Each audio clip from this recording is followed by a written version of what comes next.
You're live. But there's nobody there. Now there's no chat either. So I think we just made a new one that.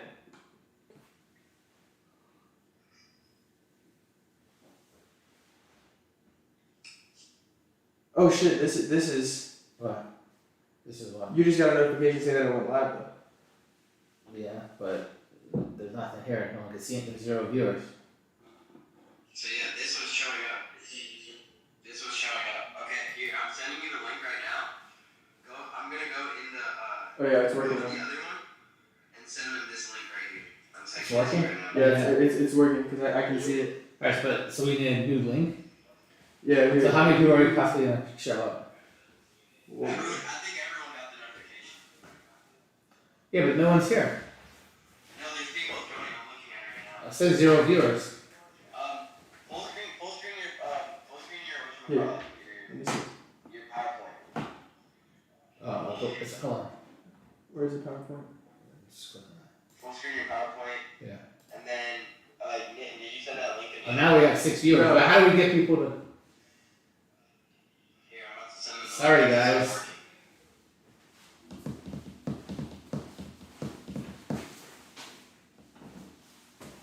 So I need to get everybody on the other one. Hey guys, I see there's 6 people here. The other link wasn't working, so I'm trying to get a new link here. I'm going to share the link in the other chat so people know to come over here now.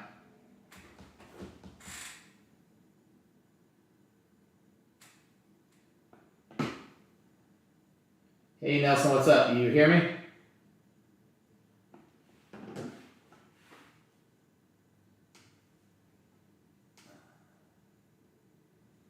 So a couple people are coming, but how do I? I'm getting it right now. Sign into chat.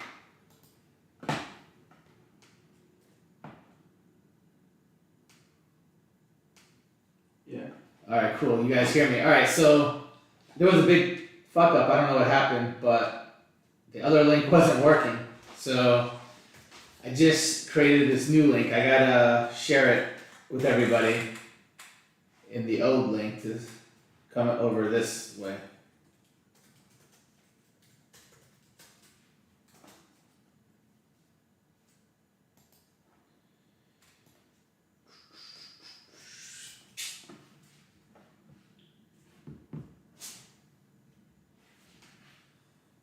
Alright guys, sorry about all this. We are going to see if I could share this link with everyone in the other one because my other link wasn't working. So, are we posting this link in the other one? It's already posted. Alright, I gotta post it a few more times. Alright, so I'm gonna wait a little bit now since this is all messed up till we get a few more people in here. Because in the other one there was a lot of people and I don't know if they know how to get here yet. So I'm gonna give it a few minutes. But until I start and get everybody else here, if anyone has any questions or anything, go ahead and write in the chat. I'll answer different questions until people come.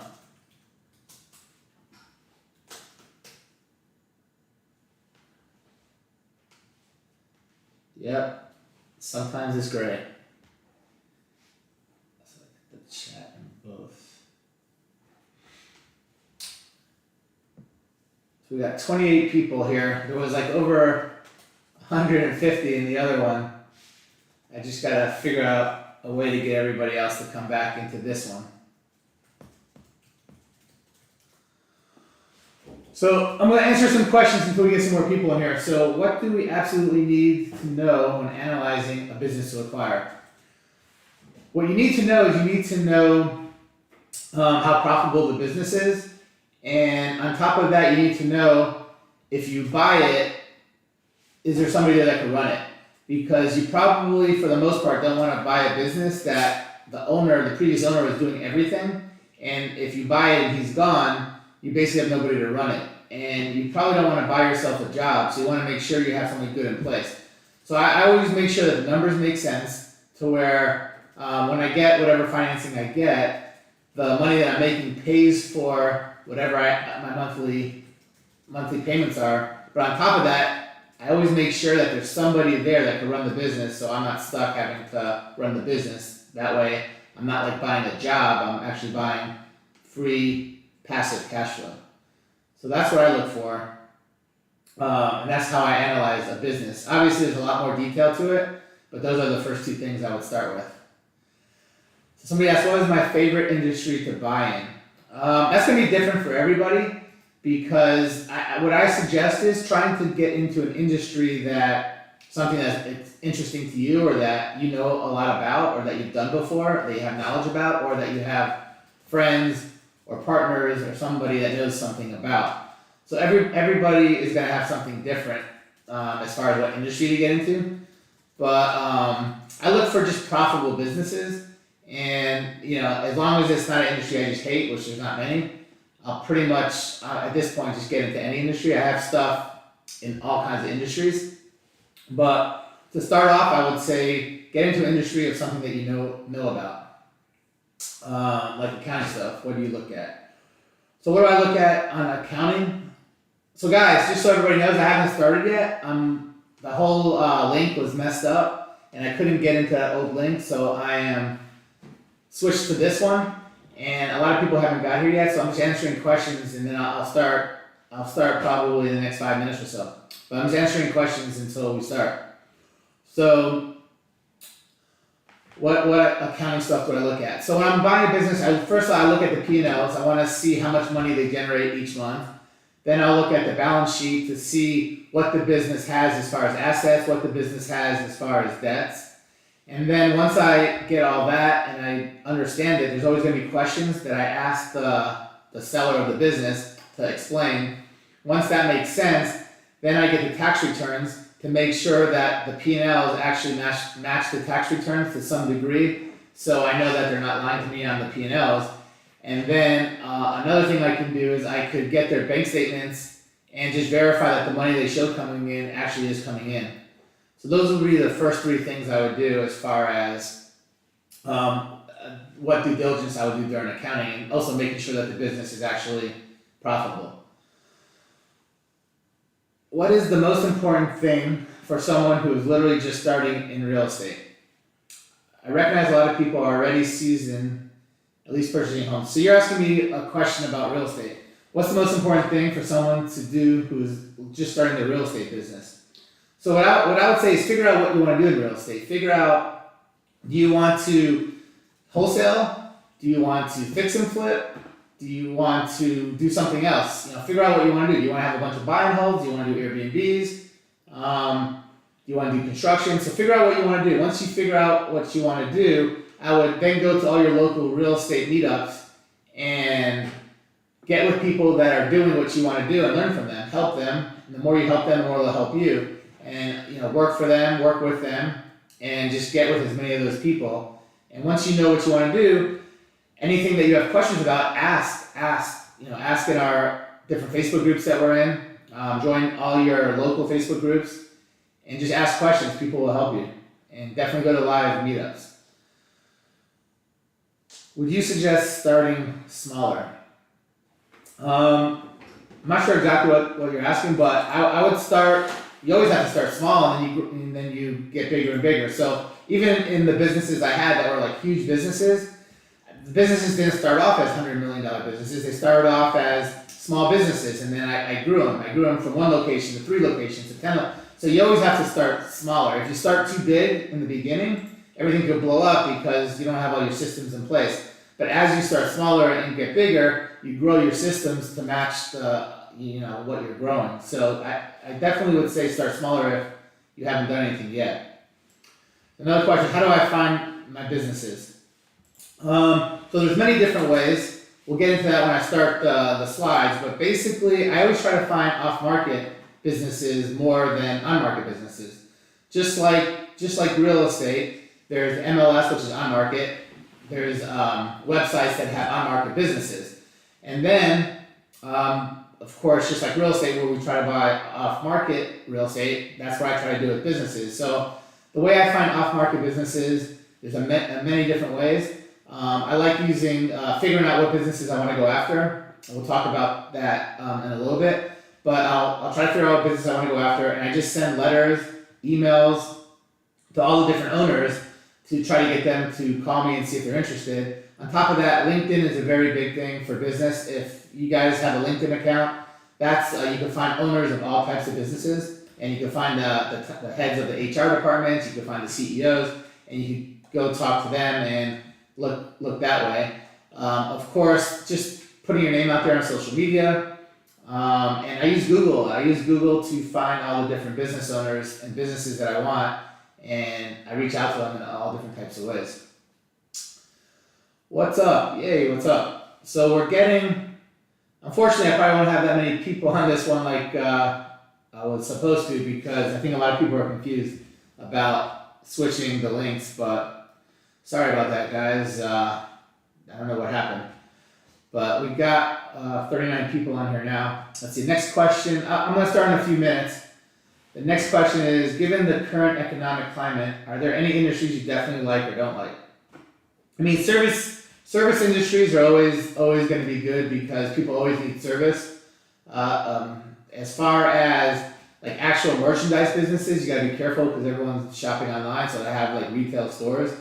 But there's not really a whole lot of businesses that are really bad. I mean, entertainment businesses I have a lot of. They all do really, really well. Even when the economy is not great, people still want to go out and have fun. So I like that, and they're fun businesses for me. So I like owning them. But any business could be good. Like even businesses that typically you would think wouldn't do good, the people that are best in that business are going to do good. So as long as you're the best at it, you're going to do good in any business. But of course, go after businesses that you know people are going to need, no matter if the economy is good or bad. Those are always the best to go after. Let's see, Abraham. I'm in the discussion opportunity I have. So Chris, you want to talk about opportunity you have? For sure, we could definitely get into that and talk about that. What businesses would you not buy? So businesses that I personally wouldn't buy are businesses that are probably losing money, that aren't profitable, that aren't in an industry I know really well. I probably wouldn't buy a business that doesn't have somebody that could run it after I buy it. I would stay away from those because if you don't have someone that can run it, you're going to basically have to run it yourself and you just won't be able to do anything else. I'm looking for more passive income, just like on real estate when you have rentals. I'm looking for businesses that just cash flow and just have passive income. What kind of businesses have you already bought? I've had hundreds and hundreds of businesses. Right now, I probably still have a few dozen. I have a handful of gyms, so I have a lot of gyms. I have some stores that do like, I do trophies. I make engravables. I have like where I do promotional items, so if you need shirts or pens or coffee mugs or anything with your name on it, I do a lot of engraving, and I have stores that do that. I have a lot of entertainment. I probably have more entertainment than anything. I have 16 axe throwing locations. I have a whole bunch of escape rooms. I have arts and crafts studios. And I have stuff all over the place. I have oil change locations. I have a business that helps with software for growing gyms, and just all over the place. If I find something that's probably, I have ice cream stores, different food places. I have some putt-putt golf places. I have some resorts. So all kinds of stuff all over the place. I read Buy Then Build by Walker. Do you recommend that book? I went over my head most parts. So I've never read that book. I know who that is. What I would say is that there's no book that you could buy that's probably bad. So if you have extra time and you want to read that book, I'm sure you'll learn something. There's no way you're not going to learn something on that book. Is that the best book? I don't know because I haven't read it, but I know that he advertised a lot and has a big business. So I'm assuming that he knows enough stuff to where if you read it, you're going to learn something. How are you finding the businesses to buy? I just went through that a second ago, but we'll talk about that more when I start going through the slides. What are your thoughts on online businesses? That's where my expertise is. So online businesses are good. I mean, people are mostly buying stuff online, doing stuff online. I've had a lot of online businesses in different products that I sold, and they did really well. So I would definitely say if that's what your expertise is in, as long as you buy the right ones or have the right ones, you can do really good. Like real estate, do you buy businesses out of state? I actually have a lot of businesses out of state. I have more businesses out of state than I do real estate. Real estate, I pretty much stick to the Atlanta market or Georgia. As far as businesses, I have businesses all over the country. I have businesses in California, Kansas City, New York, Pennsylvania, Philadelphia, Florida, Georgia, Texas. So I have businesses all over the place. Typically, most of the businesses I have that are out of state, I have partners with, and one of my partners probably lives in nearby. Although it's not like a game changer if that's not the case, but typically I try to have somebody there that's a partner of mine that lives near the business. Do I have any self-storage? I don't have any self-storage myself. I have a lot of friends that have self-storage that do really well, but I've never got into that. The link is in the old chat only. Can you repost it on your YouTube page? If you click on your original post, it's just blank screen. Yes, thank you for saying that. I'm going to do that right now. All right, so a couple more questions and we'll start with the slides. The people that run the business aren't a key player bottleneck to where if they leave, it would be hard to run the business based on running the business. All right, so I guess the question is, if you buy a business and the people running it are key people and they leave, would you have, let me see if I understand the question. The people that run the business aren't a key player, bottleneck to where if they leave, it would be too hard to keep running, based on their knowledge or capacity of running business. So I think what you're asking is if somebody's running the business when I buy it, and if they leave, would I have a big problem? So I kind of make sure that the person that's running it is pretty good to where I'm pretty satisfied that they're going to be staying there for a long time. However, I always have a backup if they were to leave. I would get all their knowledge. I would either have somebody else that kind of knows everything that they need to know that's there. I wouldn't just have one person know everything. But I would also have a deal with the previous owner that I bought that if something like that happened with this key person, that they could come back and help train somebody else if it's something I don't know. So it is very important to make sure that the key person stays and that you don't feel like he's going to leave, but you got to make sure that you do have a backup in case that happens. Do you have a minimum of population of a city? Not really. I mean, as long as the business is making a lot of money, I don't care. I don't care about the population.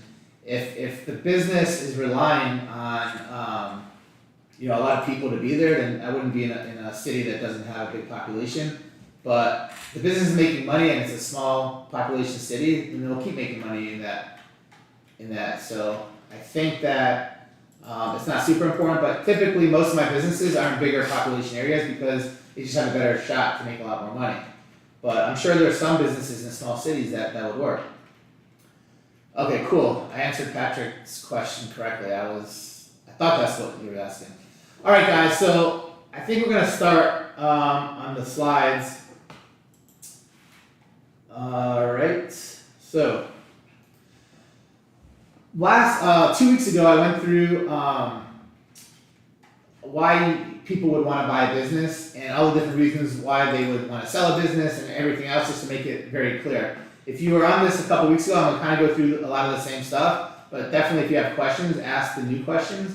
And I'm gonna get started now. Sorry to everyone for being so late and having that link not work. I'm gonna make sure that doesn't ever happen again. So let's get into it. So I have basically a course I put together that I go through with everybody a couple times a year, and we're going to go through the first section of it, and then on another live we'll go through more sections. So let me show everybody here what we're going to go through today. Let's see here. So these are all the different modules that I'm going to go through when we go through everything. Today we're going to go through module 1. That's going to take a few hours. So after this, if people have questions on the other stuff, I'll definitely answer any questions on any module.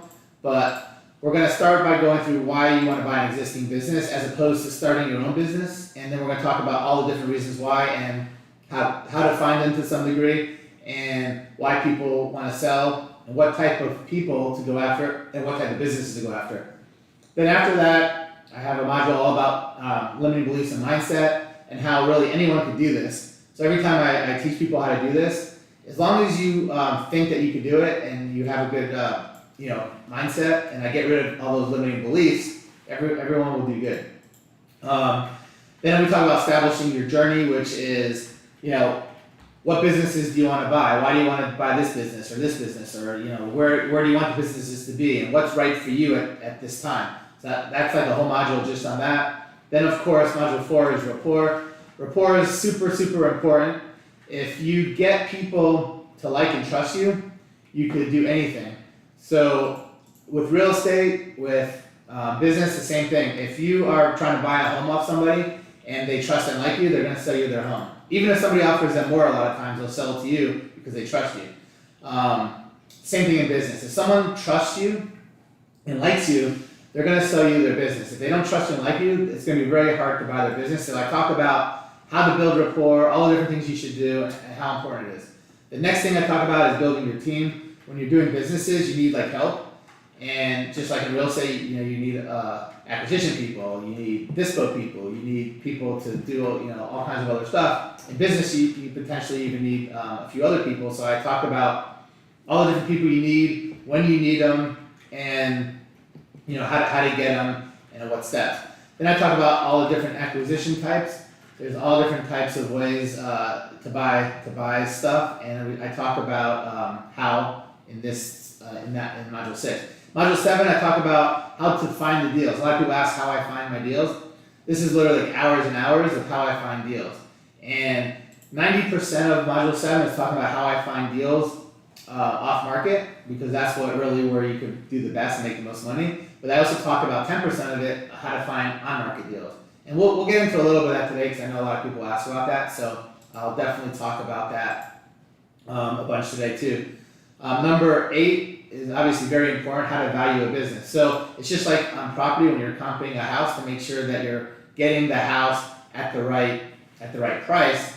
So when you sell it, you can make money. You got to know how much the business is worth, and it's just basically like comping the business. So I go through all about how to know what a business is worth. So when you're making offers, you're paying the right price. Then module 9, I go through how to negotiate. I have a lot of really cool ways to negotiate with sellers to basically get the price that you want and to get the terms that you want. Then I'll go through that. I actually, if you guys subscribe to my YouTube channel, I have some really cool videos that I'm making all about negotiating. And you're going to see some really, really cool strategies I use to negotiate with sellers on real estate. And I do the similar stuff with businesses, but it's a little bit different. So I think I have one coming out in the next week or something about negotiating. If you guys need any help with negotiating on properties right now, this is definitely one of the best videos I think you'll see it. And I keep all my videos, short, 10 minutes or less, just so it goes, and I make them kind of funny and fun to watch. Module number 10 talks about financing. So this is how to get the money. Financing and deal structure. So that talks about how you get all your money to buy these deals, because you're definitely not paying cash for all these deals. And in businesses, it's a lot easier to buy businesses with no money than with real estate. Real estate, most deals are cash. Businesses, very, very little deals are cash. Number 11 is how to do all the diligence to make sure that you're not missing anything and you're going to get screwed. That just shows you all the different things you look at as far as accounting, legal, values, all these different things. Module 12 is I talk about how to start a hot new niche business. I've made probably most of my money over the years starting these crazy fad hot new businesses, and nobody else does that. So I have a whole module just how I do it, how I figure out what type of businesses to get into, and how I bring them to my town and other towns all around, and how I figure out which ones are going to be good. So that's module 12. Module 13, I talk about once you buy the business, how to operate it and grow it, so you could just get better and better. In module 14, I talk about financial engineering, which is basically how to save money, how to cut costs, how to do stuff to where it's not gonna hurt the business, but save a lot of money. Number 15, when you're ready to start selling the business, I'm gonna talk about all the things you should do before you sell it to get the most money for it and to find the right buyer. And then of course, module 16, I talk about all the different mistakes I've made over the years and all the different things to avoid. So just so everybody knows, I'm 47 this year. I started my first business when I was 15, so that I've had businesses for over 32 years. I've bought tons and tons of businesses. I've started a bunch of businesses. Most of the businesses I've started are like really hot, like fad type businesses. I strongly suggest that nobody starts a business that already exists. If there's already a business that everybody knows about, it's way better to buy a business than to start it. And I'm going to show you when we go through the first module now why, and I say that, so it'll make a lot more sense to you. All right, so I'm just going to start now and go on to the first module.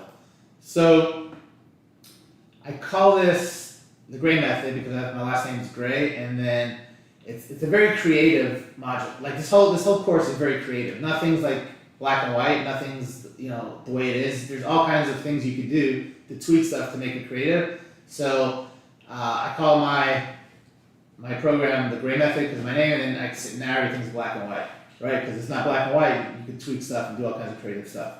All right, cool. So these are all the different things we're going to talk about in this first module.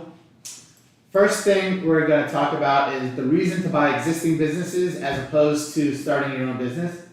We're going to talk about the reasons why business owners want to sell, because a lot of people think, well, if a business is doing really good, really profitable, why would a business owner want to sell? It doesn't make any sense. So we're going to go through all those reasons. And a lot of you already know because you're in real estate and people are selling these really good homes at a great deal. Why are they doing that? A lot of it's the same reasons and some of them are different. We're going to talk about why it's better for a business owner to sell their business to somebody instead of liquidating it or closing it down. Another thing we're going to talk about are the types of sellers to go after. And then we're going to talk about the types of sellers to avoid. And then we're going to talk about what types of businesses you should target. And then we're going to talk about all the myths that people think about businesses, and we're going to get those myths out of people's heads and just show why they're not right. And then we're going to go through just the basic steps from A to Z of what you need to do to buy businesses. All right, so going to the first slide here.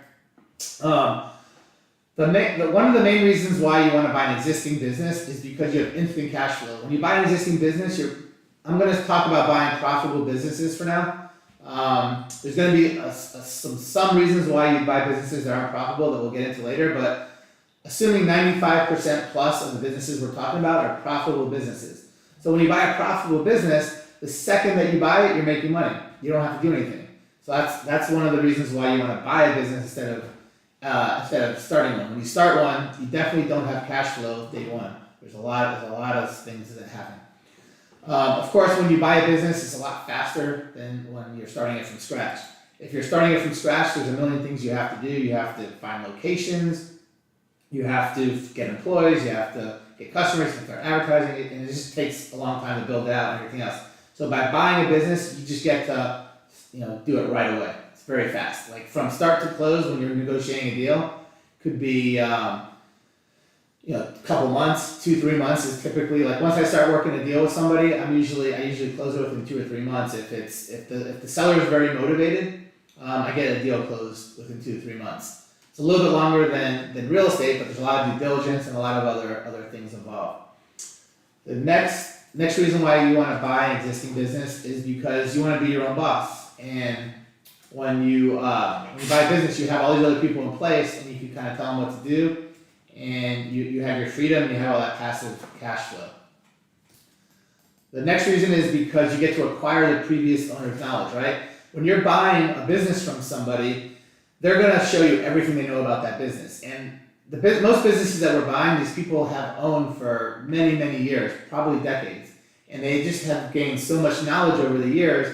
And when you buy that business, you're going to get all that knowledge included when you buy that business. They're going to train you. They're going to train whoever you have run the business, managers, everything else.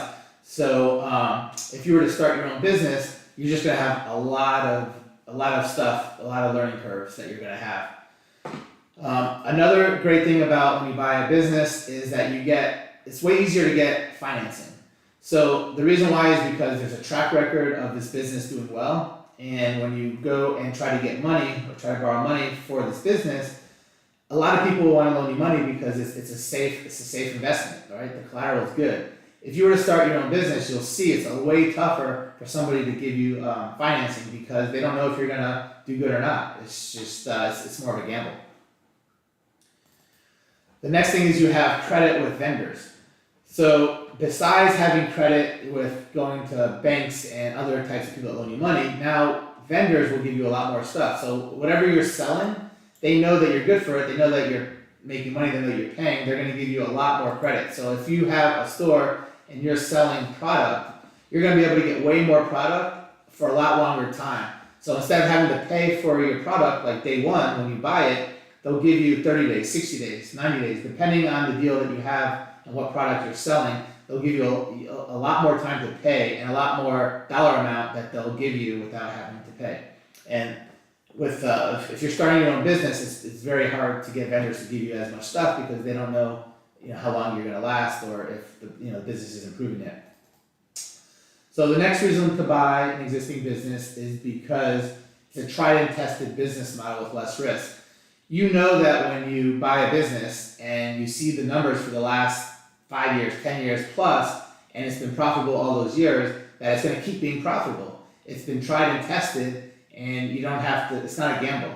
If you start your own business, it's a very big gamble, and most businesses go out of business within the first year, and within multiple years, most businesses are gone. So if you're buying a business that has been around for as long as the type of businesses that we're looking for, you know that it's gonna keep being around because once it's around that long, it just doesn't really go out of business. It stays in business, and you're gonna have a really good cash flow for a long time. The next reason to buy an existing business is for brand awareness. So when you start your own business, no one knows who you are, and it's hard to get customers. You have to spend a lot of money in advertising and all kinds of stuff like that. But if you're buying an existing business, if they're doing really well, they probably have good reviews. They're probably doing well. They already have that brand awareness, that presence, the reputation, and trust with everybody. So it's very easy to add to it. Like to start your advertising from scratch and having to do everything is really expensive. But if you already have all these people that are shopping with you and using your product, to add advertising is a lot cheaper and it works a lot better because when you're advertising, people know that you're a good company. So it's really important to have that when you have your business. The next reason to buy a business is because you already have all your customers in place, your employees, your equipment, and your inventory. If you've ever had to start a business, you know that it's a nightmare trying to hire a lot of people, especially right now. It's really hard to hire a lot of good people. Of course, the customers are super important. If you have an existing business, you already have all their customers. Again, we just talked about how expensive it is to do advertising and market and get new customers. Of course, all the equipment that business needs is there, right? That business has been there for a long time. So they already have all their equipment in place. To go out and have to buy all the equipment and set it up is a very timely, expensive process. And a lot of times you buy the wrong stuff. Like you haven't done this business before, it's brand new. You might buy the wrong equipment or not the best stuff, and you're just going to learn and make mistakes, and it's going to be costly. Well, if you're buying a business from someone, they've been using that stuff for a long time, so obviously that's the best thing to use, and you can always upgrade it as needed. And then of course you have all the inventory. If you're starting from scratch again, you have to start buying all the inventory, and you might not buy the right inventory. And on top of that, you might be paying a little bit more for inventory because if you've been around for longer, you usually have discounted stuff from your vendors. And then also, if you're buying somebody's business, you're probably paying a lot cheaper for the inventory they already have than having to go out and buy it. So you already kind of know everything that you need with customers, employees, equipment, and inventory when you're buying somebody else's business.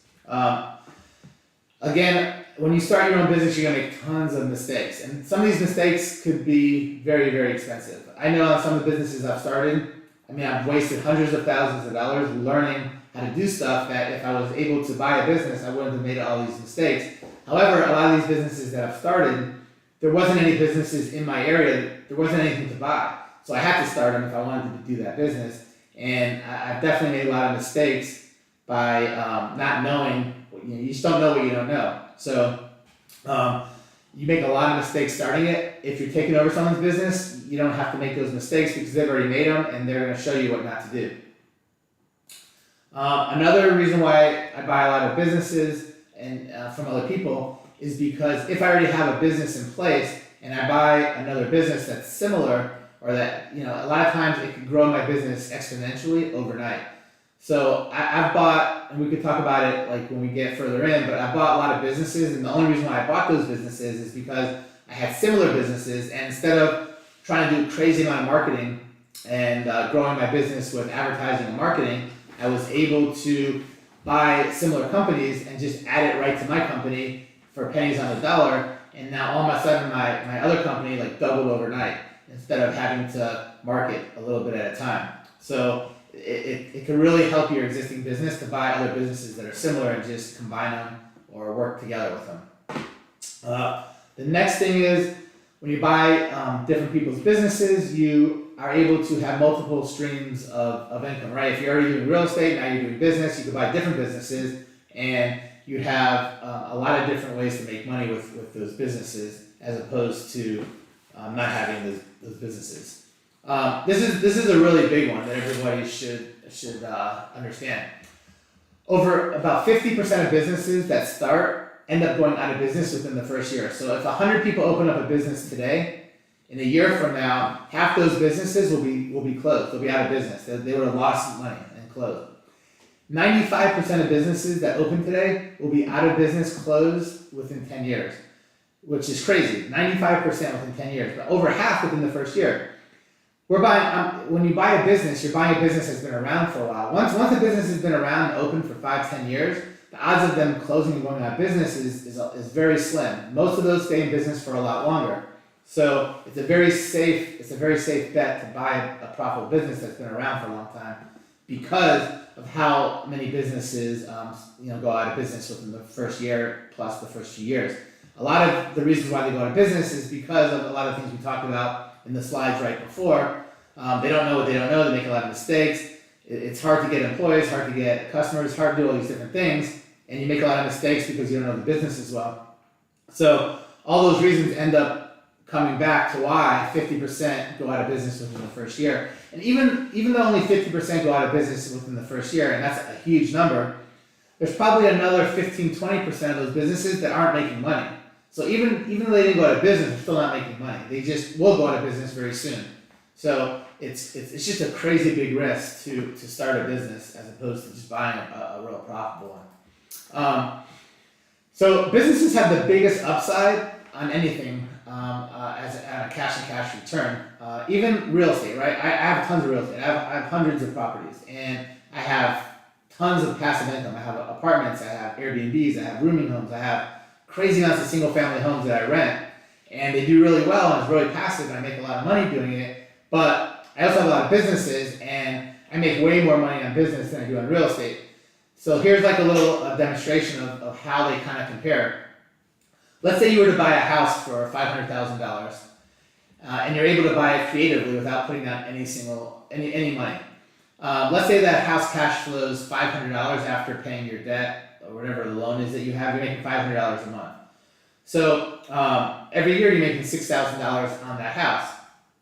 Let's say in 3 years you sell that home for $650,000, right? That's a pretty good return if you're able to do that. Maybe you bought it a little bit cheaper. Maybe you fix it up a little bit so you have that. So in 3 years you're able to sell this home for $650,000. That's incredible. You made $150,000 on profit on the home. And then you just made another $18,000 on the rent for those 3 years. So in 3 years on that home that you're buying for $500,000, you made $168,000, which is great. Making $168,000 on a home in 3 years is unbelievable. That's awesome. But let's look at how much money you can make on a business doing the same exact thing. So if I was to buy a business for $500,000, and again, we're doing apples to apples. I'm not putting any money into the business. I'm buying it creatively, using other people's money. Now, typically an average business that I get will cash flow at least $10,000 a month. Most of the time they cash flow a lot more, but I'm just being conservative here, where, you know, a 10,000, you should be able to cash flow 10,000 a month on a $500,000 business that you purchase. We'll go through why later, but in 3 years, you're gonna cash flow $360,000 because you're cash flowing $120,000 a year, 10,000 a month. Then let's say you're able to sell this business in 3 years because you grew it and it cash flowed so well to the right buyer that really wants it, that values it. Now you can sell this business for $800,000. So in 3 years in profit, you made $300,000 on the business, on the sale of the business, and then you made another $360,000 on the cash flow. So now you're at $660,000 that you made on buying this really good business. So $168,000 making in 3 years is awesome on a house, on property, but you can just see exponentially you can make 4 or 5 times as much buying a business than you can on property. So I've made tons of money in real estate and I've made tons of money on businesses, but altogether I've made way more money on businesses than I've made on real estate. So there's a bigger opportunity to make more money on a business. The other reason why it's good to buy an existing business as opposed to starting one is because there's no shortage of businesses for sale. There's over 3 million for sale in the US right now. I just looked like last week, a couple weeks ago. There's over 3 million for sale that you can actually go out and look at that are for sale. And then on top of that, there are every single business that's not for sale is technically you could cold call and you could talk to the owners and see if they're for sale. I buy more businesses that are not for sale than are for sale. So there's just crazy amounts out there that you can buy. There's no shortage. And unlike real estate, with real estate, every single person that owns property is getting a ton of texts, a ton of emails, a ton of calls every single day. People trying to buy, their properties. On businesses, they're not getting any calls on people trying to buy their business. So for every property for every property out there might be 100 people trying to buy that property. So it's competitive. With every business out there, there's nobody really trying to buy that business. So you have the upper hand as a buyer to buy a business than there is on property. So it's a lot easier to buy a business as far as competitive wise. There's not many competitors trying to buy it, trying to get it from under you. Or in real estate there is. The next reason why to buy a business is, again, we just talked about, in the US, there's over 3 million businesses that are for sale. I'm talking about, when I'm talking about business, I'm talking about like small to medium sized businesses. Small to medium size are businesses that are doing somewhere between like $500,000 a year in sales to a little bit over $10 million a year in sales. There's actually more businesses for sale if you're looking at like big companies. But I target ones that are the small to medium size, and we're going to talk about why. There's about 200, the other thing is, there's only about 200,000 businesses that actually sell every single year out of the 3 million that are for sale. So it's a very, very small percent. It's 7 or 8% of the businesses that are for sale sell, which leaves 2.8 million businesses that are for sale every single year. So what do you think happens to those 2.8 million businesses? They end up either closing, or you could go in and work an incredible deal because they're super motivated. And we're going to talk about how to find these motivated businesses and basically, if it's a listed business, what I do before I try to talk to the seller to get them motivated. But typically I wait like 10 months plus for a listed business to be listed before I even talk to the owner. Once a business has been listed for 10 months or longer, the owners get very motivated and will start doing all kinds of crazy deals and lots of seller finance for a good portion of the business. And then there's other ways to get the rest of the money that's not using your own. The number of businesses every single year increase, right? Because more and more businesses go for sale every year and there's not many that sell percent-wise, every year there's more businesses that are for sale than the previous year. So there's plenty out there to look for. And because there's so many that don't sell, there's so many motivated sellers out there that need to sell their business. Most businesses that I go after and I try to buy aren't even businesses that are for sale. So every single business that's out there potentially could be a business that you can go after. So there's plenty of businesses out there to go to buy. All right, so now we're going to talk about reasons why.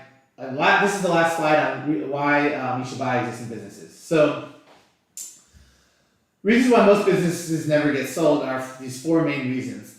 The first reason is because people don't have the knowledge or skills to know how to buy a business. Most people don't even know that you could buy a business, and if they know that you could, they don't know what to do. They don't know the first steps. So that's what we're going to talk about, how to do that. The next reason is because people don't think, or they just don't have the capital. They think that they need a lot of capital to buy a business. Everybody in here in real estate that's in the creative, we're all in this creative finance group, know that you could buy and sell lots of real estate without having any of your own money, right? Especially if you're wholesaling, or even if you're fix and flipping or anything, there's ways to get money to do that without using your own money.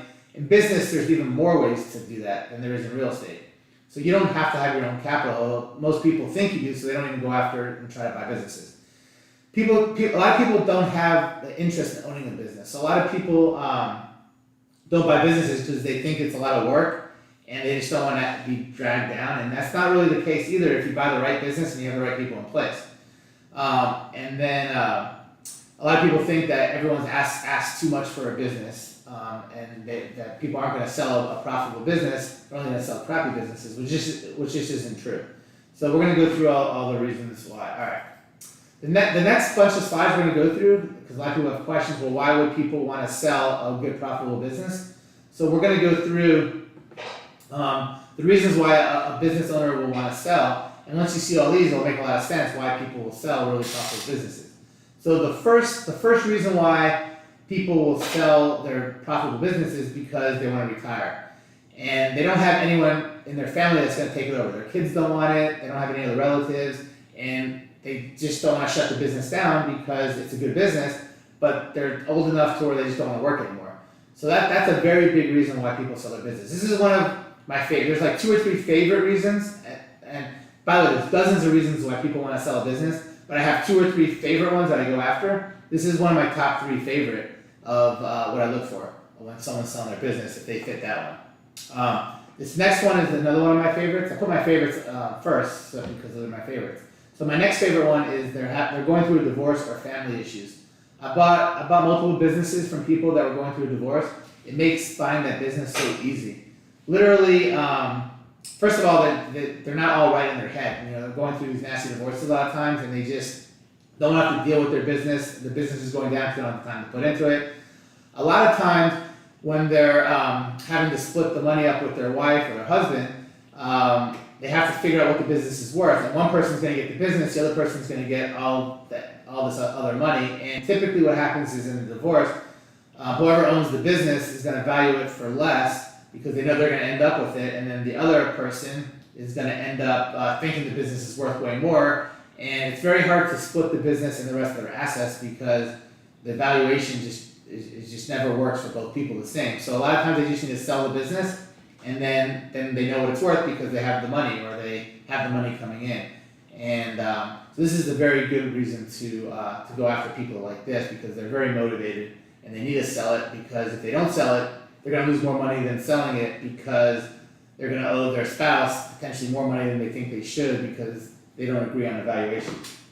The next big reason, which is a big one that I like as well, is medical issues. A lot of people just get sick, whatever it is. Maybe they got in a car crash, maybe their health is deteriorating because they just, who knows what, maybe they have cancer or some other crazy diseases, and they can't run their business. And they don't want their business to go down. They like their business, but they don't want to run it because they know that they won't be able to put the time into it. And so they have to figure out what to do with that business. And if they don't have anyone, to hand it over to, which most of the time they don't, they're going to put it up for sale and sell their business. And you usually get a really good deal because they're super motivated. Another reason why people will sell these profitable businesses is because they are moving out of town. They're relocating, whether they're moving to another city, another state, out of the country. But a lot of people think that when they're moving, they can't run their business because they're too far away, which obviously isn't the case. Most people that do really well run businesses in areas they're not in, but it's not easy. And if you've never done it before, you just think that you can't do it. So when somebody's ready to move, they're usually looking to get rid of their business. The next reason why people would sell their profitable businesses is because they're just burnt out. Sometimes the business is doing really, really well, and they've had the business for many, many years. Again, most of the businesses that I look to buy have been in business for 10 years plus, definitely over 5 years, and sometimes you're super excited about your business in the beginning, but then years down the road, it's just not fun anymore. So once it becomes not fun, you just want to sell it. And those people get pretty motivated, and that's another good reason to buy somebody's business. The next thing is because someone's running a business and it becomes stagnant. We're growing it, and all of a sudden it starts going down, or it's just not going anywhere. It's just not making any progress. And they believe that the reason why is because of them. They think that maybe if they were to sell the business to somebody else that has better ideas or more active, that they could grow the business and do better with it. So they'll sell the business to someone that they think could, make the business do better with more potential. This is a big one here. Another reason why people will sell is because they have a partner dispute. So again, your partner is like your husband or wife. You're with them a lot. You're with them, as much as you're with your spouse. And a lot of times, just like people get divorced and husband and wife, well, partners get in fights and need to get divorced as well. And when that happens, it becomes ugly. And a lot of times they'll try to work a deal where one person takes the business over, the other person buys the other person out. But sometimes that doesn't work, and sometimes they just need to sell the business to break up that partnership. So I bought businesses from people that have had partnerships that went to hell. I've actually sold businesses before because I've had partners that I couldn't get along with, and we couldn't see eye to eye on how to split the business up, so I had to sell them. And these were good businesses, and whoever bought them got a good deal. And we were super motivated to sell it because we didn't get along, and we gave people great terms and great deal on the business. So that's a big reason why people will sell as well. A lot of people will sell their really good businesses because they have better opportunity. So maybe they're making a lot of money in their business, it's really profitable, but they can make more money doing something else. So it could be either they're making more money doing something else, or maybe they're able to do something else that is in a different town that they want to move to, or maybe they are able to do something that they don't have to waste all their time. Maybe they're spending a lot of time in their business and they have another opportunity where they don't have to spend as much time, and that might be a better opportunity. So there's all different types of better opportunities somebody could have, and no matter how good of a business they're doing, there's always ways to make more, and maybe they can't do the other business if they have this business. So that's another good reason why people will sell their profitable businesses. Another reason would be a lot of businesses have all of a sudden like some competitors that open up, and they get scared. They get really worried about their competitors, and sometimes their competitors really aren't going to hurt them much, if hurt them at all. But they've never had these competitors before, and it worries them, so that now they start to look to sell their business just in case. So I bought businesses like that as well, and most of the time they're just concerned for no reasons. Of course, there are some times where they should be concerned, and when I'm doing my due diligence, I look at what competitors are around and what competitors just open, what competitors close, and I determine based on a bunch of different things how big of a deal it is. But a lot of times owners will make a bigger deal of it than it is, so that would be a good reason why somebody would sell. Another reason why these business owners would sell is because maybe they just made enough money to where they don't care. They don't need to make any more money. They're just happy. They're content with the amount of money that they have, and they're just ready to do something else, and maybe not work, or maybe go on vacation for a while and figure out what they want to do later. So that happens a lot too, where someone just has enough and they don't really just want to run that business anymore, and they're just happy to sell it because they're happy with what they have. So now we're getting to a few of the reasons why people will sell. That's like maybe not as good of a reason, or people that I want to target, but sometimes I do, depending on what type of business it is. But some people want to sell their business because it's not profitable. So we're going to talk about this later, but those types of businesses are okay to buy if you have a good plan of what you're going to do with it.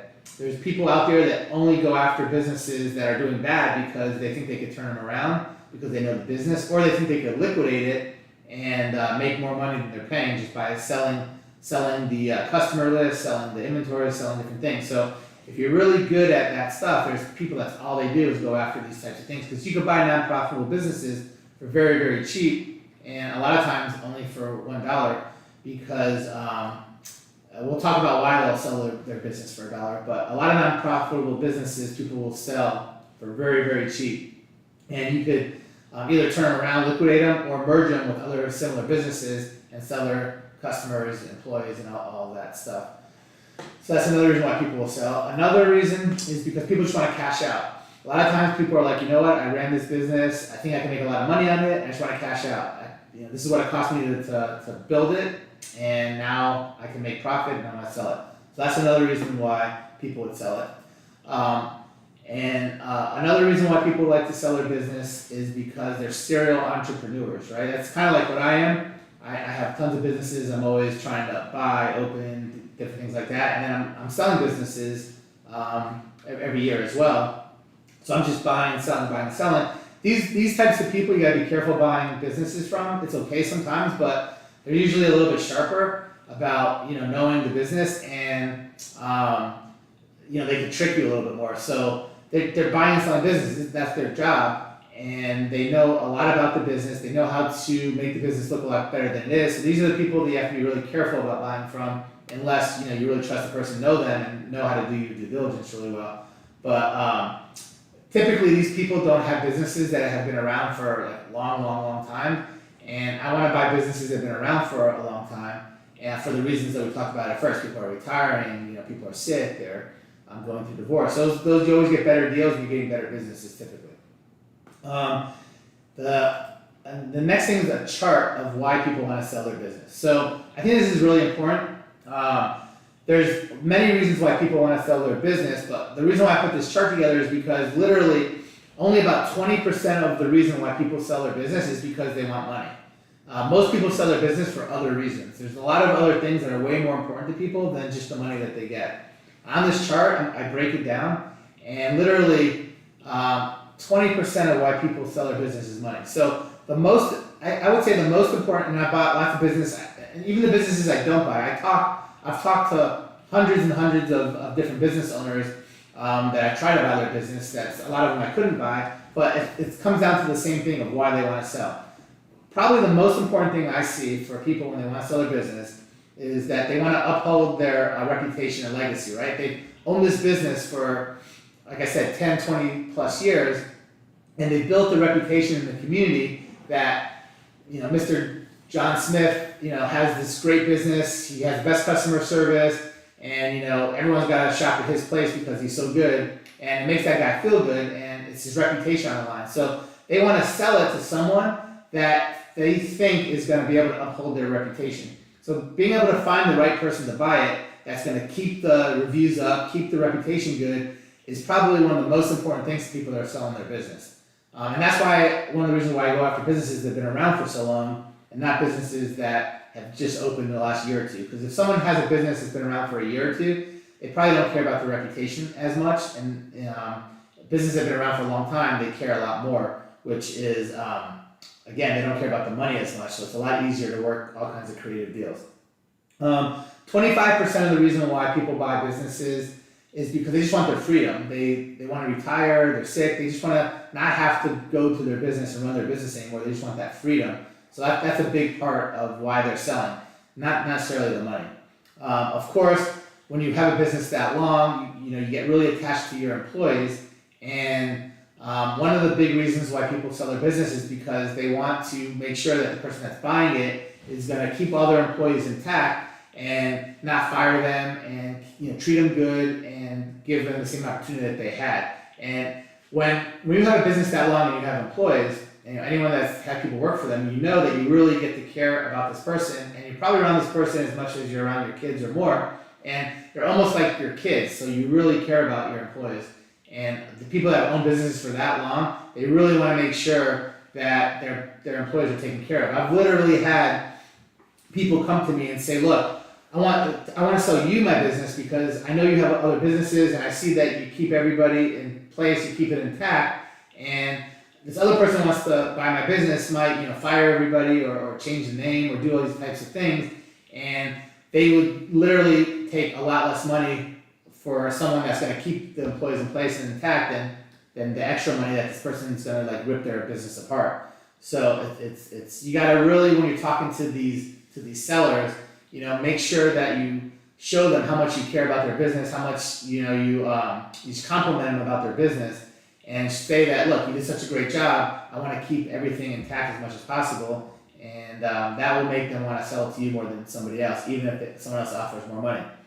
Then, of course, 20% is the amount of money that they're going to get. Literally, 20% of the reason why somebody sells their business is because of the money that they get, which in real estate is probably 80, 90% or more. So it just shows that money isn't as important. Now, out of the 20% that's money, about 13% is because they want some amount of money up front. Like day one, they want some amount of money, like a down payment. And then the other 7% is people want the money, but they don't necessarily care. They don't need the money right now, because what are they going to do with the money if they got it now? They're not going to do a whole lot with it. They're retiring or whatever. They just want to make sure that they get the money over some period of time. So that's kind of like the breakdown of the main reasons why I see that people want to sell. And every single time I bought businesses from people, as far back, I started buying businesses from people in the 90s. So over 25, almost 30 years, right? Basically what I keep track of why people are selling their businesses, and I see that this is the trend over and over and over for the types of people that I want to buy businesses from. These are the reasons. So you got to understand that. So when you're talking to them, again, every single thing that you do when you're buying real estate, when you're buying businesses, you got to make every person that you're buying from trust you, like you, and give them the tell them what they want, solve their problems. So if you know what their problems are when they're selling their business, then you know how to solve them. If they care about upholding their reputation, you tell them, look, when I buy your business, I'm going to keep the same name. I'm not going to change the name, because I know that's important to you. That's going to instantly make somebody like you and want to sell you their business. Look, your employees are great. I want to keep all your employees. And these are the types of things that you need to know to tell people, because that's going to build a rapport, and that's going to make them want to sell to you as opposed to somebody else. All right, now we're going to get into why it's better for business owners to sell you their business instead of liquidating it or closing it down, right? Sometimes people have a profitable business, but they just, the reason why most people don't sell their business, honestly, is because they don't know that they could. Most people don't know that that's a thing. Oh, you could sell a business? They just don't know that. Like I go and talk to a lot of people that don't have their business for sale that I'm trying to buy, and they're like, oh, I didn't know that people sell businesses or buy businesses. They didn't know it was a thing. I guess, you don't know what you don't know. So, but why is it better for them to actually sell it than liquidate? Because most people, when they're retiring and stuff like that, or sick, they end up just closing their business or liquidating all their assets instead of selling it. So this is the reason why it's better to actually sell it than to shut it down. Well, first off, it costs a lot more money to close a business down. When you close a business down, if you've ever had to close a business down, there's just so many costs. Sometimes you have to pay for the lease, like you're still stuck in a lease, so you have to pay the landlord some. You have to now get people to come move all the stuff out. There's all kinds of trash. There's, you have to pay employees to box stuff up, to try to sell stuff. You're literally getting pennies on the dollar when you're liquidating stuff. And when you close stuff, you're just not getting anything. So to sell it for almost anything is better than usually liquidating it. The other reason why it's better to sell a business instead of liquidating it is because people really, really care about their employees and customers. Again, these people that were buying their businesses have owned these businesses for a long, long time. Like I said, usually 10 plus years, and sometimes 30, 40 years. And they really, really care about their employees and customers. And when they shut the business down, they feel bad that their customers aren't going to have somewhere to go to that's as good as their place, right? Anyone that owns a business thinks that their place is the best. There's nobody else that can do it. And on top of that, they build these really close relationships with their employees, and they don't want their employees not to have a job, and they don't want their employees to have to go look for new jobs, or maybe get a job that's not as good, or maybe work for a competitor, or work less. So being able to sell the business, they safeguard their employees and their customers, and they know that it just makes them happy. So that's a great reason why people do it. Another reason it is better to sell than liquidate is pride. So we were talking about mostly profitable businesses, why people want to sell profitable businesses, but even if your business isn't profitable, right? Let's say your business is making very little money, or not making a lot of money, or even losing money. If you have to shut your business down, every single time you talk to your friends, they're like, oh man, I know you used to have that business, what happened to your business? They're gonna be like, oh yeah, I was losing money, I just had to shut it down, you know. How good do you feel about yourself when you tell your friends that you shut your business down? Let's say you have a business that's not doing good, instead of shutting it down and getting nothing, sell it for $1, sell it for $100, sell it for $1,000, whatever it is, sell it for some amount of money that's at least $1 or more. And now when your friends ask you, oh, what happened to your business? You can say, you know what? I was tired of doing that and I just sold my business to somebody else. I let somebody else do it. I didn't want to do it anymore. You know how much better you feel about yourself when you're talking to your friends? I mean, can you imagine telling your friends, you know, look, my business was sucked. I have to close it down. Basically telling your friends you're a loser and you don't feel good about yourself. Even if you're able to sell it for such a small amount of money, you could literally tell your friends, look, I sold my business. You know how much sexier that sounds and how much, you know, more you're going to be happy to tell your friends, look, I sold my business. Even if you're selling it for nothing, you did sell your business.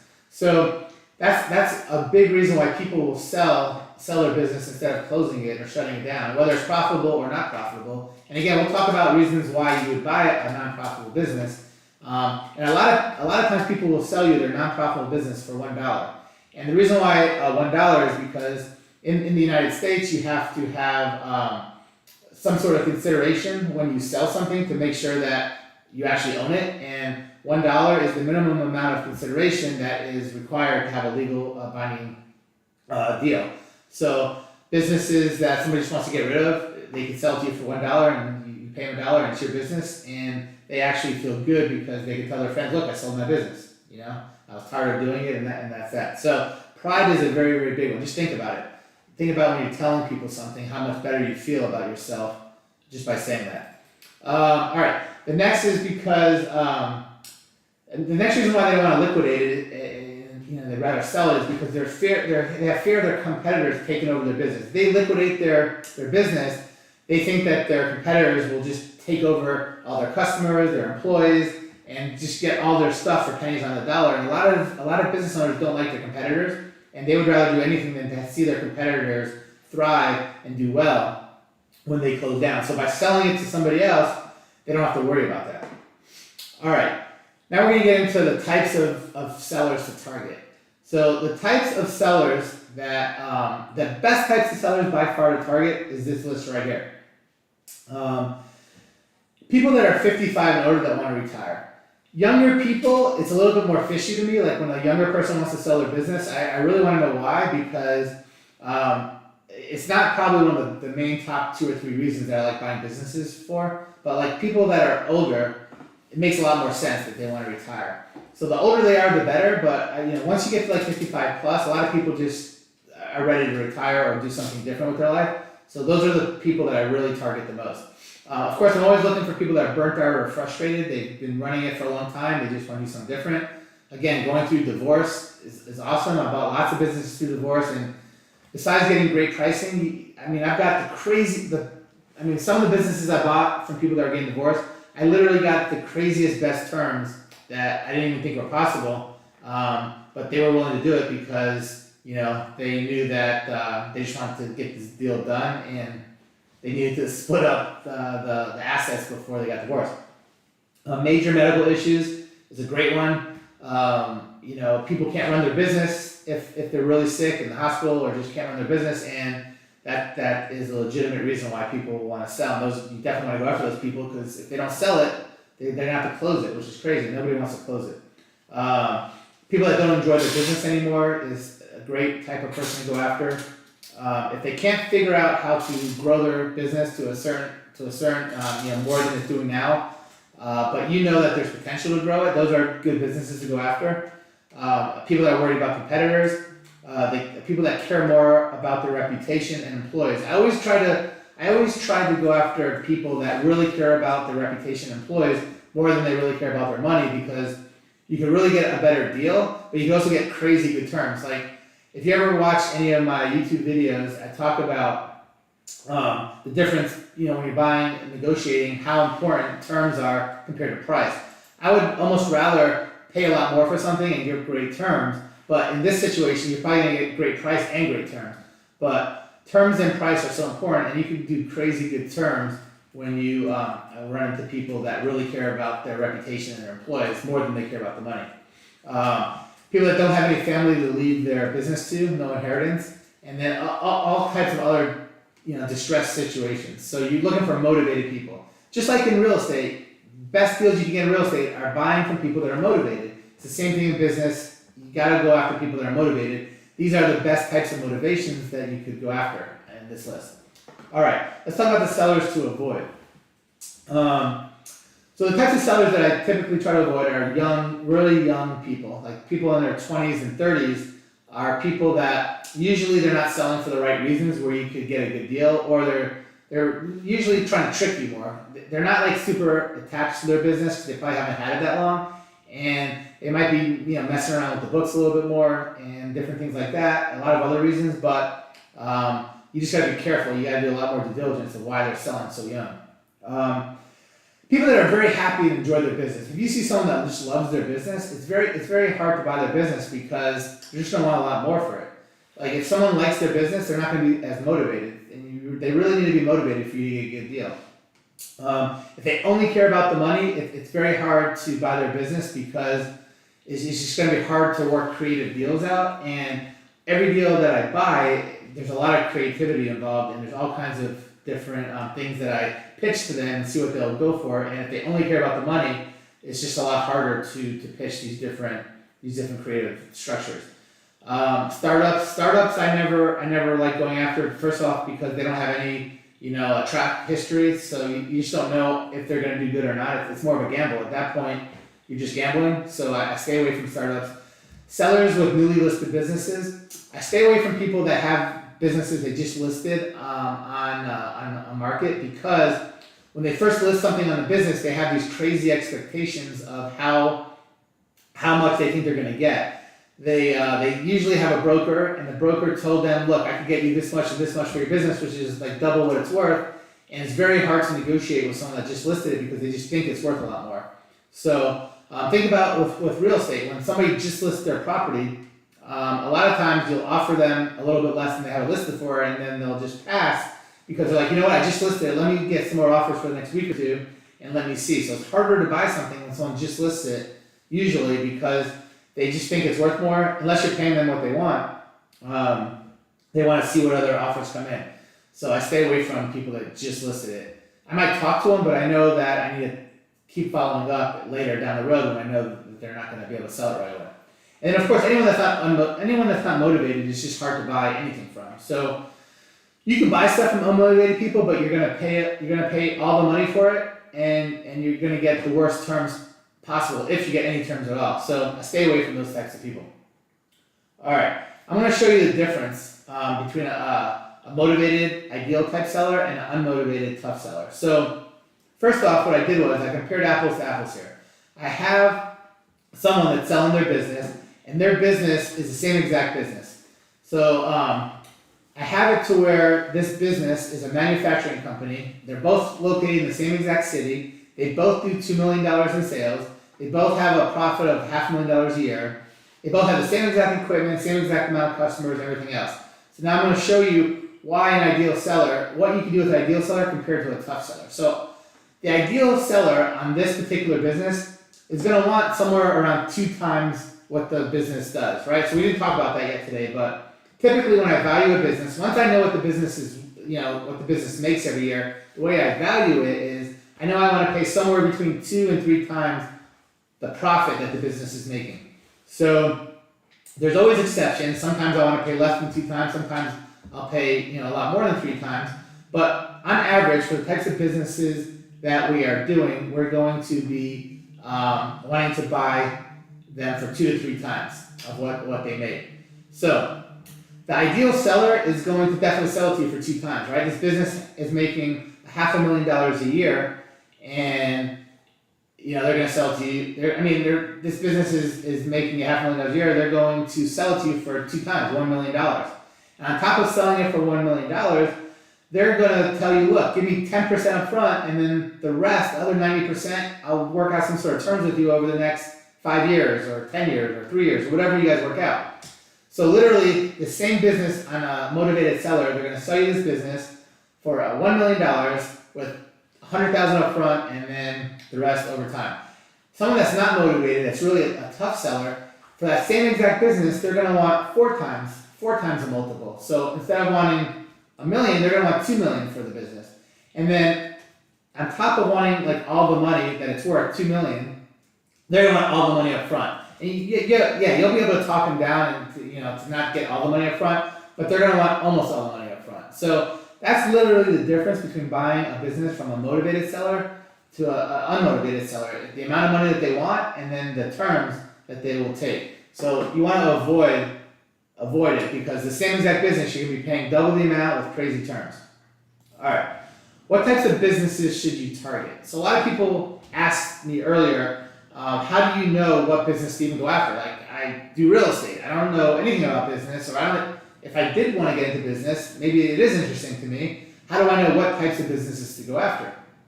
So this is what all these next slides are going to talk about. So what I would say is there's not like one particular business that's right for everybody. Everybody's going to have different businesses they should go after. The way I start is I look for what is important to you. So what type of businesses, what type of niches that you want to get into is what I would start looking at. I would look at to see what type of things that you already know about. What are you an expert at? What do you know a lot about? Maybe go after those types of businesses. What do you have some experience in? What have you done before? What do you know your family done before that you have experience in? Go after the types of businesses that you already have a lot of experience in because they'll be a lot easier. Then look at what types of businesses that are very, that make you, happy, that, you have a lot of enthusiasm and that you like to do, that you really enjoy. I'd always go after those types of businesses first. Then, of course, the area that they're in. If you want to stay in certain areas and you want to live in certain areas and you need to oversee those businesses, maybe you look for businesses that are in those areas that you want to live in, so you don't have to travel so much. So that would be the next thing. And the last thing is the demographic. Like some people like dealing with kids. You want to have a business that you just really love kids. So you want to have maybe a daycare. You want to have some sort of entertainment business that caters for kids. Don't look for other types of businesses. If you like dealing with sick people, you might want to get into that type of field. If you like dealing with old people, you might want to get into a business that deals with old people.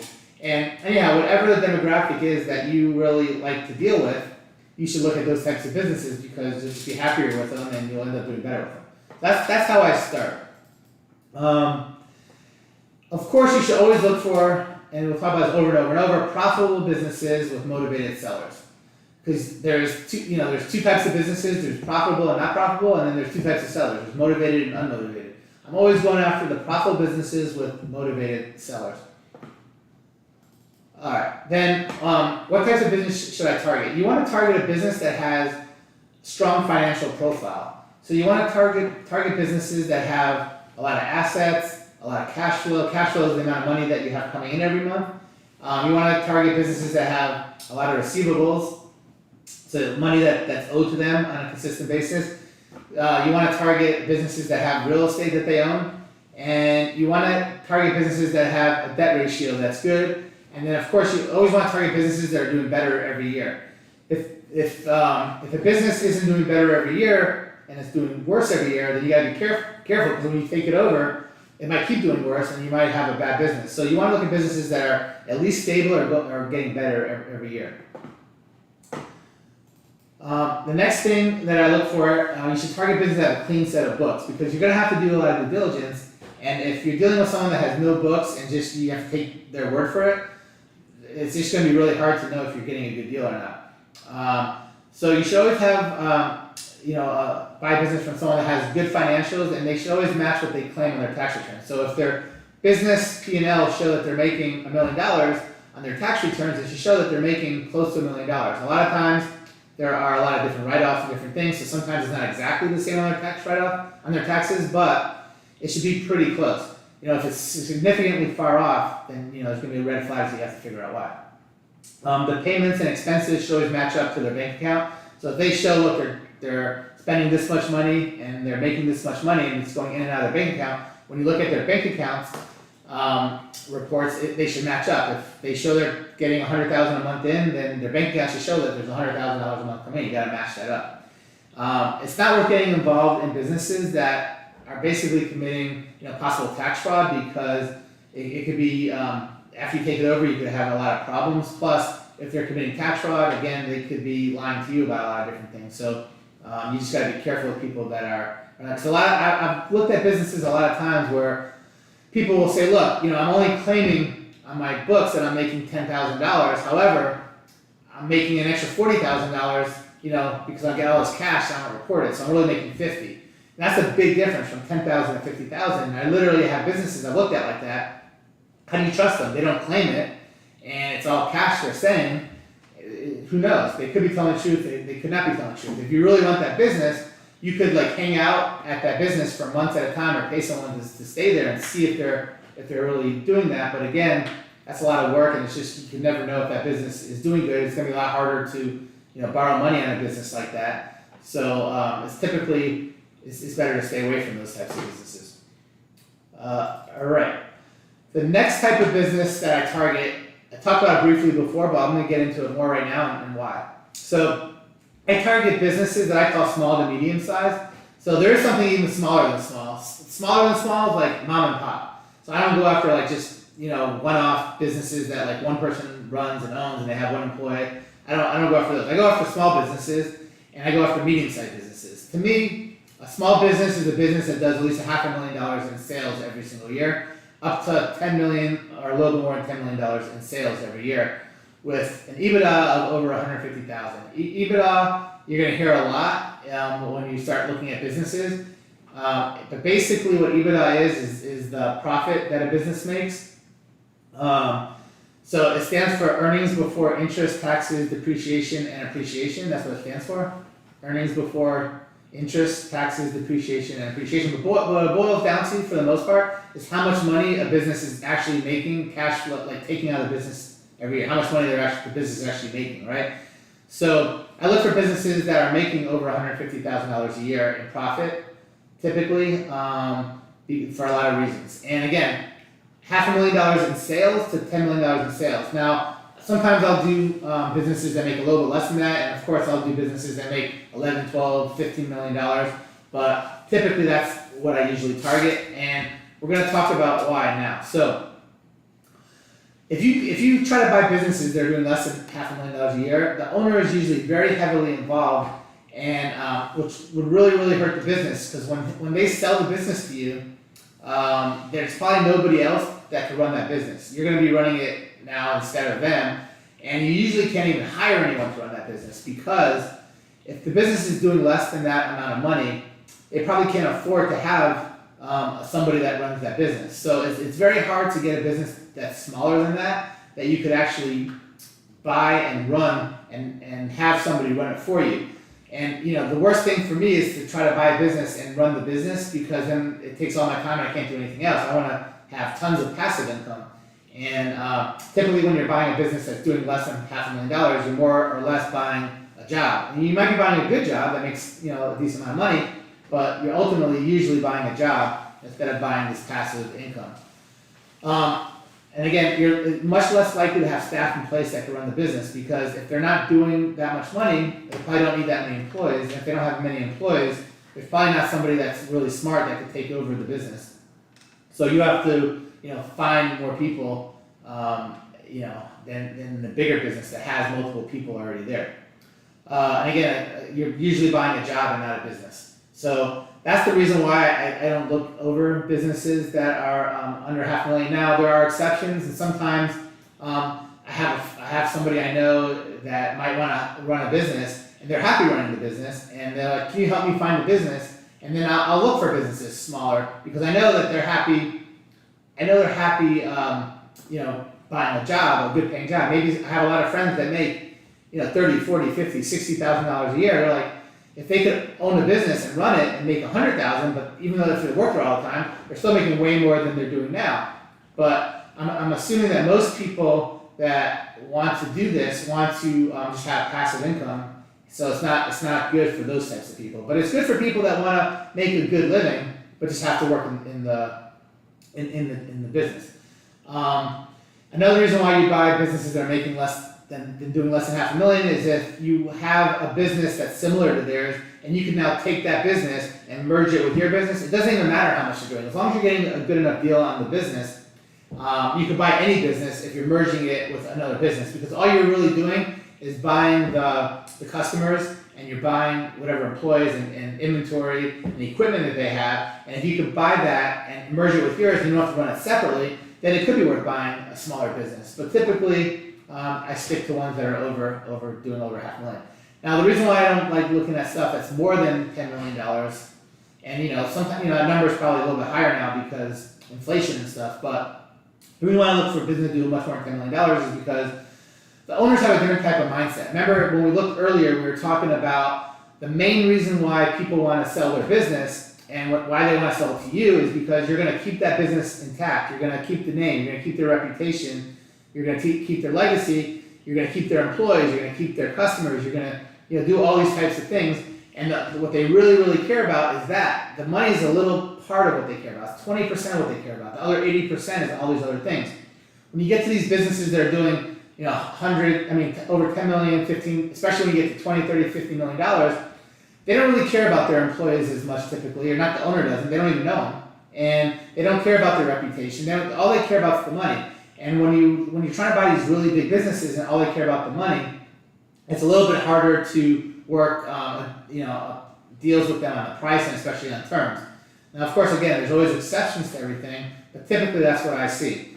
The next thing is they go for really high multiples. So most of the businesses I buy, they go for somewhere between 2 and 3 times what the business makes. So if the business is making $100,000 a year, I'm paying around $200,000 to $300,000 for that business. That's typically what it is almost every single time.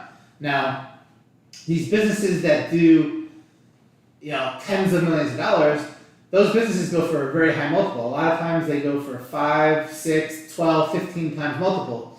And it's just a different type of business. So it takes a lot longer to make your money back on those types of businesses. Now, there's reasons why you would want to do those businesses. Those are just typically aren't the businesses I go after, and the businesses that's the easiest for you guys to start off with, because there's a lot more things that you have to look at. And of course, the last thing I was getting into is there's a lot more due diligence. Literally, you have to have a team of people to go through these huge businesses to see. Go through their books, go through all their other stuff. There's all kinds of legal. Sometimes you can spend hundreds of thousands of dollars just doing due diligence on these big companies, and then a lot of times you're not going to buy the company. Now you're out all this money for doing due diligence. And once we get into like all the due diligence you have to do for these other companies, sometimes you have to spend money to do it.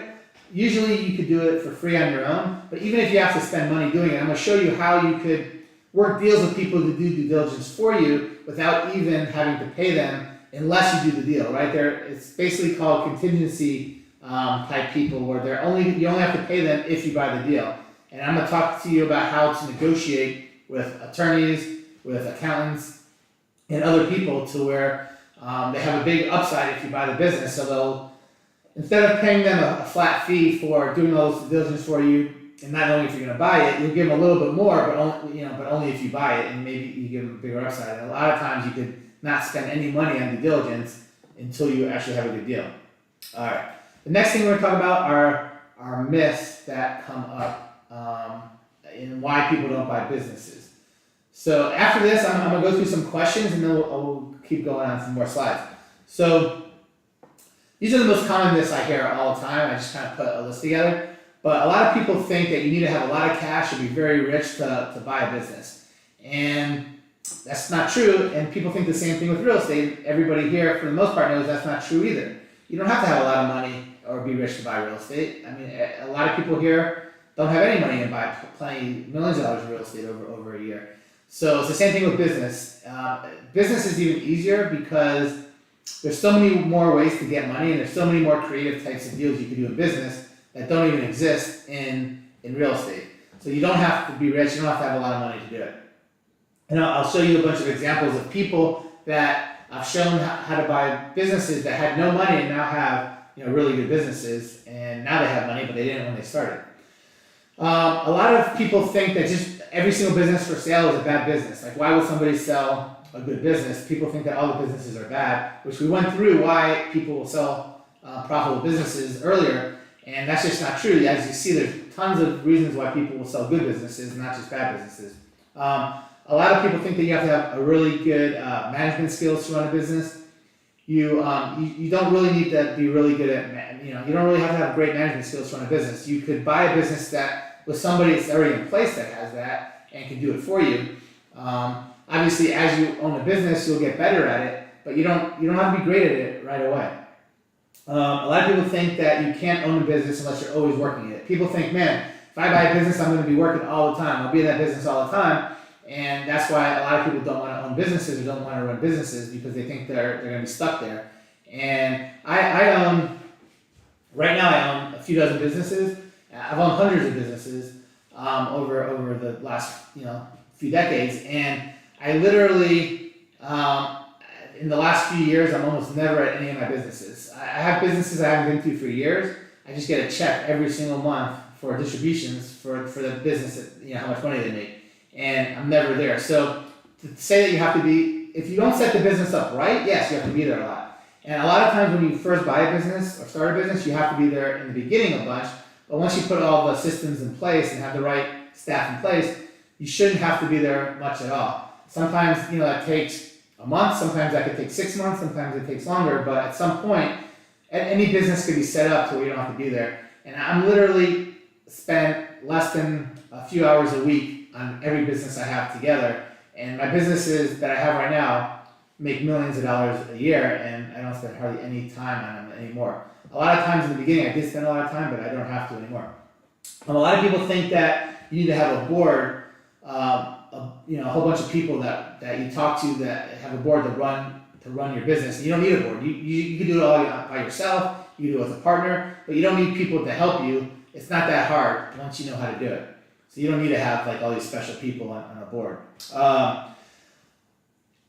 People think that you have to know everything about the business, right? If you own a business, you have to know everything about that business. Well, I have tons of businesses that I honestly know nothing about, or very, very little. Like if I go into a lot of the businesses I have right now, I wouldn't be able to, I couldn't even run the machines. I don't even know how to charge people. I don't know how to do anything with the business. Very, very little. I know the basic concepts of a lot of these businesses, but if I was there to work, I wouldn't know how to do anything.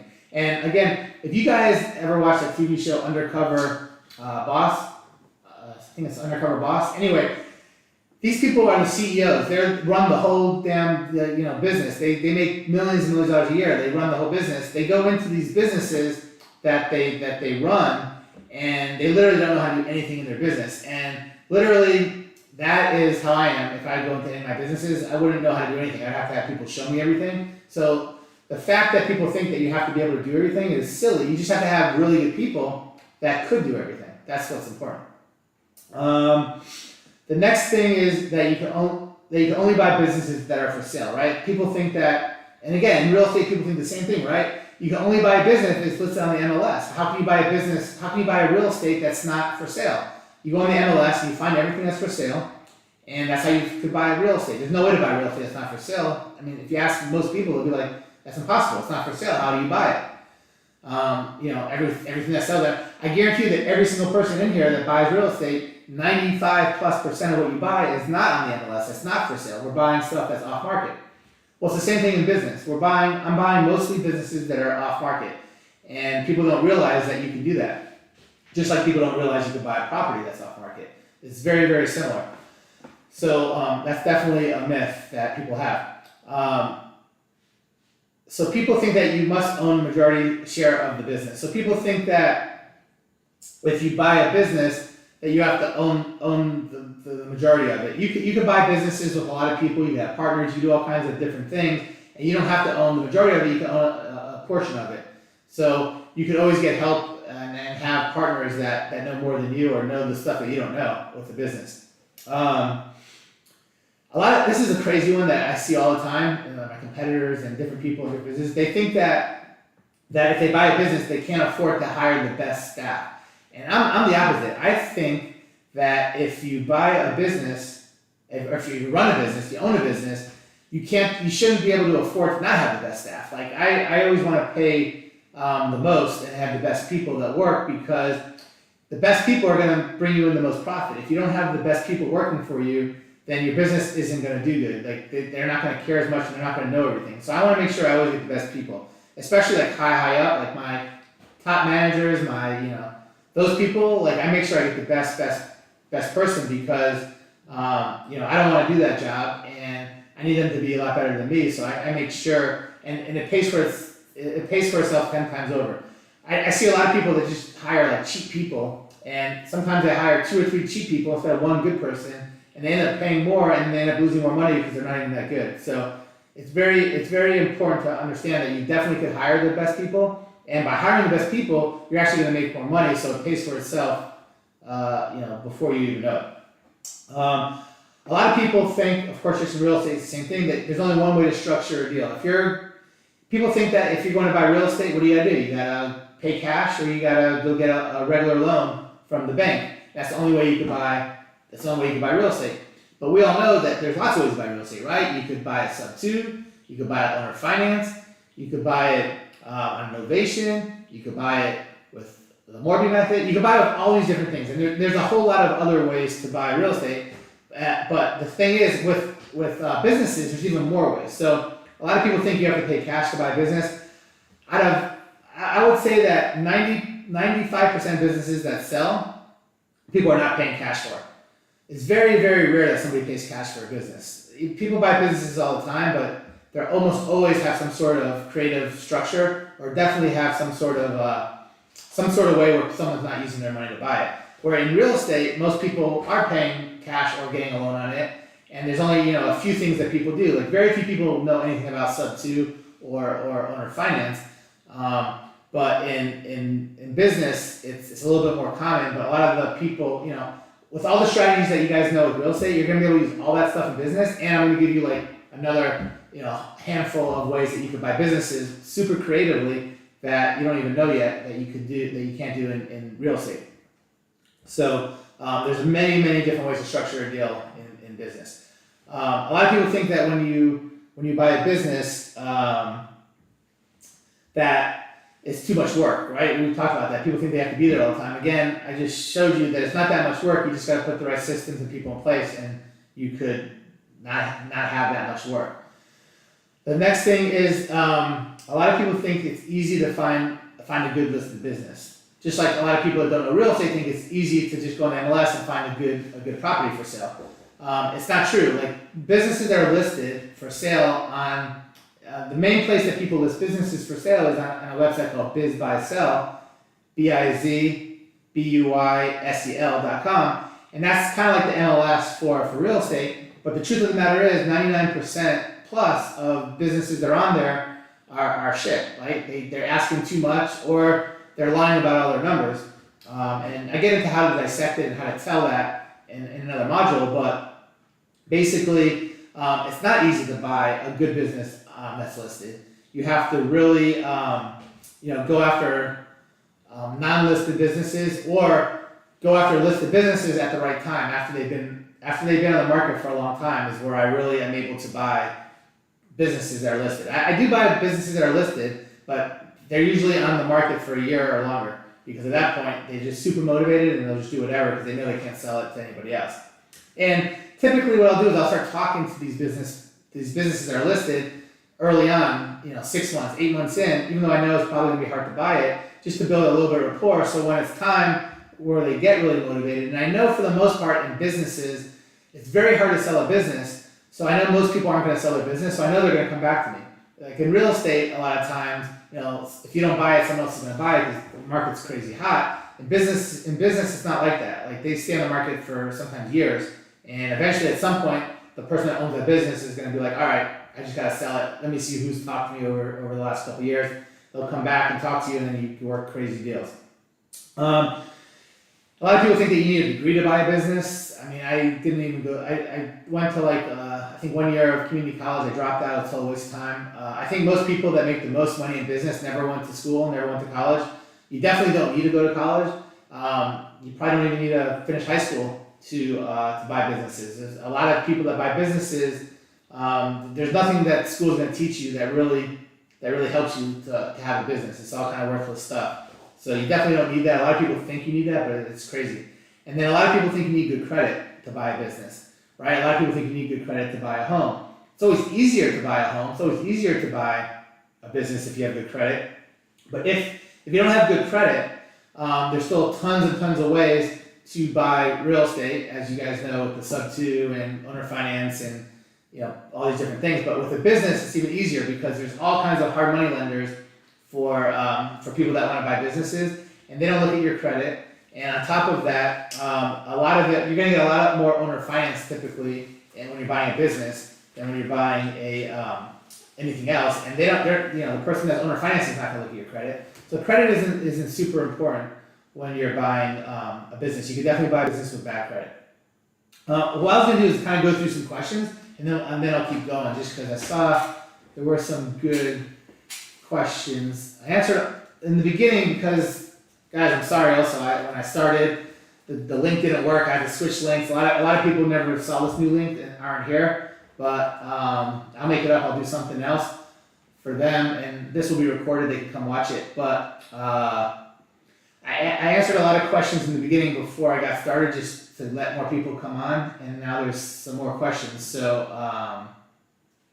let me read some of these questions here, and after answering, we'll keep going.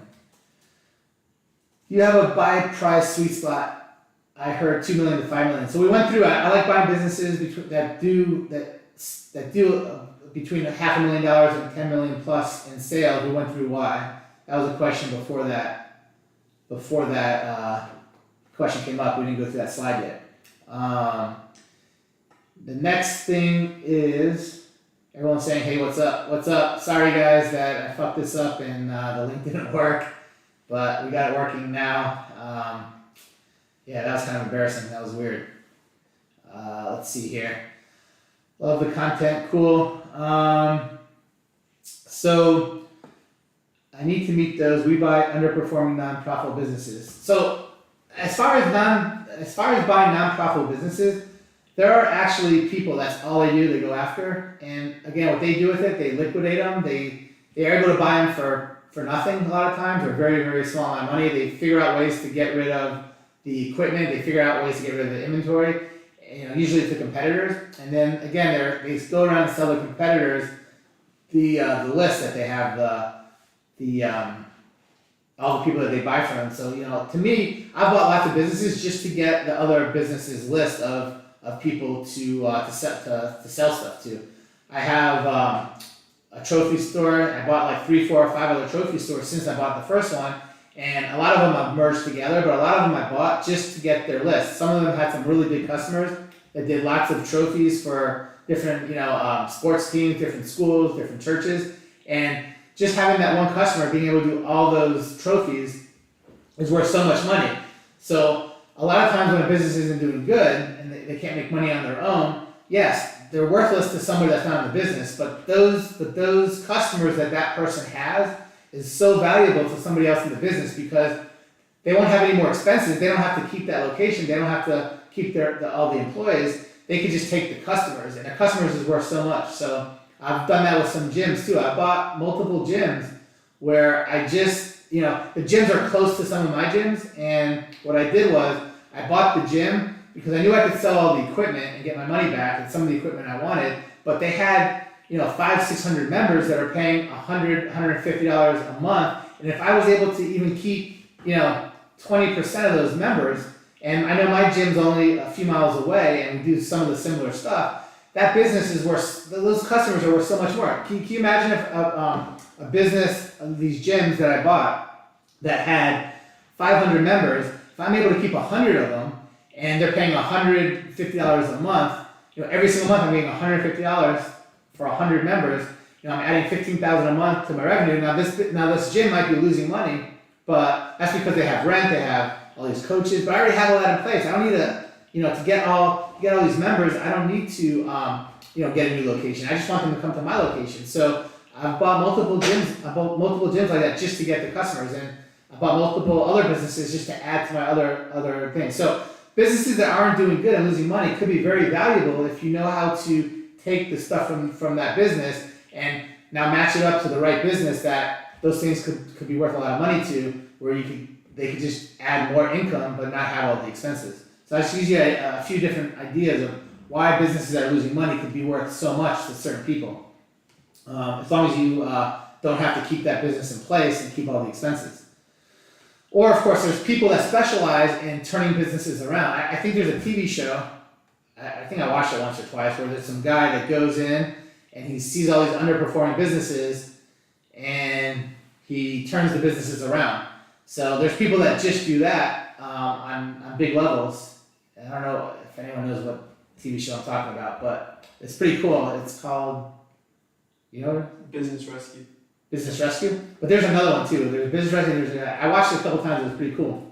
So, but there's people that just do that. So that is that talks a little bit about non-performing or non-profitable businesses. They're called turnaround specialists. There are all kinds of names for what they're called. All right. So if you have any questions, ask them, or I'm gonna keep going. But let me see a few more questions here. Do you look for business? Do I look for businesses with real estate included, or just the business itself? So I love buying businesses with real estate. I prefer to buy businesses with real estate for a lot of different reasons. However, I would say most people probably don't care if they have real estate. Most people that I talk to that buy businesses don't necessarily care if they have real estate or not. Some actually don't like real estate. Some do. I love buying businesses with real estate for a few different reasons. I'll tell you reasons why it's good to buy with real estate, and I'll tell you reasons why the people that don't like buying with real estate, why they don't like buying real estate. So the reason why I like it is because real estate is the easiest thing to get a loan on. So if I'm buying a business from somebody and a significant part of the purchase price is the actual real estate, I could pretty much get a loan for 80% of what the value is of that real estate, and I can use that to pay for the business. And that's just a huge down payment that I have to pay for the business. And then plus, over time, real estate appreciates, and I'm not having to pay rent. And there's, every other reason why real estate is good. But besides all the other reasons why real estate is good, I don't need to get into, you could use, typically 80% you could borrow of the appraised value, and you could use that money to pay toward the down payment of this business. And a lot of times, that will cover the whole down payment, and I could now get the owner to finance the rest, or I can come up with all these different strategies that I'll tell you about of how to finance businesses. But that's why I love real estate. Plus, all of us on here are pretty much in real estate, and you guys love real estate anyway, so you'll know all the reasons why you like real estate. Of course, there's a lot of tax write-offs on real estate and stuff like that. All right. A few people said you already answered my questions. So someone asked, do I stay away from franchises? So typically, yes, I don't buy many franchises. I don't like franchises as much. However, I do buy some franchises. I have owned a couple franchises. I own two franchises right now, actually. I just started buying those in the last few years, but there's a lot of reasons why franchises are good, and there's a lot of reasons why they're bad. There's probably more reasons why they're bad than good, but I actually get into that in another module. Like, I go really heavily into why franchises are good and why they're bad. And for some people, it might be a better thing to do, and for some people, it's worse. But I have some oil change places. I have a whole bunch of oil change places in South Florida, in West Palm Beach, Fort Lauderdale area, and that's a franchise called Take 5. And then I bought a Homevestor franchise. So obviously, I do a lot of real estate, so I bought a Homevestor franchise to just try to get more properties. I'm always trying to buy more properties and trying to figure out different ways. So on top of trying to buy more properties and make money off the Homevestor franchise, I also use it to learn their strategies of how they are able to get such good deals, and then I try to implement that on my other real estate businesses. So there's a lot of reasons why, franchises have a lot of stuff in place to where you can learn a lot from them, but then, there's a lot of downsides, where you have to do stuff exactly their way, and they usually cost more and stuff like that. But again, I'll get into all the different things about franchises later, but I do usually not buy them that much. I stay away from them for the most part, but I do buy them for different reasons, and if it's a good deal, it's a good deal. If I think it's a good deal, I will buy a franchise. All right, next. Let's see here. The next question.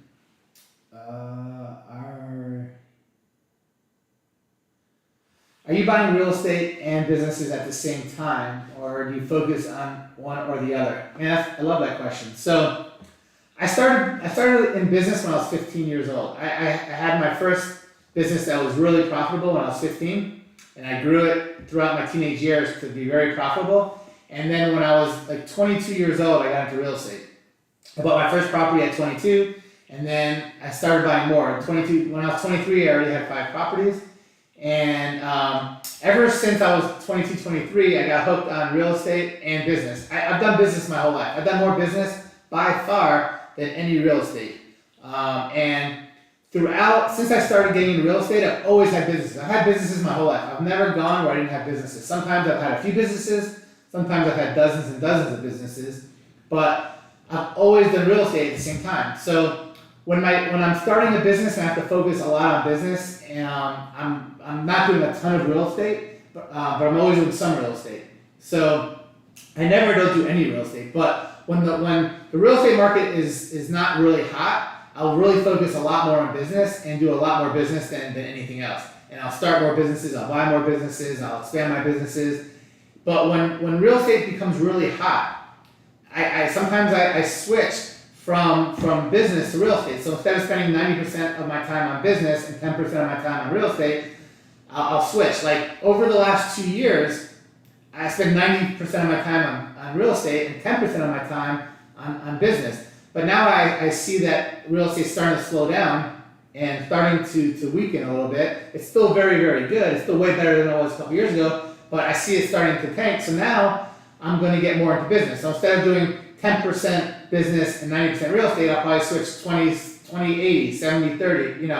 I'll start going more toward business. So over the next couple of years, I think that I'm going to start getting more and more into business and a little bit less into real estate. However, I always do real estate and business at the same time. It's just a matter of when business is really, really hot, I really focus on business. The better the economy is, the more business I do, because there's so much opportunity to make so much money in business when the economy is great.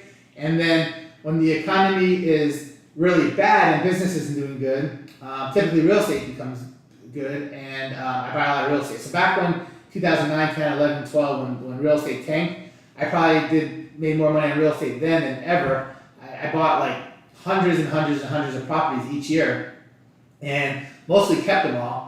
And 5, 6, 7 years later, I started selling them off at like 4 or 5 times what I paid for them. And I still have a ton of those properties now that I bought over 10 years ago, when I bought them for like 10, 20% of what they're worth now. So I'm always doing both.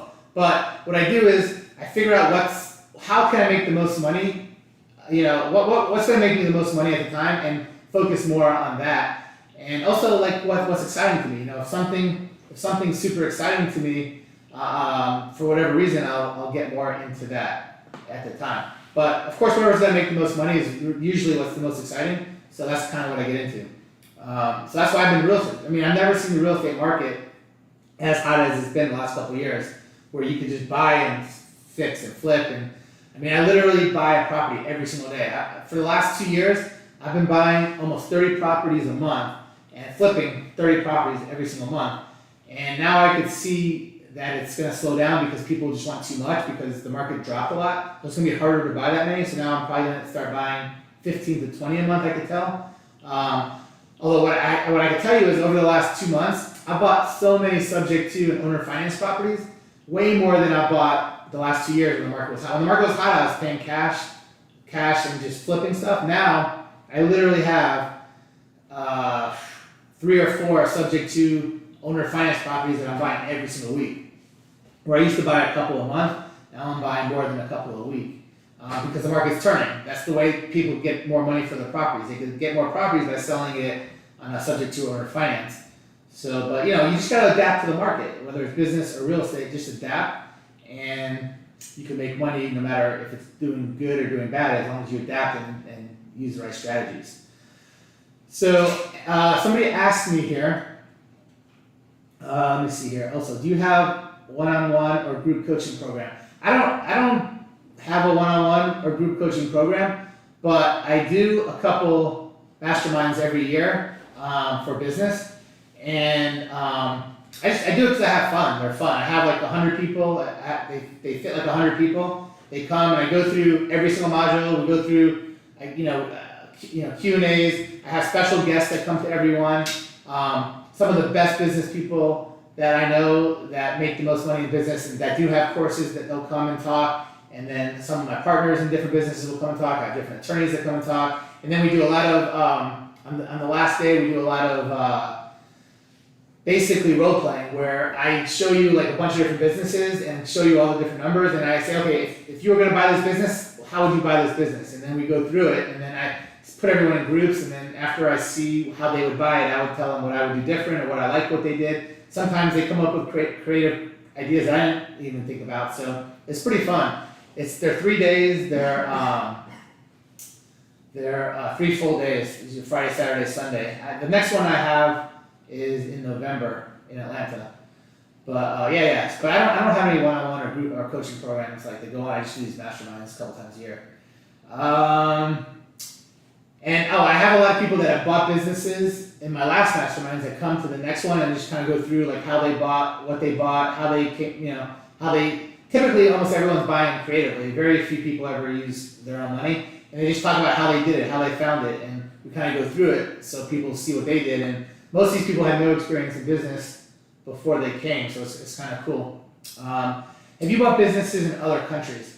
So I've never bought businesses in other countries. I strictly stay in the United States, but I do have businesses I've had businesses in probably half the states in the country. I've had businesses all over the country, but not outside the country. However, in the next mastermind I'm doing, I have a guy that's coming who is one of the best people I know as far as buying businesses. They actually have a program and stuff, and they buy businesses all over the world in all kinds of countries, and they know all these different tricks in other countries that you can buy stuff. They focus mainly on the United States, and then they do Canada, Australia, and all over the UK, but then they also buy stuff in all these other countries, and they know more about the other countries. But for the most part, everybody I know that wants to buy businesses, they really only care about the United States, so that's really what I know about, so I only show people about the United States stuff. How do you go about finding the businesses that you want to acquire? So that's a long answer, but really fast. There's a few different ways I go about finding them. Sometimes I look for listed businesses, but again, that's probably like 10% of the way I buy stuff, maybe a little bit more than 10%, 20% on the high side. But again, I look for businesses that have been listed for a long time that people are just super motivated. But most of the businesses that I go after are off-market businesses, and the ways that I do that is I figure out, like we talked about earlier, figure out what type of businesses I want to get into. I'll usually like Google everyone that exists in the towns that I want to go after, and I will then go on LinkedIn and send everybody a message that owns the business or that is a CEO or maybe the head of HR and talk. I have special letters that I write to these people that make them interested to call me back and talk to me. I send a lot of letters out to people, and I have a special way to do letters that I'm actually going to make a YouTube video of the way I do it, which there's nobody else in the world that does letters the way I do it. Like literally, I could probably make a whole course on how my letters are, and people that are really successful sending letters out will be like, holy shit, like you've come up with all that stuff. Like I have some crazy stuff I do with letters that nobody even knows you can do. But so I send a lot of letters out. I send a lot of emails out. I do a lot of stuff on LinkedIn. I go onto Facebook groups. Like if I want to buy HVAC companies, I'll go onto Facebook groups and I'll find HVAC private groups, and I'll join them all, and then I'll say, look, anyone here trying to sell their business, or anyone know anyone that's trying to sell their business? And in these groups, you'll start getting people to talk about it. And literally on Facebook, there's more groups than you could possibly think of.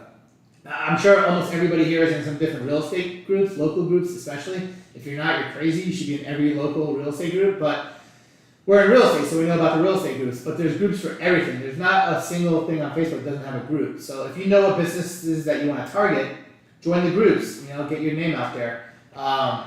Facebook and other social media platforms. I'm always posting on my. If you're friends with me on Facebook, first of all, if you're not friends with me on Facebook, definitely request to be my friend, because besides the fact that you'll see different things I'm doing that you could do, we can do deals together, and I always post fun stuff to watch that, maybe you could help you. So definitely become friends with me. I'll accept everyone's friend requests. So, but if how do I find businesses? I'm always posting on Facebook different things I'm doing. I let people know what I'm doing all the time. Look, I just bought this property. I'm buying a property every day. I probably post 2 or 3 properties I buy every week on Facebook, and I talk a little bit about it. So guess what? Every single month I have like 1 or 2 properties I buy just because people that are friends with me on Facebook are like, oh, you know what? I'm about to sell my house. Maybe you could come look at it and give me a price. Or my friend or my uncle or my dad's trying to sell their house. Can you go look at their house? I literally buy 2 houses every single month just because I post it on Facebook. If I didn't post that stuff on Facebook, I would be buying 2 less houses every single month. How much do I make on an average house? I'm making $35,000 on an average house right now that I buy. I would lose $70,000 a month if I didn't post on Facebook about all my homes. How many of you don't post on your Facebook about stuff that you do? Probably a lot of you. And guess what? None of your friends know what you're doing. They're not gonna ask you to buy their home. They're not gonna ask you to do whatever it is that you do that you're good at and that you can help your friends with because they don't know. So post on Facebook everything that you're doing. Let people know you're successful. Let people know what you're doing, because if people see that, first off, they're gonna bring you deals. But secondly, if you ever need help or ever want to borrow money or ever want an investor or partner with somebody, there's a very good chance that somebody that's watching your posts are gonna partner with you. You know how many people I get every single week that want to partner with me on deals? Unbelievable amounts. You know why? Because they see all the stuff I'm doing on Facebook. If I didn't post anything on Facebook, I wouldn't get all those requests. And I do a lot of deals with people. So that's one way I get a lot of people to, how I find deals. Whether it's real estate or whether it's businesses, I've literally bought businesses the same exact way. Every single year or 2, I buy a business just because people see that I have a lot of businesses and they'll refer to me their friends, their parents, their business, and I'm able to buy them.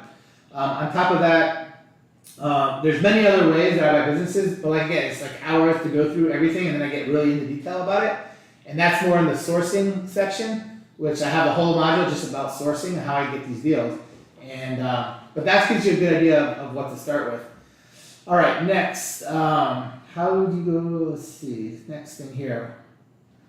When you listed the better people buy from divorces, if the business is say 8 years old, do you buy and try to sell before the 10-year margin?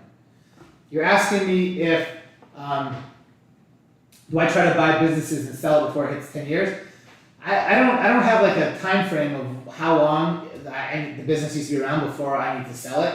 The way I determine, for me, if I want to sell a business, is first off, is it exciting for me anymore? If I enjoy the business, I'm probably not going to want to sell it as much. But sometimes there's businesses that I just don't enjoy anymore for one reason or another, and if I don't enjoy it, I just want to sell it. So I wait more till I don't enjoy it, or sometimes I wait till I see there's a shift in the market, and maybe I was doing really well with the business, and then all of a sudden the business is still doing really well for most people, but because it's not doing as well as it did, it kind of pisses me off. I'm like, man, the business was making $5 million, now it's only making $3 million. Making $3 million a year is great, but if it was already making 5, now it's making 3, you feel like it's not a good business. So sometimes I sell those, and there's plenty of people that want it because they're still doing really well, they're just not doing as good. And then sometimes I have people that come to me and offer me a lot of money for a business, more than I think it's worth, and I'll sell it. That doesn't happen a lot, but it does happen. I just had a business that somebody really, really wanted, and they offered me what I thought was more than it's worth, and I sold it to them. Sometimes I have businesses that people don't even buy the whole business from me. Sometimes they buy a percentage of the business to become partners. I have partners in most of my businesses. Probably 90% of my businesses I have partners. Sometimes some businesses I have 1 partner. Some businesses I have 2 or 3 partners. And I love having partners in my businesses. Some people hate having partners. Some people love it. I have a whole section about partners and why I like them or don't like them. But for me, they work really well. I'm good at certain things and I'm not good at other things. And I don't want to do the things I'm not good at. I don't want to do the things I don't enjoy. So I have partners that do. So a lot of times I'll sell a business to somebody or just a portion of the business just so they can partner with me and do the stuff that they're good at that I'm not good at, or the stuff they enjoy that I don't enjoy. So that's kind of how I determine like when I want to sell a business. And if I know I want to sell it, I want to make it as good as possible for the next person. Some of those oil change places make big bucks depending on the area. Yeah. So I have some oil change places, and they do really well. So it's definitely a good business. And it's a franchise, so it runs a certain way, and I don't have to.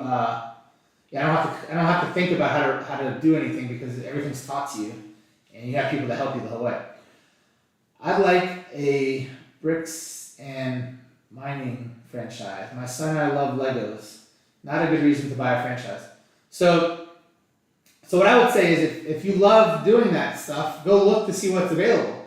And besides looking to see what's available, go reach out to every person that owns one, and you'd be surprised. A lot of people that own these businesses just aren't selling it because they don't know that it's sellable. But if someone reaches out to them and they say, look, I want to buy your business, they'll start talking to you. And maybe they're not ready to sell their business the day you start talking to them, but maybe 6 months from now, a year from now, or a couple years from now, they'll come back to you. So if you're interested in a business, reach out to all the businesses that are around and talk to them. And you'd be surprised that you're going to have some really good conversations.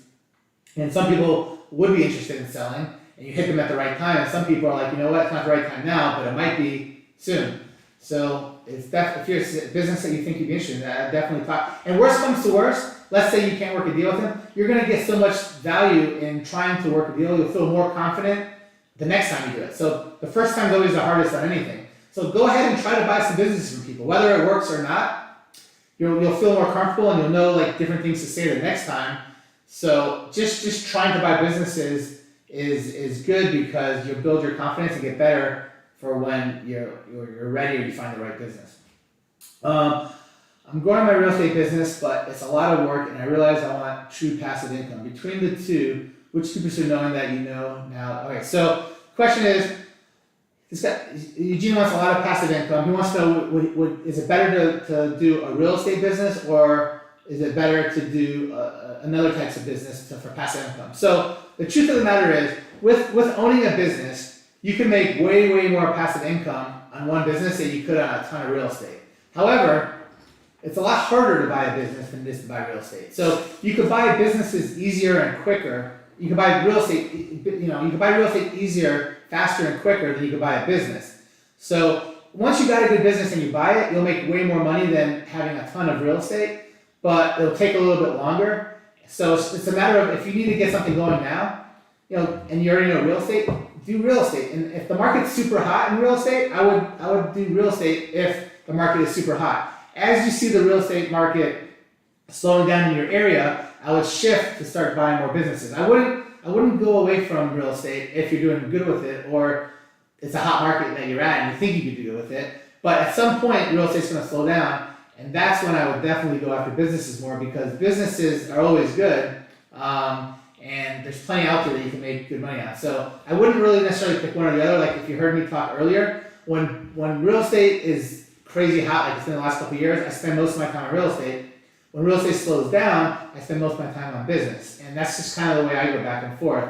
But I'm always doing both. But it's just a matter of how much of each. All right. So I'm in Canada and have bought businesses here this way. Awesome. So you're in Canada and you've bought a bunch of businesses and you've used creative financing, which is awesome. That's great. So that should show, anyone could buy businesses. And again, the more techniques and the more ways that you know how to do it, it gets easier. And if you're already in real estate and you're talking to a lot of sellers selling real estate, it's very similar to a degree of talking to sellers that are selling businesses. So you have a big head start. And the most important thing with buying a business is building that rapport with the seller. That's another reason why I hate buying on-market businesses. When you buy on-market businesses, they usually have a broker, right? Just like when you're buying on-market real estate, they have a broker. And it's very hard to talk to the actual owner. You have to go through this broker. And it's very hard to build rapport when you're going through a broker. I love talking directly to the seller, because once somebody likes you, they'll basically do whatever you want. But the broker kind of like fucks you up and breaks that bond. So that's another reason why I don't like going after on-market stuff. But again, I go after on-market businesses once it's been on the market for 10 months, a year plus, and usually at that point, the seller doesn't really like the broker that much because it's been on the market that long and they promised them they'd sell it right away and it hasn't sold. So a lot of times I'm able to now, they get rid of their broker, now I can go directly to the seller. So that's another reason why it's much better to do off-market stuff. For all asking about franchises, I have bought a flower shop franchise on terms. So Mike bought a franchise on terms.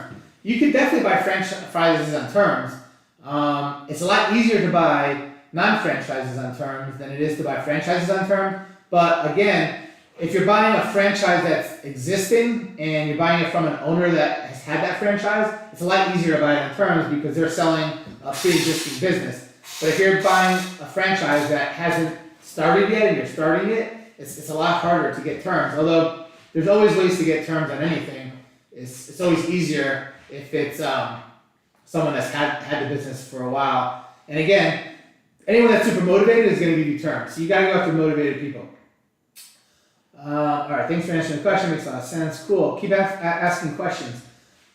How do you get deal flow for people that can't sell their business? How do you get deal flow for people who can't sell their business? So I think the question is, how do I go after people that have businesses they can't sell? So either you're asking me people that have businesses that on the market for a long time they can't sell it, how do I target those people? So if you go onto the BizBuySell, which is the main website, it's bizbuysell.com, bizbuysell.com. You could do a search by how long businesses have been for sale, and I just searched businesses that have been for sale for over a certain amount of time, and then I target those businesses, and then you can actually search by businesses that offer seller financing, and I go after those.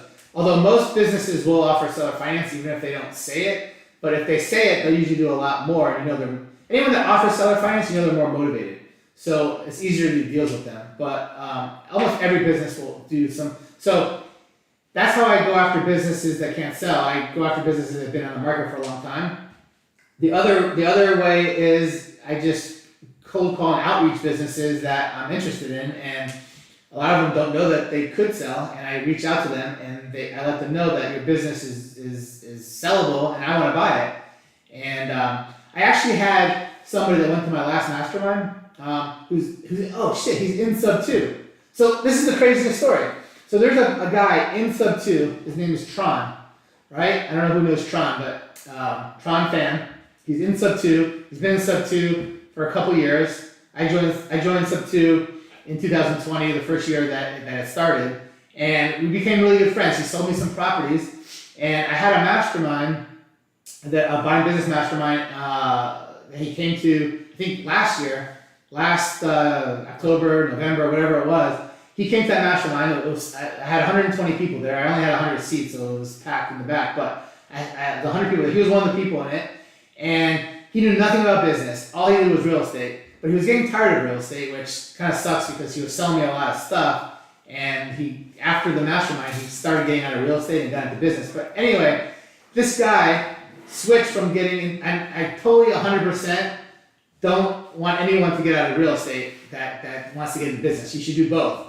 And this guy, for whatever reason, Tron, he literally just kind of after a few months after that mastermind, he's like, dude, I really want to just do business. I really, you got me hooked on it. And I kept telling him, don't get out of real estate, but he did, and he got really heavy into business, and he just did a deal. He bought a business for $12 million, and he sold the business to somebody else. Well, he actually found the business for a company. It's a whole other strategy. It's almost like wholesaling real estate. I get into that later, but the guy paid him, usually you should get somewhere between 1% and 3% commission. It was his first deal, and whatever he got a 1% commission on that 12. He got 120,000. So 120,000. Yeah, it was a $12 million business that he sold to someone, and he got a $120,000 assignment fee. Essentially, it's not called an assignment fee in business, but basically he found. So what he does now is this is all he does with business. He doesn't do most of the stuff that I showed. This is what he does. he finds big companies. He goes after big companies that want to grow and expand, and he basically talks to them. He's like, look, I could find you some smaller companies that can merge into your company. And he's like, if you want, I'll find you these companies. And what he does, he has a whole strategy of how to find these companies with a lot of the strategies I show of how to source deals, whether it's sending letters, cold calling, LinkedIn, all these different things. And he just goes after companies for these big companies, and then he'll sell them to these companies, and they merge, and he gets somewhere between a 1% and 3% commission. On his first deal, he got a 1% commission. On a $12 million deal, he made $120,000 on that one deal. And I don't know if anyone knows Tron, but he's been in sub 2 for over 2 years. You could reach out to him, but that's he's like heavy into business, and he knew nothing about business. Didn't think he was getting into business when he last year when he came, and now that's all he does, and he has like a whole team now just for business. So it's kind of cool. Next question here: do you stick with businesses in the United States? Do I stick with business in the United States or other countries? Yeah, I only do in the United States right now. I'm not like super opposed to doing stuff in other countries if it's like Canada or something, but I just never have. So I just stick to the United States. I'm really good at the United States, and what I learned is if you get really good at something and you feel really comfortable with something, you just stick to what you're really good with. Don't like start going out and doing stuff that you're not good at or not comfortable with, because that's all the times I've lost is when I've went after stuff that I'm not like, I don't know a whole lot about, and I'm not as comfortable with. So I kind of stick to what I'm good with and that I've done a lot, and that's kind of why I stick to the United States. How do we get access to the mastermind with you? So just follow me on Facebook. I don't want to talk about it a whole lot on here, but if you're friends with me on Facebook, I'll be posting about it. As we get closer. The next one I have is in November. It's like November 11th, 12th, 13th. It's like a Veterans Day weekend holiday, Friday, Saturday, Sunday. It's going to be in Atlanta, but as we get closer, I'll talk about it a lot more, and I'll show you all the different things that I go through in there. But just follow me on Facebook. If you're not friends with me on Facebook, you need to be friends with me on Facebook. If you didn't subscribe to my YouTube channel, it's just Abraham Gray. Subscribe to my YouTube channel, because I just started it like 4 weeks ago. But every single week I put a couple of videos out on different businesses I bought, different real estate I bought, and a lot of just mindset stuff that's going to make you do better in whatever you're doing. But you'll see how I'll break down like different deals, how I got them, how I found them, how I structured them, and I make them all like fun to watch. Like they're not boring where I just talk. I'm gonna like make it interesting. So you gotta watch my videos on YouTube, and every single week I'm gonna put out more. They're gonna be funny. They're gonna be very informative, and you're gonna hopefully be able to take some of that information and be able to grow your business with it. And hopefully we can do stuff together too. So make sure you're friends with me on Facebook. Make sure you follow me on Instagram and TikTok, and then of course YouTube. You gotta subscribe and watch my videos. All right. Next question is, I have 4 seats already. Leo, cool. We met in Vegas. All right, so yeah, a lot of you guys know each other and have done deals together, which is awesome. I mean, that's one of the main reasons why I buy all these programs. Like I'm in Sub 2, I'm in Astro Flipping, I'm in dozens of other programs. The main reason why I buy them is because I love meeting the people in here, and I end up doing so many deals with everybody. Like literally, I posted in Sub 2 a couple weeks ago, or maybe last week, all the different things I've done with people and how I want to do more deals with everybody. And since that post, I've done over $1 million in business with other Sub 2 people since I made that post. If I didn't make that post, I probably wouldn't have done $1 million worth of business in the last week. So literally, just by posting that on Sub 2 in the group, I've done tons of business. And maybe in the next week, I'm gonna post all the different deals I've done since I posted that. And I'm gonna show you different deals that I've bought from people, different deals I've partnered with people on, and a lot of deals that I've funded for people, a lot of transactional loans and different loans. But it's all because I posted and people knew what I did. So the power of posting stuff in social media in the group and meeting other people is so powerful. Anyone that doesn't do it, you're just giving money away because it doesn't cost anything.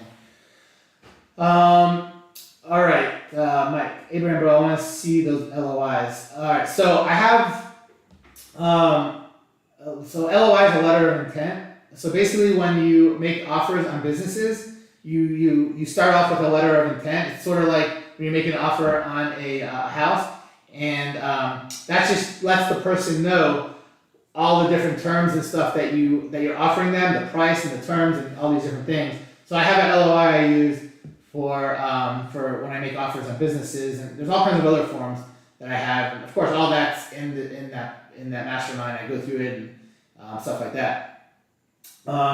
What types of agreements do you use to buy a business? So you start off with an LOI, and in one of the modules I go through everything, but you start off with an LOI, and then once it usually goes back and forth until everybody agrees on something, and then once everyone agrees, then you have an actual contract to buy the business, and that's more of the legal one. The LOI is really not binding, but once you get to the final one, then you draw up a contract, and that's what you use to give to the attorney to draw up the thing, and when you buy it, all the terms are in there.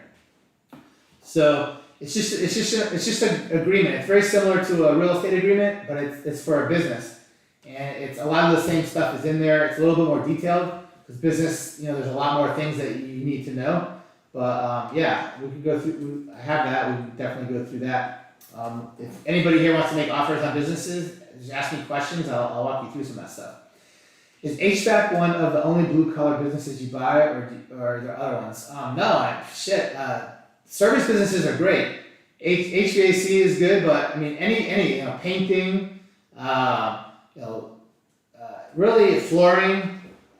There's electrical businesses. Plumbing's a great business. Any type of service business is really good. And if you're in real estate, having a business that has to do with real estate, they can help each other, because then you give yourself a lot. You can make money off your own business. Plus, you probably have a lot of friends in real estate that can use your business. So, landscaping, all these different things. So there's definitely any type of these businesses are good to buy. How much is the 3-day mastermind? So I have it to where when I advertise it to like everybody, it's to people I don't know. Like when I actually advertise it and put it out there, I charge a certain amount. But when I put it on my Facebook, and like if you're a Facebook friend of mine, I give everybody 60-70% off. But it depends on when you buy it and stuff. But it's somewhere between $1,000 and $2,000 typically for all my Facebook friends. So if you're a friend of mine, it's gonna be under $2,000, and it's 3 full days, and it includes like meals all throughout the days. I give you like nice booklets and for all the slides, and you get a whole bunch of other stuff. But you go through everything, and I have special guests that come. But anyway, that's what it costs. Am I selling any businesses? I don't have any businesses for sale right now, but any business I have, I would sell. There's not a business I wouldn't sell. It's just a matter of what, who wants to buy it and what kind of things we can agree to. Everything I have is always for sale, although I don't have anything actively listed for sale. But if somebody came to me with something that they really are interested in, I'm not opposed to selling anything. Do most people still blow off the idea of buying businesses and just continue with real estate? People that really understand how to buy businesses and understand the whole process and the steps, they sort of start learning about it and start doing it. The problem is people that really are into the real estate business. Think about when you first started doing real estate, like how hard it was. It's very hard in the beginning. The first deal is extremely tough, and then it keeps getting easier.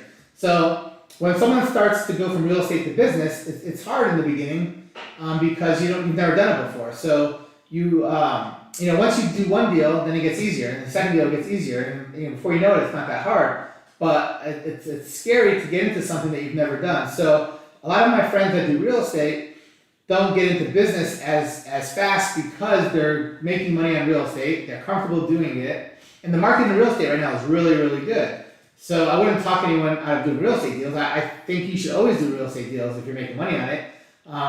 If you ever get to a point where you're not making the money on real estate that you want, then I would definitely push you to do business more. But again, real estate's a little bit easier. The business, there's a lot more due diligence and all kinds of different things. You can make a lot more money with business, but it's a lot more, it's more work. So, it's really depending on you, but it's good to know how to do it. But just by knowing how to do it, it'll make your real estate business better. And just knowing how to do it, if you ever decide to do it, you can do it right away when you're ready. So that's what I would say with that.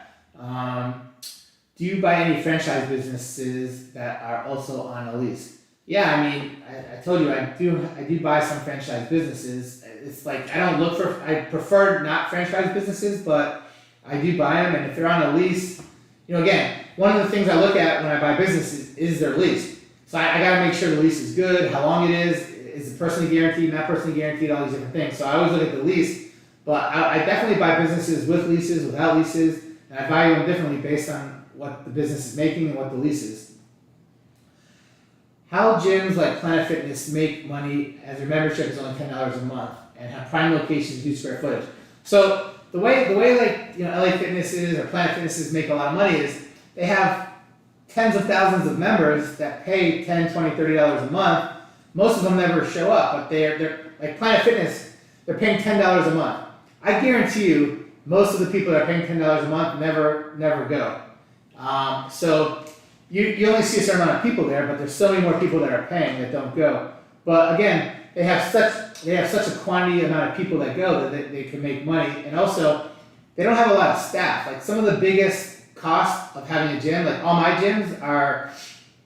I have a lot of gyms. All my gyms are like group training type gyms, and it's expensive to run because I have staff. I have like coaches that run every single class. So every single class I have, there's a coach there. So you're paying every day for coaches to run every class. In Planet Fitness, you have a front desk person, you have a couple salespeople that probably work mostly on commission, or so you don't have a whole lot of costs and staff, and that's how they can make a lot of money. If you don't have a lot of staff, and you can get just unlimited amounts of members because it's so cheap. A lot of people don't cancel because it's so cheap. They're like, oh, maybe I will use it, or maybe, so that's how they make money.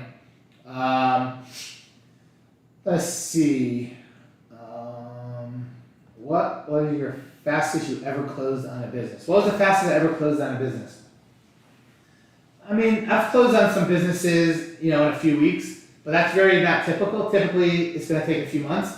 But if I find a business where somebody's just ready to get out, and there's not like a ton of due diligence needed, and the price is good, and it's someone that's just wanting to get out, and it's not super expensive, you could close on a business pretty fast. You could close on it. I've closed on one in particular that I remember like 3 weeks, but again, the guy was super motivated. It wasn't like a business that was like super complicated to go through, and we knew each other, so that one took 3 weeks. But typically, it's going to take a few months, and that's from when you have a contract to when you're done, two months, 3 months, and you're going to want to do like a month or two of due diligence. Typically, on most businesses, so most businesses will take longer, but 3 weeks is the fastest I've ever done one.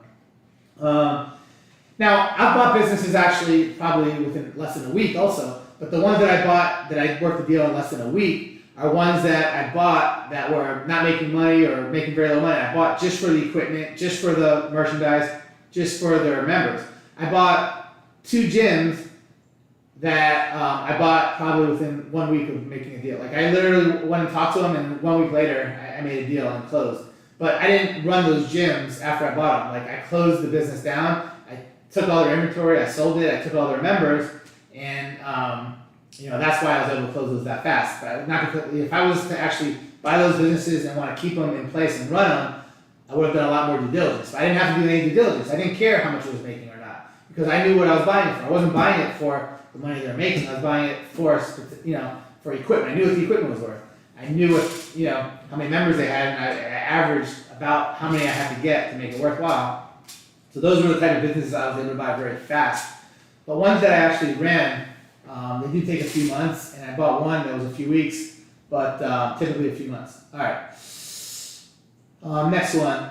Can you say the website again of where you can buy business? I'll type it in. Here, I'm gonna type it in. It's BizBuysell.com. BizBuysell.com. So if you go on, there's a lot of websites that you could find businesses for sale. Biz buy sell is just the biggest one. It's like the MLS. And most of the other, do you type it? I don't see it. Most of the other businesses, most of the other websites that you could go on do businesses, they are also on biz buy sell. So a lot of times they're on there twice. Businesses for sale, yeah, bizbuysell.com. So what's cool about that website? So it's free. You can get on this for free. Anyone can get on here. So you go on there and you can search by city, you can search by state, you can search by all kinds. There's millions of different search things you can search by. You can search by the type of business, the franchise, not franchise, the type of industry, how much money it makes. However, most of the people that post on there, don't have very accurate information. So once you start doing due diligence, you'll find out that a lot of these people are full of shit. But again, I show you how to tell that. Now, the other thing about this website is it's totally free. However, there is an upsell that they sell for around 20 or 30 bucks a month that you can pay. Biz buy sell around 20, 30, and then you have access to extra features. The cool thing about that is if like a whole bunch of people want that extra feature, you guys could just buy one account and share it with everybody. So one person, for that 30 bucks a month, you could share with 30 people, and then you're paying $1 a month for that extra feature. The extra feature that you get for that 20 or 30 bucks a month is, I don't even know what it costs because I pay it yearly, so you get like a discount to pay by the year, and I just auto renews every year. I pay for it, so although you don't need it, what it does is it lets you like save searches. So like let's say you're looking for stuff and there's something that you really like, you could save that business and you could go back to it in 1 second and always look at it over and over and over again. So that's one thing you can save it. But the thing that I like the most about the paid feature is that it will show you how long the business has been for sale. So if you have the free version, it will show you every business and what they're asking and how much they make, but it won't show you how long it's been for sale. So for me, it's really important. Why? Because I know businesses that have been for sale for a year or longer are going to be much more interesting for me to go after and try to buy. So I go after businesses that have been around and for sale for that long. So without the paid version, you don't know how long they've been for sale. Now you got to start asking questions. You can ask them, and then the other thing you get with the paid version is they kind of like will show you, like let's say there's certain industries that you like, they'll show you every single business in that industry, and they'll show you like the average price it's sold for, the average, all these different things.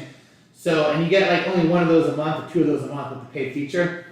The only thing I like about it is I like that you get to see how long the businesses have been for sale for.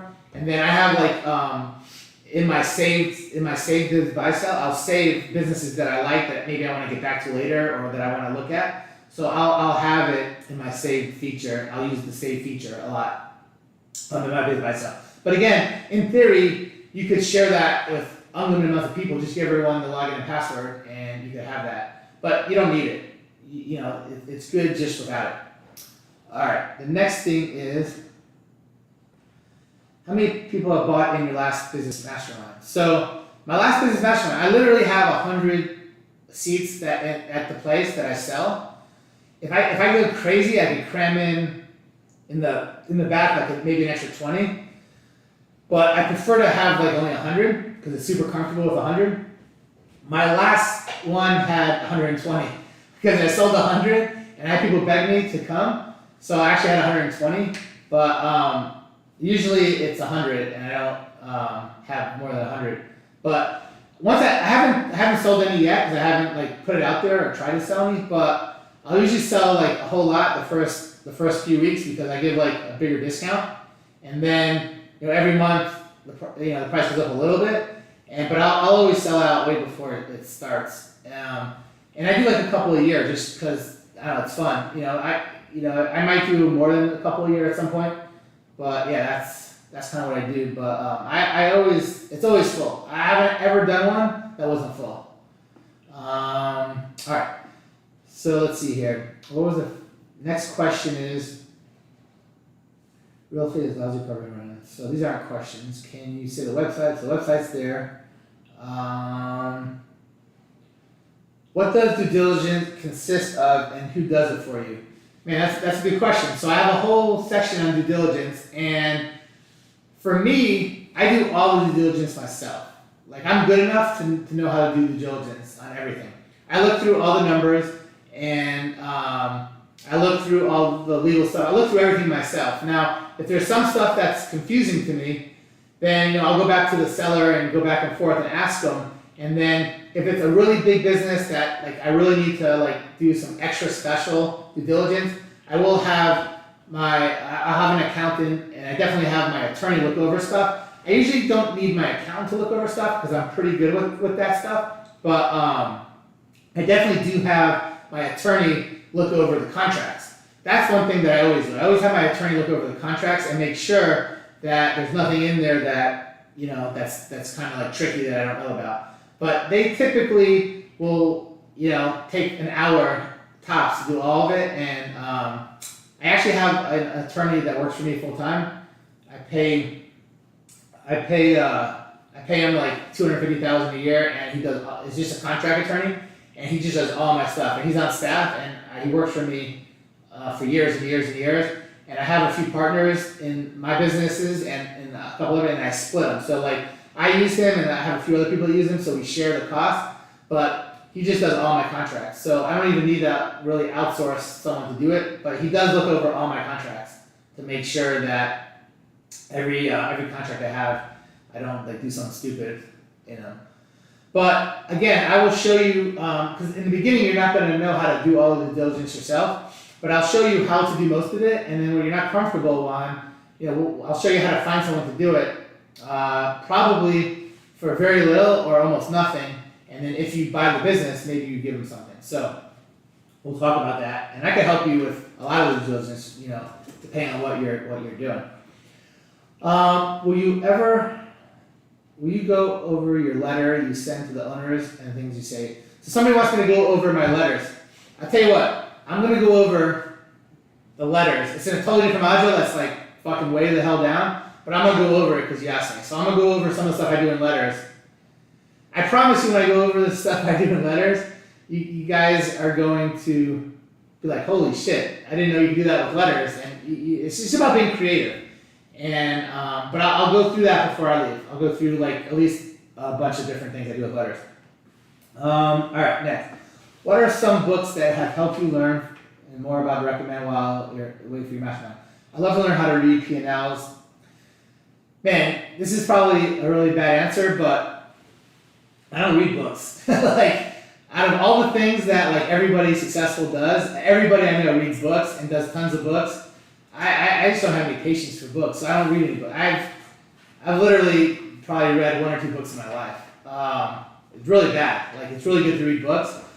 So I bought shitloads of courses. I bought shitloads of courses in every type of course. I bought real estate courses, I bought business courses, SEO courses, marketing courses, gym courses. I bought tons of motivational courses, Tony Robbins type. I buy courses and I'll listen to all these courses, but I really don't read books. I mean, I know which books are good just because I see everybody that talks about this book and this book and this book, so I know there's a lot of good books out there. I personally just haven't read any books. I just not a book person. But man, if you want to learn how to read P&Ls and stuff like that, it's not really difficult. I guarantee you there's a lot of YouTube videos on how to read P&Ls and stuff. But if one day I might do a Zoom just how to go through P&Ls and go through that stuff because it's not really difficult. And once you know how to do that, you can go through anything. But I would definitely just look on YouTube for people that go through it. I'm sure there's a lot of good ones, and I'll do one eventually, another live and go through all that stuff if it's something that a lot of people want. Where can you find off-market owner info?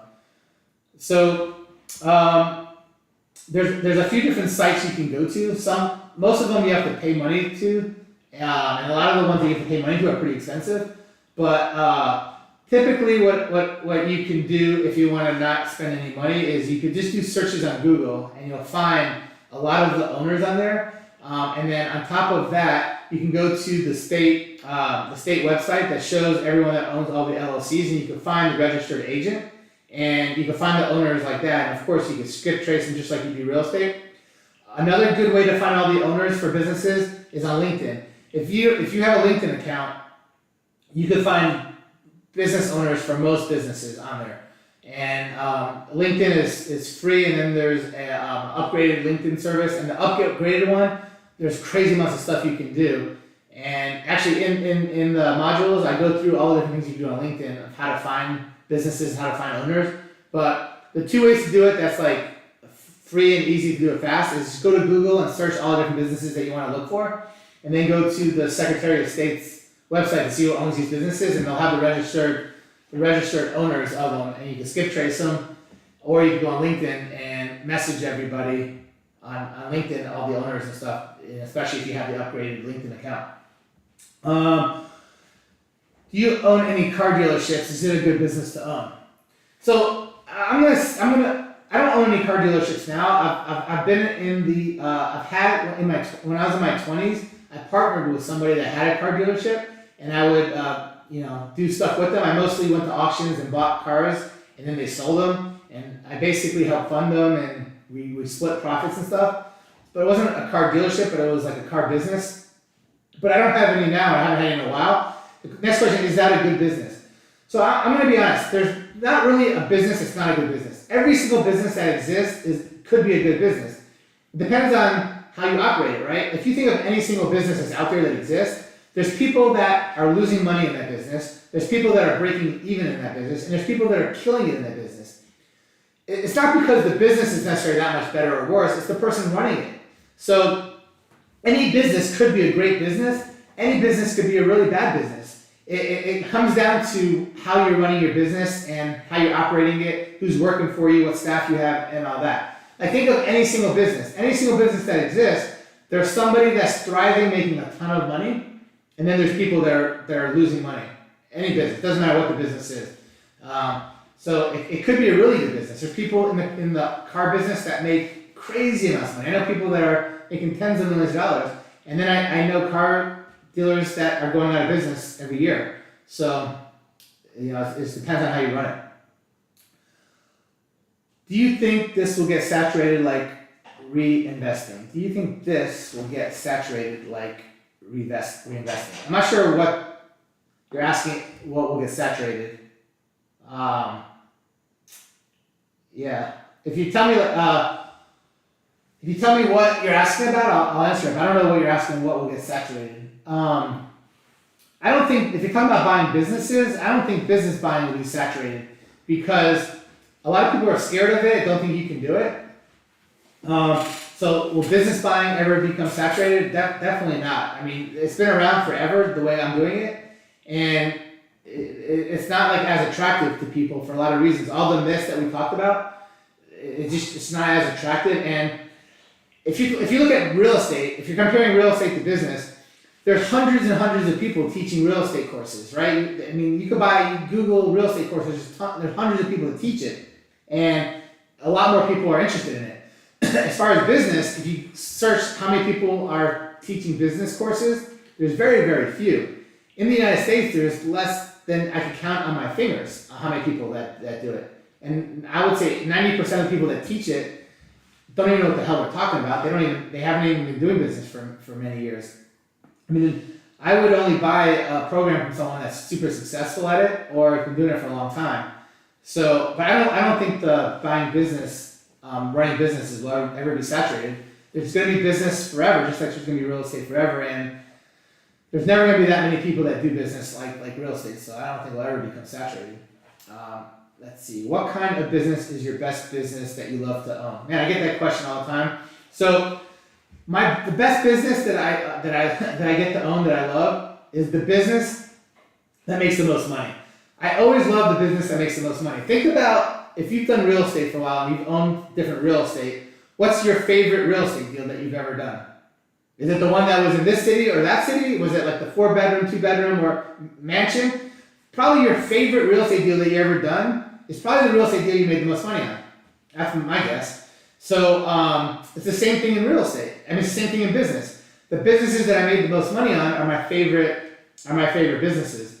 And I don't really necessarily care what the business is, but if it's going to make way more money than another business, even if I don't like it in the beginning, I tend to end up liking it more because that's what's making me so much money. So that would be the answer. Now, in this particular case, like what that business was, I was in the jewelry business for like 7 years. I started it actually. No one was doing what I was doing. I was one of the first people in the country that did this. So I started like a We Buy Gold business back in like 2007 or 8, and I actually had stores that I would just rent the store, put a table in there, and buy gold. And then I bought diamonds, and I bought jewelry, and I bought coins, and ended up buying all kinds of other stuff. I bought antiques and phones and gift cards, and eventually all kinds of stuff. But it would start off as buying gold and silver and diamonds and stuff like that. And that business I had for about 7 years, and I made over $100 million on that business. And I had 3 partners, so we split it 4 ways. But that was the business I made the most money on. I made $100 million in like about a 7-year period, and that was my favorite business. It's not my favorite business because I like jewelry, because I hate jewelry. I don't even wear jewelry. Like jewelry is like, I have no interest in it. But why was it my favorite business? I just made so much damn money in that business that it's my favorite business. So that's the business that I made the most money in, and I had that business from like 2007 to like 2000 maybe 13 or 14, and I ended up selling the business. I sold all my best locations to like a lot of my managers and some other people, and then the business started turning that year, and so I ended up closing and liquidating a lot of the locations that weren't the best. But I had over 300 locations in the country at my peak. And back in 2011, 12, 13, I had over 300 stores. And it's a really cool story of how I started it and how I wanted to become partners with other people, and they thought I was crazy, they didn't do it. But anyway, to answer the question, that was my favorite business. And what's crazy enough is in these modules, I have one whole module that talks about because most of the money I made is actually in businesses that I started. Even though I tell people never start businesses, that's how I actually made the most money.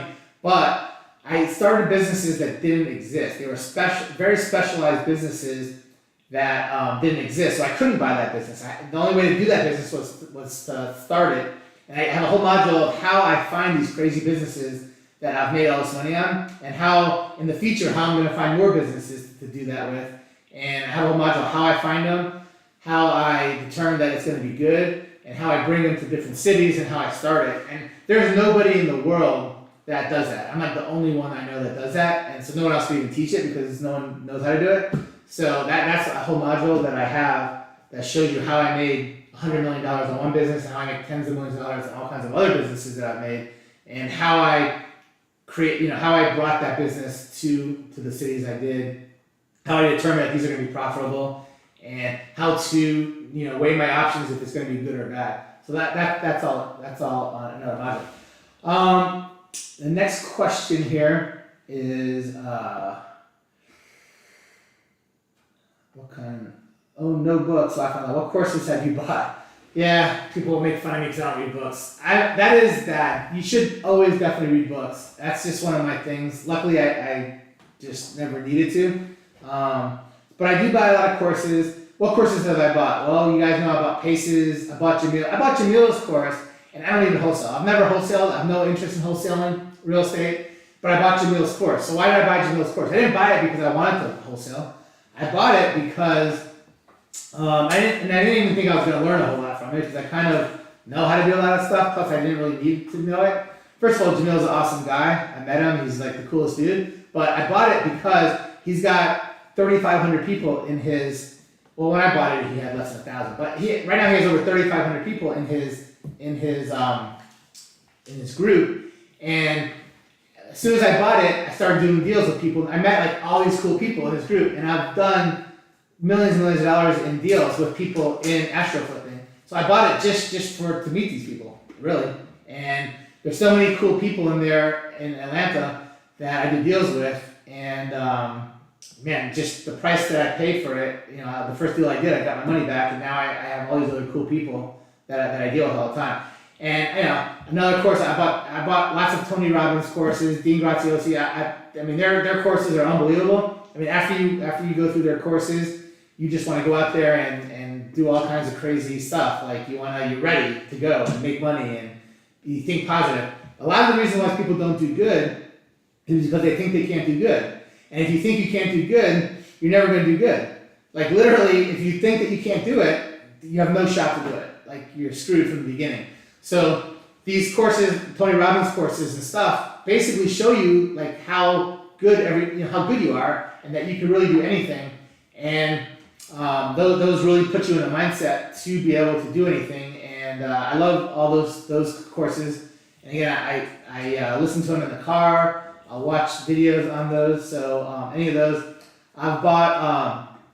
When I first had my first gyms, they weren't doing so well in the beginning, and I bought courses on how to market the gyms and grow my gyms. So I don't know if anyone knows who Alex and Layla Hermosi is, but nobody knew who they were before me.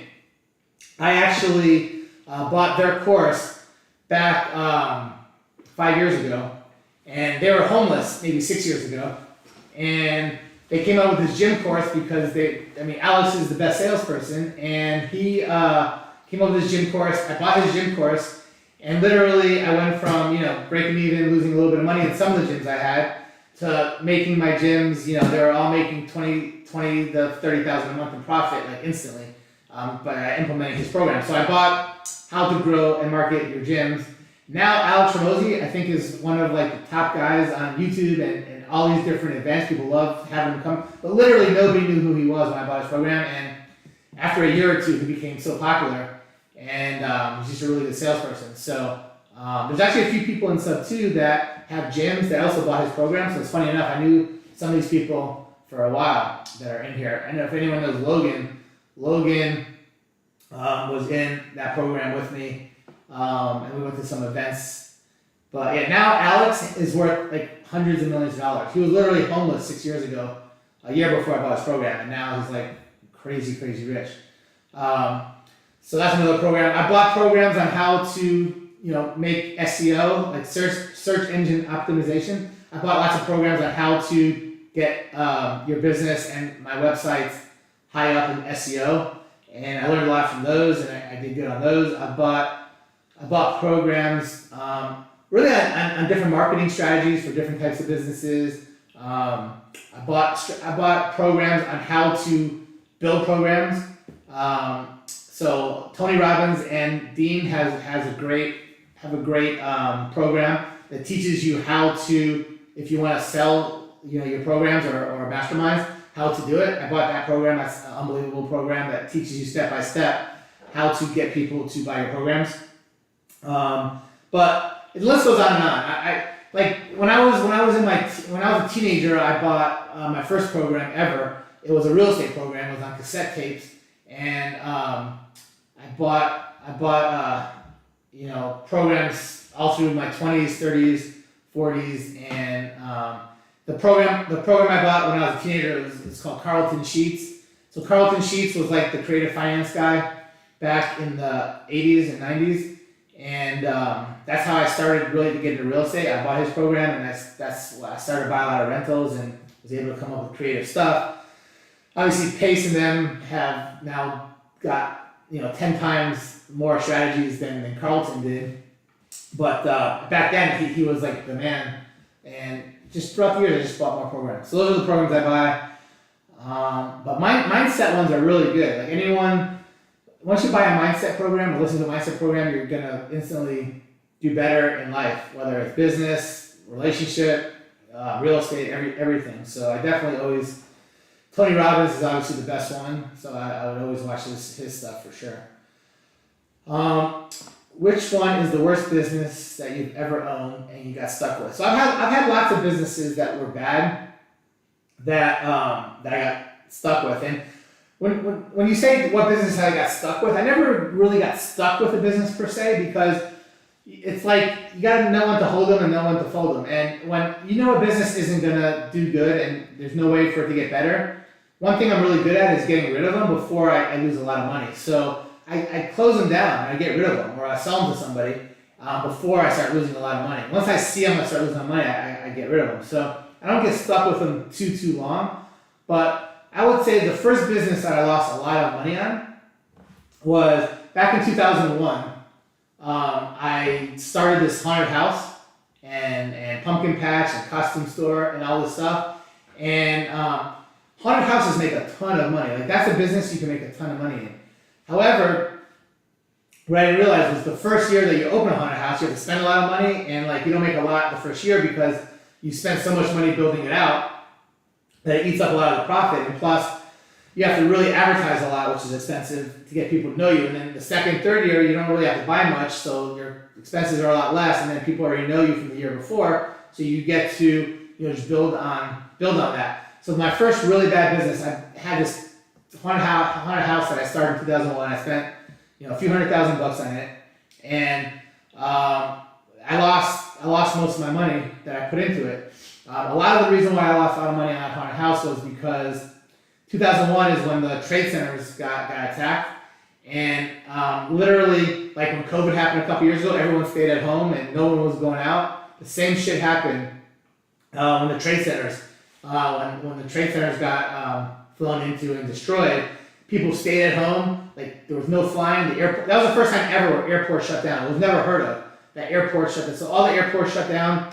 All the malls shut down. Anywhere there were a lot of people would crowd to, all shut down. And it happened September 11th, and Halloween was a couple months later. And like it was like people just were scared to go out. So it really hurt because of that, and just because also the first year you don't do as good, and just all the combination. But that was the worst business I had up until that point. When I was in my 20s, I was in my early 20s, and I lost hundreds of thousands of bucks. That was a significant amount of money back then. I've had other businesses since then where I've lost a bunch, but I'm really, really good at cutting my losses so I don't lose a lot. What I do is I try a whole bunch of different businesses, and the ones that do good I make a ton of money on, but the ones that don't do good I lose very little. So it's a whole like trick I use that I show you at another module, but I have like a whole system where I weigh out which ones are good, which ones are bad, what's the biggest upside, what's the biggest downside, and I use that to figure out which ones I want to do or not do. Next question: do you have mentors, or did your parents get you started? So I have mentors. My parents didn't do shit for me. I didn't even live with my parents. So I literally moved out of my parents. My parents got divorced when I was like 1 or something. And I lived with my mom, didn't really get along. I moved with my dad, didn't get along. But since I was like, 11, 12 years old, I didn't live with my parents. I went from like foster home to foster home to foster home. And I went to a boarding school eventually. And I was in boarding school for like a year for like kids that didn't get along with their parents or troublemakers. And then after I got out of boarding school, I got another foster home, a few more foster homes, and then I ended up moving into my grandmother's home in Atlanta, and I've basically been in Atlanta ever since. I moved here when I was 15, and I've been here since then. But yeah, I had lots of mentors. My grandmother was sort of a mentor. I met like some really cool people when I was in boarding school that like were like therapists that were like kind of became really good friends of mine that would I'd go through life with, and some of them, one particular I'm really, really good friends with still now. I looked up to, once I started doing business, I started talking with other people that were doing business, and I became really good friends with people that had been doing business for 10, 20 years longer than me, and I saw what they did, I learned from them. When I started getting into real estate, I had a mentor that sold me some property that ended up, doing deals with me, and we ended up being partners in a lot of real estate. I learned from them. So most of my mentors were people that I didn't really pay for per se, but like I did deals with, and I learned from them because they've been doing it longer than me. But I never, my parents, they didn't help me at all. But you can find mentors in anything. And of course, I told you, I bought lots of courses. I've been buying mindset courses since I was a teenager, and just courses on how to learn stuff. I never liked school, and I didn't go to college. I went to like a community college for like a year, but dropped out. But like I would buy courses, and just anything that I really wanted to learn, I would just buy. I would find the best course out there, and I'd buy that course, and I would learn it from that course.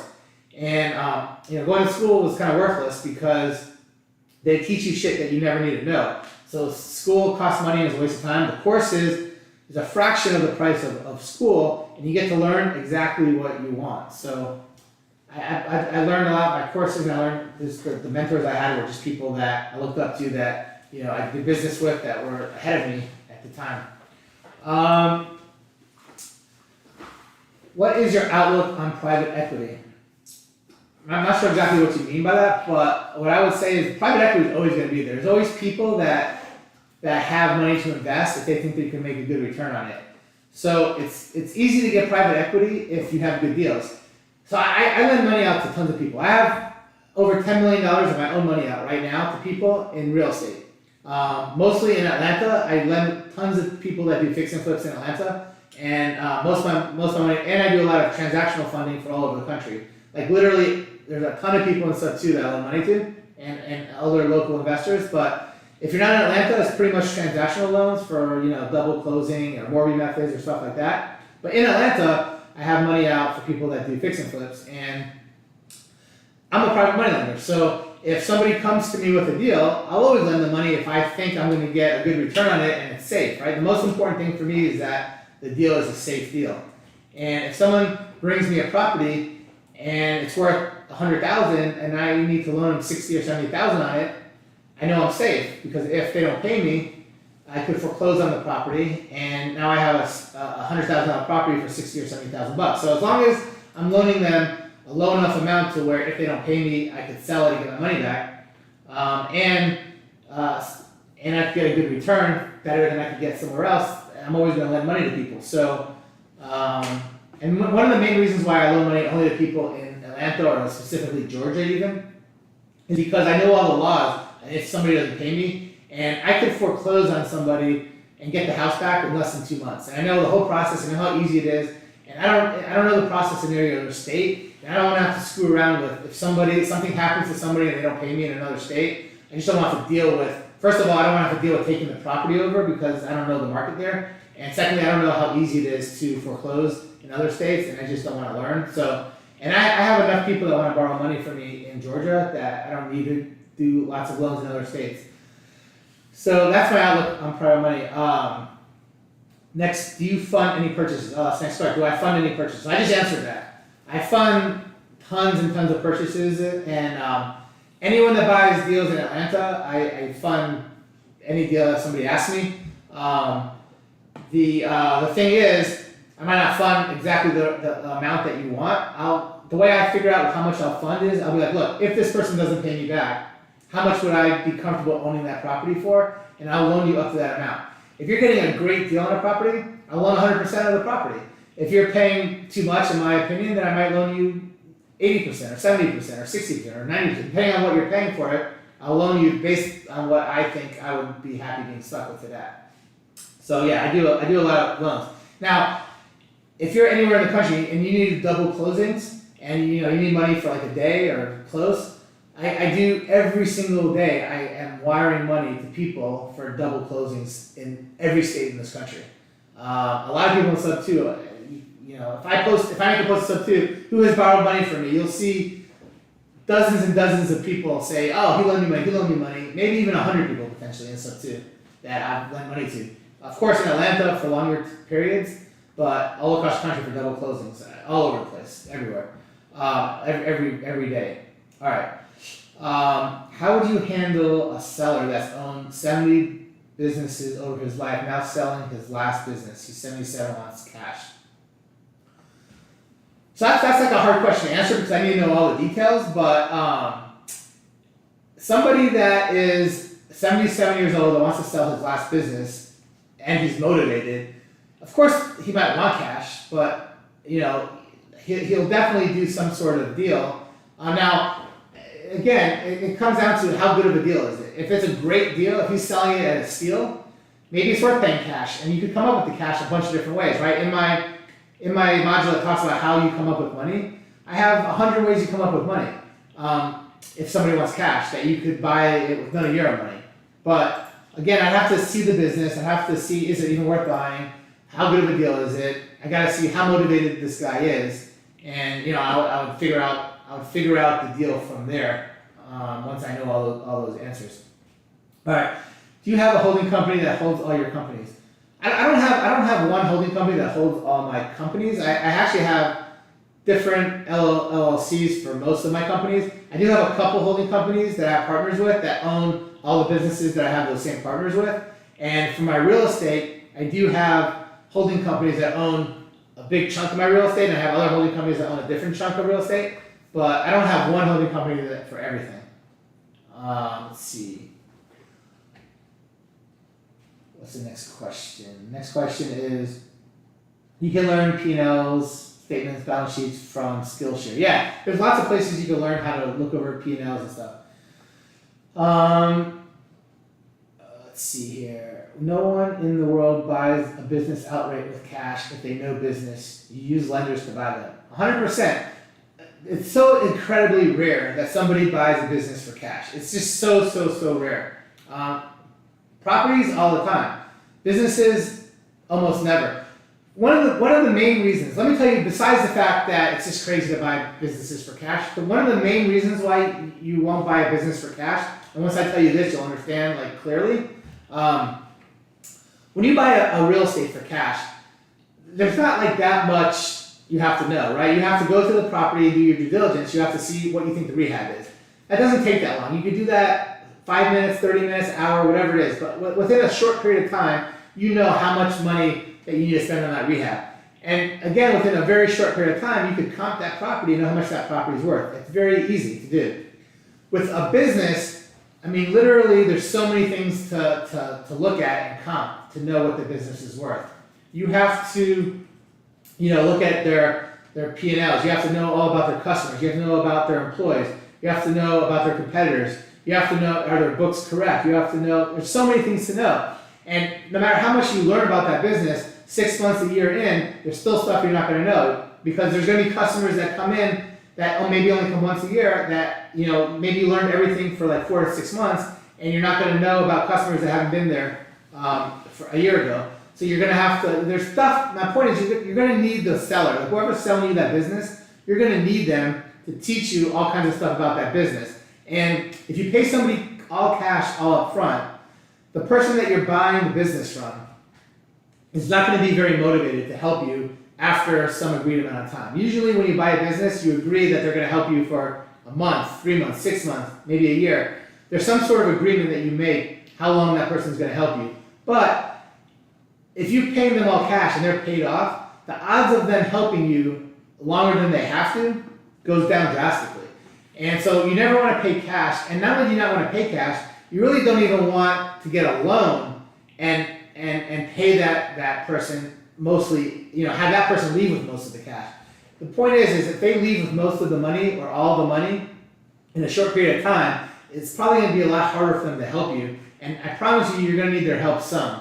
And so that's one of the main reasons why you never want to, even if you have all the money and it's worth buying it, you still want to make sure that you owe them money for a decent period of time, just so you know that you can get their help a lot easier.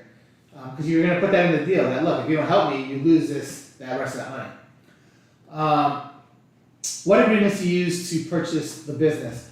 I mean, there's a purchase contract I use. There's not like one particular one. You can use really any of them, but I have my attorney that looks over everything, and you just need like certain things in there. And when I go through contracts, I'll show you like everything that's important to be in there. But just like there's closing attorneys and title companies that close all the real estate, there's attorneys that all they do is close business deals, and they'll have all that stuff for you, and then you just gotta give them the terms, and they'll put it in there. And then it's always good to have your own attorney review it just to make sure that there's nothing crazy. All right, what weekend is the business seminar coming? So the next one that I'm doing is November 11th, 12th, and 13th.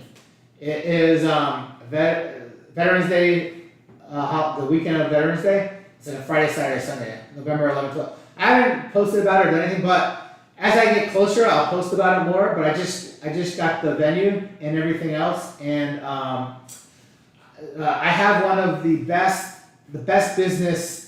Someone that has a business coaching group, just like Pace has, the real estate group. So Pace probably has the best real estate group that exists. Well, there's somebody that I know that has the best business group that exists, and he's going to come and be a guest of mine at the next one.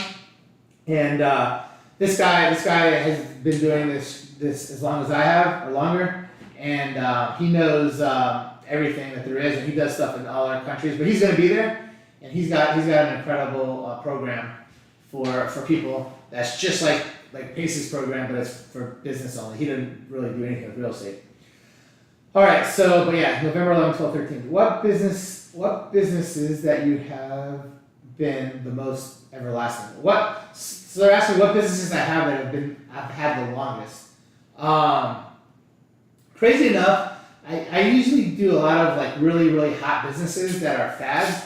So like a lot of businesses I've made lots of money on, but they're good for like a short period of time. I've had lots of businesses for 3 to 5, 6 years, and then I sell them or I just get rid of them. So most businesses I've had for a shorter period. I usually get bored with businesses too, right? One of the reasons why people sell businesses is because they get burnt out. Well, funny enough, like after I have a business long enough, I just get bored with it. So a lot of times I'll sell a lot of businesses that I've had for a long time. But some of the businesses I've had for a long time now, I've had probably maybe 8 years. I have a bunch of entertainment businesses. So I have like some escape rooms. I have a bunch of escape rooms. If you know what those are. It's an entertainment concept. I've had some of those for close to 8 years.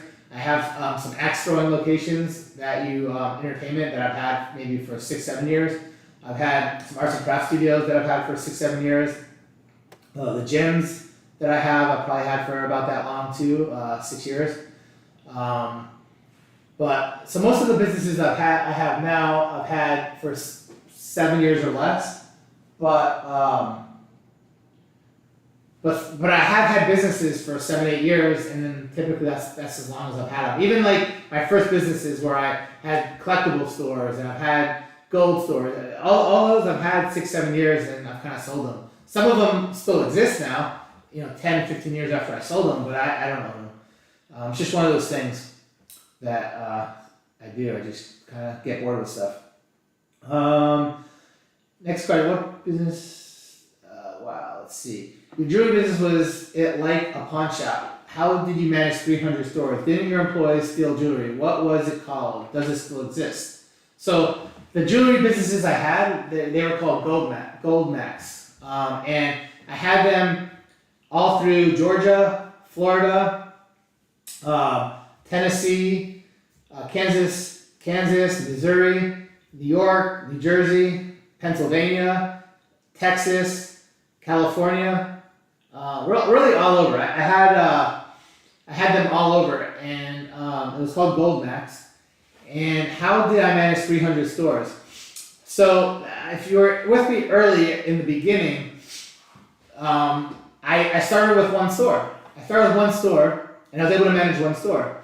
And it did so well, within a few months I opened 3 more stores. Now I have 4 stores. So from going from managing 1 store to 4 stores wasn't that hard. So I just kind of grew my infrastructure from 1 to 4 stores. Then I saw I had 4 stores that were doing unbelievable. So what happened? I opened up, 5 or 6 more stores. Now I had 9 stores. So from 4 to 9 stores, I just had to have a little bit more infrastructure, a little bit more staff. So I ran 9 stores. Then from 9 I went to 15, from 15 to 30. And all I did was I hired more managers, I hired more staff, I hired people that knew how to do it. And that's how I did it.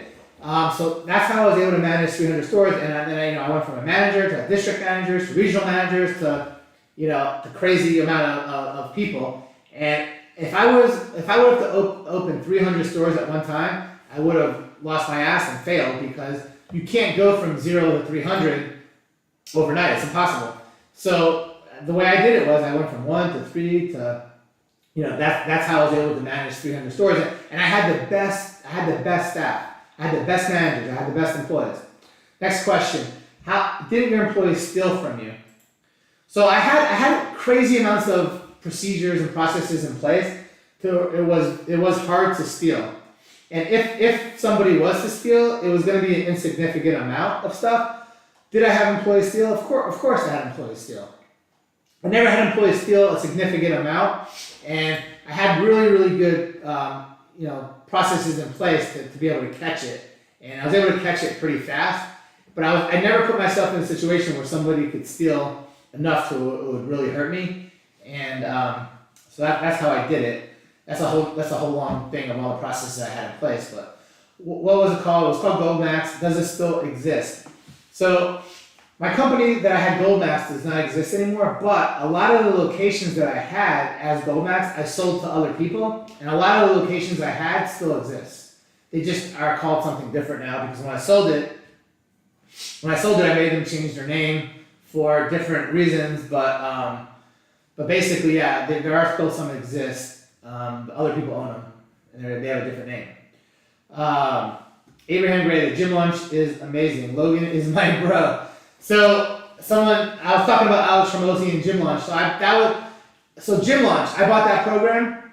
I spent $150,000 on that program. I paid $150,000 for gym lunch, and I made over $1 million, in profit by the stuff I implemented with it. Logan bought it. He probably spent a lot less than me. The reason why I spent so much is because Alex Hormozy was really smart, and instead of you paying $8,000 up front and owning it for life, or $10,000 or $12,000, he said, look, you just have to you have to pay $1,000 a week for 12 weeks. It's a $12,000 program, and you can pay. You know what? For my program, you just have to pay $1,000 a week for 12 weeks. And I was like, all right, fuck it, But he's like, I promise you, you're gonna make more than $1,000 every week off it. And the first 12 weeks of the program is where you get 95% of the fucking gold nuggets to where you're gonna make a lot of money. So what happened? So every single week I did it, I started implementing stuff, and I was spending $1,000, and by the third, fourth week, I was already making my money back. And then every single week up to 12 weeks, I was making more than $1,000 a week. And at the end of 12 weeks, I probably made $40,000 from that $12,000. And he's like, all right, it's over. You don't have to pay anymore. You're done. But you don't have the program anymore. But if you want to keep with the program, you can keep it as long as you want. It's $800 a week, and he'd make you commit to a certain amount of time. And I was paying $800 a week for years, and I kept paying it because I was always making more money than what I was spending. And he kept coming up with really cool ideas that he didn't have in the beginning. And again, you were able to network with all the other people in there and share ideas. And honestly, he came up with an incredible idea that worked, that really grew gyms really fast. It doesn't work anymore, but back then it worked like crazy. And there were so many people in his group. It's called Gym Launch. And he, every single person was giving other people ideas. And 90% of his program after the 12 weeks were all the ideas that his members came up with. He put in his program, and now those were his ideas. So literally 90% of what he sold wasn't even his ideas. It was his members' ideas that worked so well for everybody that he was selling. And they're his. So a lot of people actually got mad at him and left the program because they're like, man, you're using all my ideas, and you're not giving me anything for it. But those people, were just giving the idea. They didn't ask for anything. They came up with ideas, and he kind of put it into his modules. But I was in that. You can figure out how long I was in there for years, paying $800 a month after the first 12 weeks. So I think most people left after 12 weeks or 6 months or a year, so they didn't spend as much as me. But the reason why it was worth me paying so much is because most people that bought this program, almost everybody had one gym. So spending that $1,000 a week for one gym, it was hard. But I had 5 to 10 gyms, and I was basically being able to split that money over 5 to 10 gyms. So instead of me paying $1,000 a week, I was paying $100 a week in my mind per gym. So it made sense. So I used those things for every gym. So I was able to it just made it more cost effective. But literally, Alex Hormozy and Layla were homeless a year before I bought their program, and now they're worth hundreds of millions. And now they're like one of the biggest speakers. People love having them on their thing because he's such a good speaker, and he's a great salesperson and mindset and all that stuff. His biggest strength is he could talk about anything and you believe him, and he's really good at it, and he's really confident, and he's a great salesperson. So if you're a good salesperson, you could do anything. All right, next question. If you don't know the Hormozys, you're missing out. Nobody knew the Hormozys until recently, like in the last couple of years. But when I bought their program, nobody knew who they were, and it turned out to be crazy big. When I bought Pace's program, I bought it in 2020. Nobody knew, very few people knew who Pace was in 2020. He just started his program, and now Pace is on every every single mastermind I see where people are on stage, Pace is invited to everyone. Pace and Jamil and everyone. Now, right now, everyone knows who Pace is. He had Dean Graziosi on his last Zoom or whatever. I mean, if you have Dean on your podcast right now, I mean, you're pretty big. But a few years ago, nobody knew who he was. Now he's really big. So if you put a good program together and you know what you're doing, you could become big pretty fast. Pace is such a good guy. He tries to help everybody. Everybody could see how genuine he is. So those are the people that will shine. Let's see. Any private lenders that are strictly lending for business acquisitions? 100%. Yeah, there's plenty of private lenders that lend for business acquisitions, but there's also shit tons of hard money lenders out there that lend for business acquisitions. It's unlimited amounts. You do a Google search, there's plenty. And when I get into how to get money for your business, how to get money, I'll show you how, when you're buying a business, what to look for, so you could definitely get as much money as you need to buy the business without using your own. Cassettes, we are old. Cassettes, for the first 20 some years of my life, 20, 30 years, that's all we listened. We had cassettes. Yeah, if you don't know what cassettes are, yes, it's amazing. Carlton Sheets, I did that too. Carlton Sheets was the shit. That's who got me in real estate. That's who got me really knowing about real estate. He's the one that motivated me to get my first whole bunch of rentals and everything. Carlton Sheets was the man. Like, there wasn't many people that did it back then. Like, now there's shitloads of people that do real estate. Carlton was one of the first ones back when I was doing it, and man, he definitely motivated me to do a lot more stuff. Lots of business specific. Yeah, there's lots of people that loan money for businesses. All right. Let's see here. Next, do you like laundromat and car wash businesses? So, funny enough, laundromats, I see more people talk about laundromats than anything. I've never owned a laundromat, but out of all businesses in general that I see people trying to buy, I see more people talking about laundromats than anything. I think there's been like a bunch of YouTube videos talking about people that made a fortune on laundromats and how easy it is and how you don't have to be hands-on at all. So I think it became a very sexy business. But yeah, laundromats are good for sure. I know a lot of people that have laundromats that did really good. Car wash is the same thing. But you gotta know what you're doing. You gotta make sure you're buying the right ones. You gotta make sure that the equipment's newer-ish. You have to know how to fix the stuff, have the right people to fix it so you don't spend a lot of money. But yeah, those are definitely good businesses. What's up? It's Jay. What's up, Jay? Let's see. How to convert the term. Do you fund business acquisitions? I don't fund business acquisitions, but I partner with people that have businesses.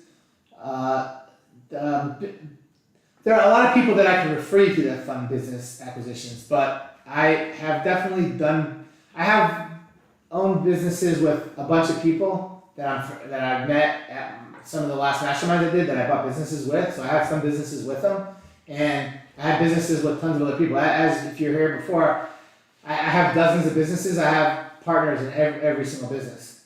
So it's sort of like Pace and Cody. Pace is really good at the creative side and the negotiating side and talking to people and all that. But he probably hates doing the back end stuff and the stuff that Cody does. So I'm the same way. I love talking to people. I love negotiating.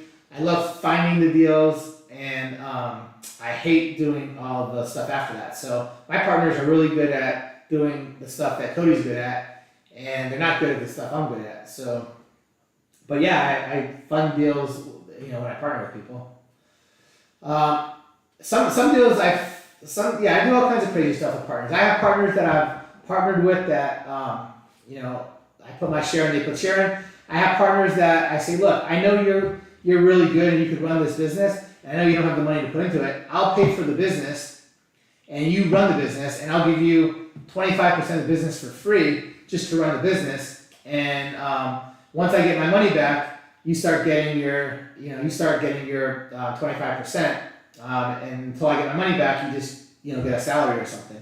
But I've worked out all kinds of creative deals with people that I'm partners with in business, whether it's funding the business, whether they buy in, or whether I give them equity for running it, or whatever else. So yeah. live in Los Angeles, California. Are all your businesses in Atlanta, or do you own businesses nationwide right now? I own businesses all over the country right now. So right now I own businesses in Florida. I own businesses in Georgia. I own businesses in Pennsylvania. I own businesses in New York. I own businesses in New Jersey. I own businesses in Illinois. I own businesses in Kansas. And I own business in California actually, but not for much longer. But yeah, so I own businesses all over the country, and the reason why I own businesses in those states, in the cities that I own them in, is because I have partners that, for the most part, that are in a lot of those cities that I do stuff with. But I've owned businesses in Iowa, I've owned businesses in North Carolina, in South Carolina, in Tennessee, all over the place. Nevada. So I'm not like opposed to owning stuff other places. When is my next 3-day trainings? You missed it. So my next 3-day training, make sure you're friends with me on Facebook. If you're not friends with me on Facebook, make sure you send me a friend request right now. And make sure you're friends with me on Facebook. I will post about it a lot on Facebook as it gets closer. We're so far away right now that people will forget. But my next business, the next one I'm doing for businesses in Mastermind is going to be November 11th, 12th, 13th in Atlanta. It's Veterans Day weekend, and it's Friday, Saturday, Sunday. It's all day from morning to night. We're doing it. But if you're friends with me on Facebook, you'll see it. I haven't posted about it really yet. It's far away, but I'll post about it a lot more, and I'll talk all about it and show you what you get and what's going to be going through and stuff like that as we get closer. So that's that one. You talk about modules. Do you offer an online course? I've never offered an online course. I don't really plan to offer an online course. I have fun doing these masterminds. It's really fun. I go out, I meet 100 new people, and I help them be able to do, these things. And it's super fun to see the people that do it and what they're able to do. And sometimes I learn from them. Like they come up with crazy strategies that I haven't even thought of, because there's just so many creative different things you can do. I teach you hundreds of different creative things, but there's always more. So I just like doing the masterminds. I've been doing 2 every single year, and I might start doing a little bit more. What I might do is there's a couple people that I know that have online courses, just like Pace for real estate, but they have it for business, that I'll probably partner with, and maybe like it'll be their course, but maybe what I'll do is I'll come on and teach some stuff on some of their Zooms and stuff, and maybe just refer people to that course. But they'll definitely be the best courses that exist in the world, because I'm not going to tell anyone to do a course that's not like I think the best one. But I don't have one. I don't plan to have one. I just like doing these masterminds. They're fun, and I'm not like committed all the time. I do so many businesses, and I do so much real estate that I don't want to like commit to a course and not have the time to. I see Pace's course, and literally Pace is on a Zoom. Every time I turn my head, Pace is on another Zoom. Like I couldn't do that. I wouldn't have the time to do that. Like this guy is literally like, I don't even understand how Pace could run all the businesses he does and does all the Zooms that he does. It's unbelievable. He does a fucking 24-hour Zoom, straight Zoom. He's done it multiple times. Like the guy is crazy. He's unbelievable. So I know I can't commit to that. So that's why I would never have like a course like that. But I definitely will always help people. If they ask me questions, I'll help them. I just don't want to commit to doing something that I don't know if I'll have fun doing, and that I'll be able to do as good as some of these other people that have the time to do it. Are you doing anything in August? I thought I saw one I'm not doing anything in August as far as, so what I do in Atlanta is I help, so Eddie Charger runs the Atlanta, everyone should know Eddie Charger is and stuff too, but Eddie Charger is a good friend of mine. He runs the Atlanta Real Estate Group in Atlanta, and he has an event every single month, and they're live events, and he brings in like different people from all over, and he's brought in people, Noah Hoffman and Munif and different attorneys. He's brought in St. Clair, Brian Fowler, all Pace's attorneys. He's brought everybody in at some point, probate attorneys. He brings in short sale specialists, creative financing people, all kind, multifamily. And he brings them in for all these events every single month. and we just have these events. So I talk at a lot of these events about different things that I'm good at, creative finance, lending, buying different properties. So if you saw something, it's probably that event that you saw in August that I am probably going to talk at. It's Eddie Charger's event, and it's a real estate event that it's like a 3-hour event we do once a month. So that's the event in August if you saw something. Let's see. Have you done any roll-ups in consolidation? So I talk about these all the time, and I have done some roll-ups and consolidations.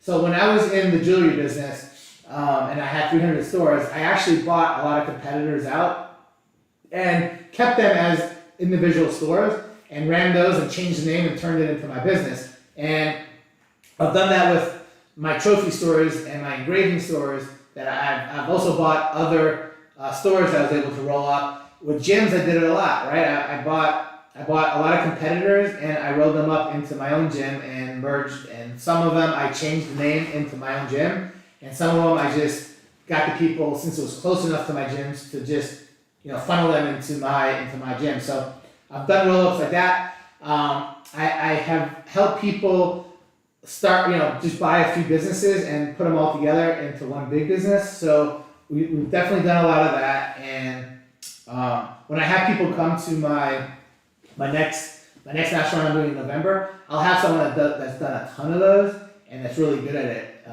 That could talk about like really, really big ones they've done, and how it's not as hard as you would think, as long as you know a few things and your mindset's there where you believe in yourself.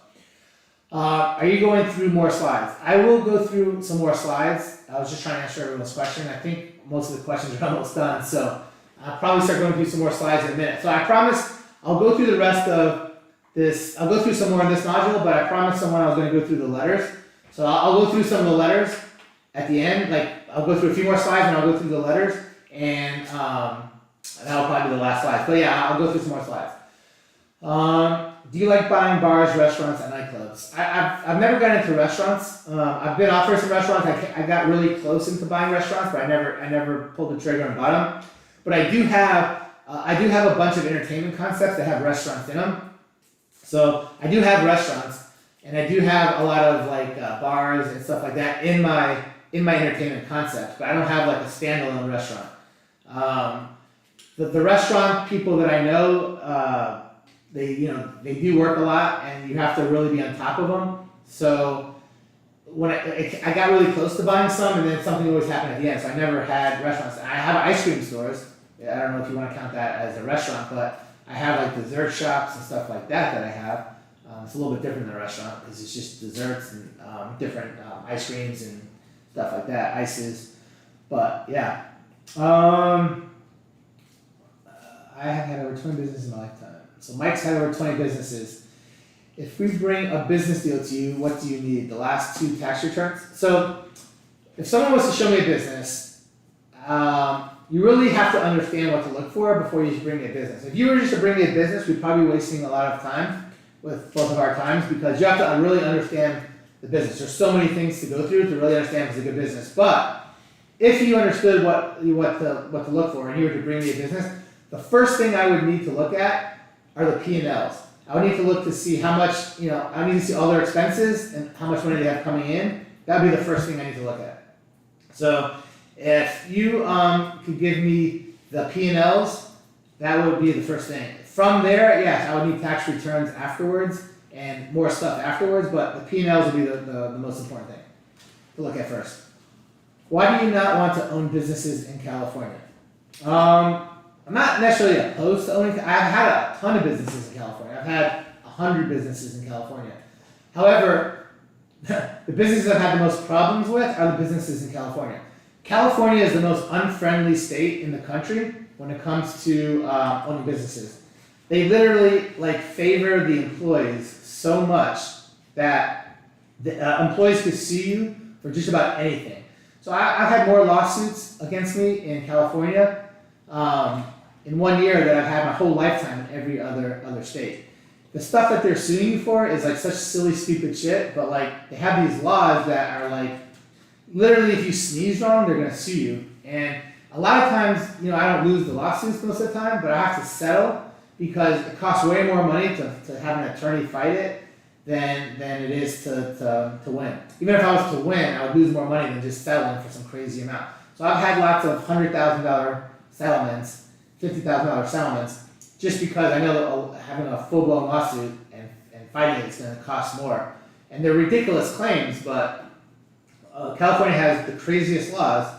And yeah, if you don't, it's really important to know all the laws in California, because if you don't, you can really get screwed. Like, you could be doing everything you think is right, and then all of a sudden, it's not right. One of the biggest problems I had in California, if you want to know, like, one of the biggest things I lost the most money on, as far as getting sued, is, so I have businesses everywhere, and I was stupid enough not to have like a good attorney that specialized in California that really knows all the laws, labor laws and everything. But so when you have employees and they work 40 hours a week, you know, you get regular pay. Once they work overtime, you have to pay them time and a half, and that's everywhere in the country. And however, it's a little bit different. It's a little bit different in California. So in every state that I'm in, if somebody works 40 hours a week, you pay them, you know, regular time. If they work more than 40 hours, you pay them time and a half for the extra hours. And of course, I always do, and there's no problems.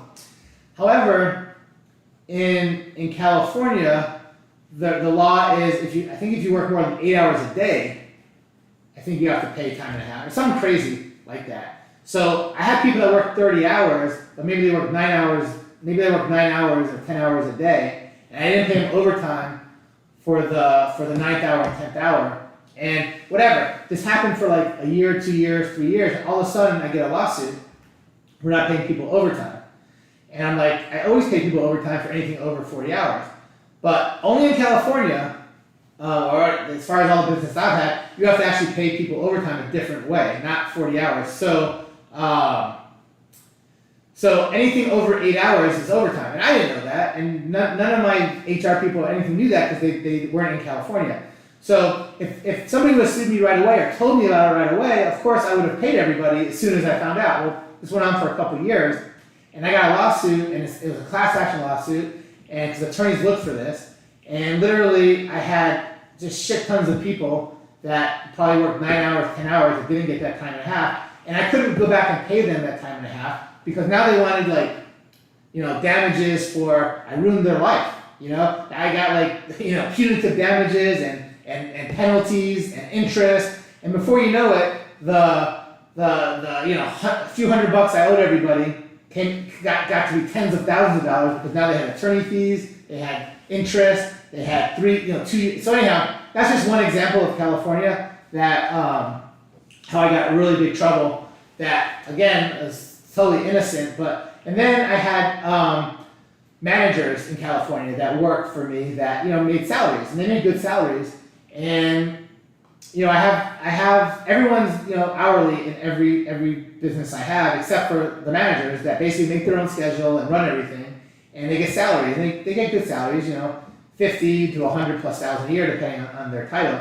And in California, so there's some sort of crazy rule where if they make a salary, you still got to pay them extra for a certain amount of hours. And I don't know this. Yeah, there's a million different types of crazy things in California that's not anywhere else in the country, and I just didn't know any of it. And that's just on the payroll side. But then there's also on the work side. Like if people don't get exactly 30 minutes every 3 hours they work in you know, paid time off, you get sued for that. So I'm sure that was another thing I probably got sued for in California, that some people said they didn't get but 28 minutes some days of break instead of 30 minutes or whatever it was. And anyhow, it all came down to I got sued, and it just wasn't worth fighting it, and I just had to settle. So these are things that there's a lot more things in California than I just said, but those are just some examples of things that happen in California that don't happen anywhere else in the country. So it's hard to do business in California unless you have somebody on staff that knows every single freaking possible law and make sure that you follow it, because it's not like you're doing stuff intentionally wrong, but you just don't know what you don't know. And I've had lots of problems in California. So those are just some of the few things. But That's you're asking about why California I don't like. So have to put the kid to bed. We'll be attending the rest of November. All right, cool, Benjamin. I'll see you in November, but we'll be talking way before then. We'll be talking soon. All right, living legend. Have you thought of doing a daily vlog like Gary V does, showing people everything about how you do this? So for years, I've had people ask me about doing a YouTube channel, and I never have done a YouTube channel before, and I just finally broke down about a month ago, and I said, fine, I'm going to do a YouTube channel. I'll probably go from YouTube channel to doing, vlogs and doing, different, things where, I talk back in podcasts and stuff like that. But if you are not watching my YouTube channels, you need to subscribe to my YouTube channel, and you need to watch all my videos because I think they're kick-ass. I think they're funny. I think they're very informative, and they're different, and they're fun to watch. So you gotta watch them. They're all about, if you want to learn how to make money, watch the videos because you're gonna get ideas and you're gonna make more money by watching them. And they're fun, and they're short, and they're easy to watch.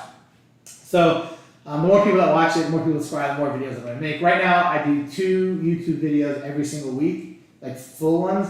But if I build up if I get a lot more subscribers, I get a lot more views, I'll start making 3 a week. I'll start making 4 a week. I'll just go crazy if I see people wanna watch them. So the more people that watch them, the more I'm gonna make. Let's see. Yes, that was a single much. You have been involved with private equity firms or approached by one.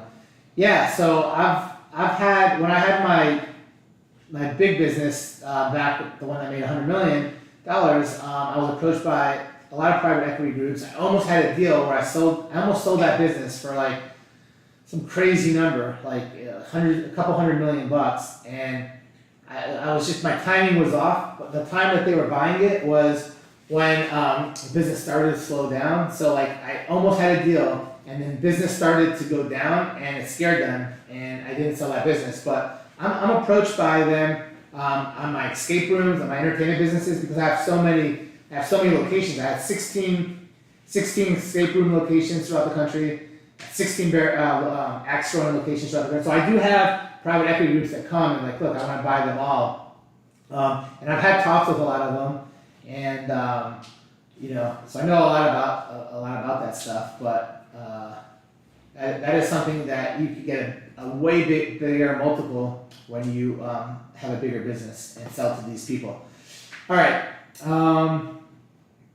Have you been, let's see, yes, California have 8-hour workdays, not 40, yeah, California, I didn't know that, I know that now, California has 8-hour workdays, not 40-hour work weeks, I didn't know that, and you were a nurse there and you loved it, yeah, that's awesome. I mean, if I knew it, I would have paid everybody right, but unfortunately, I learned it the hard way, hundreds of thousands of dollars later.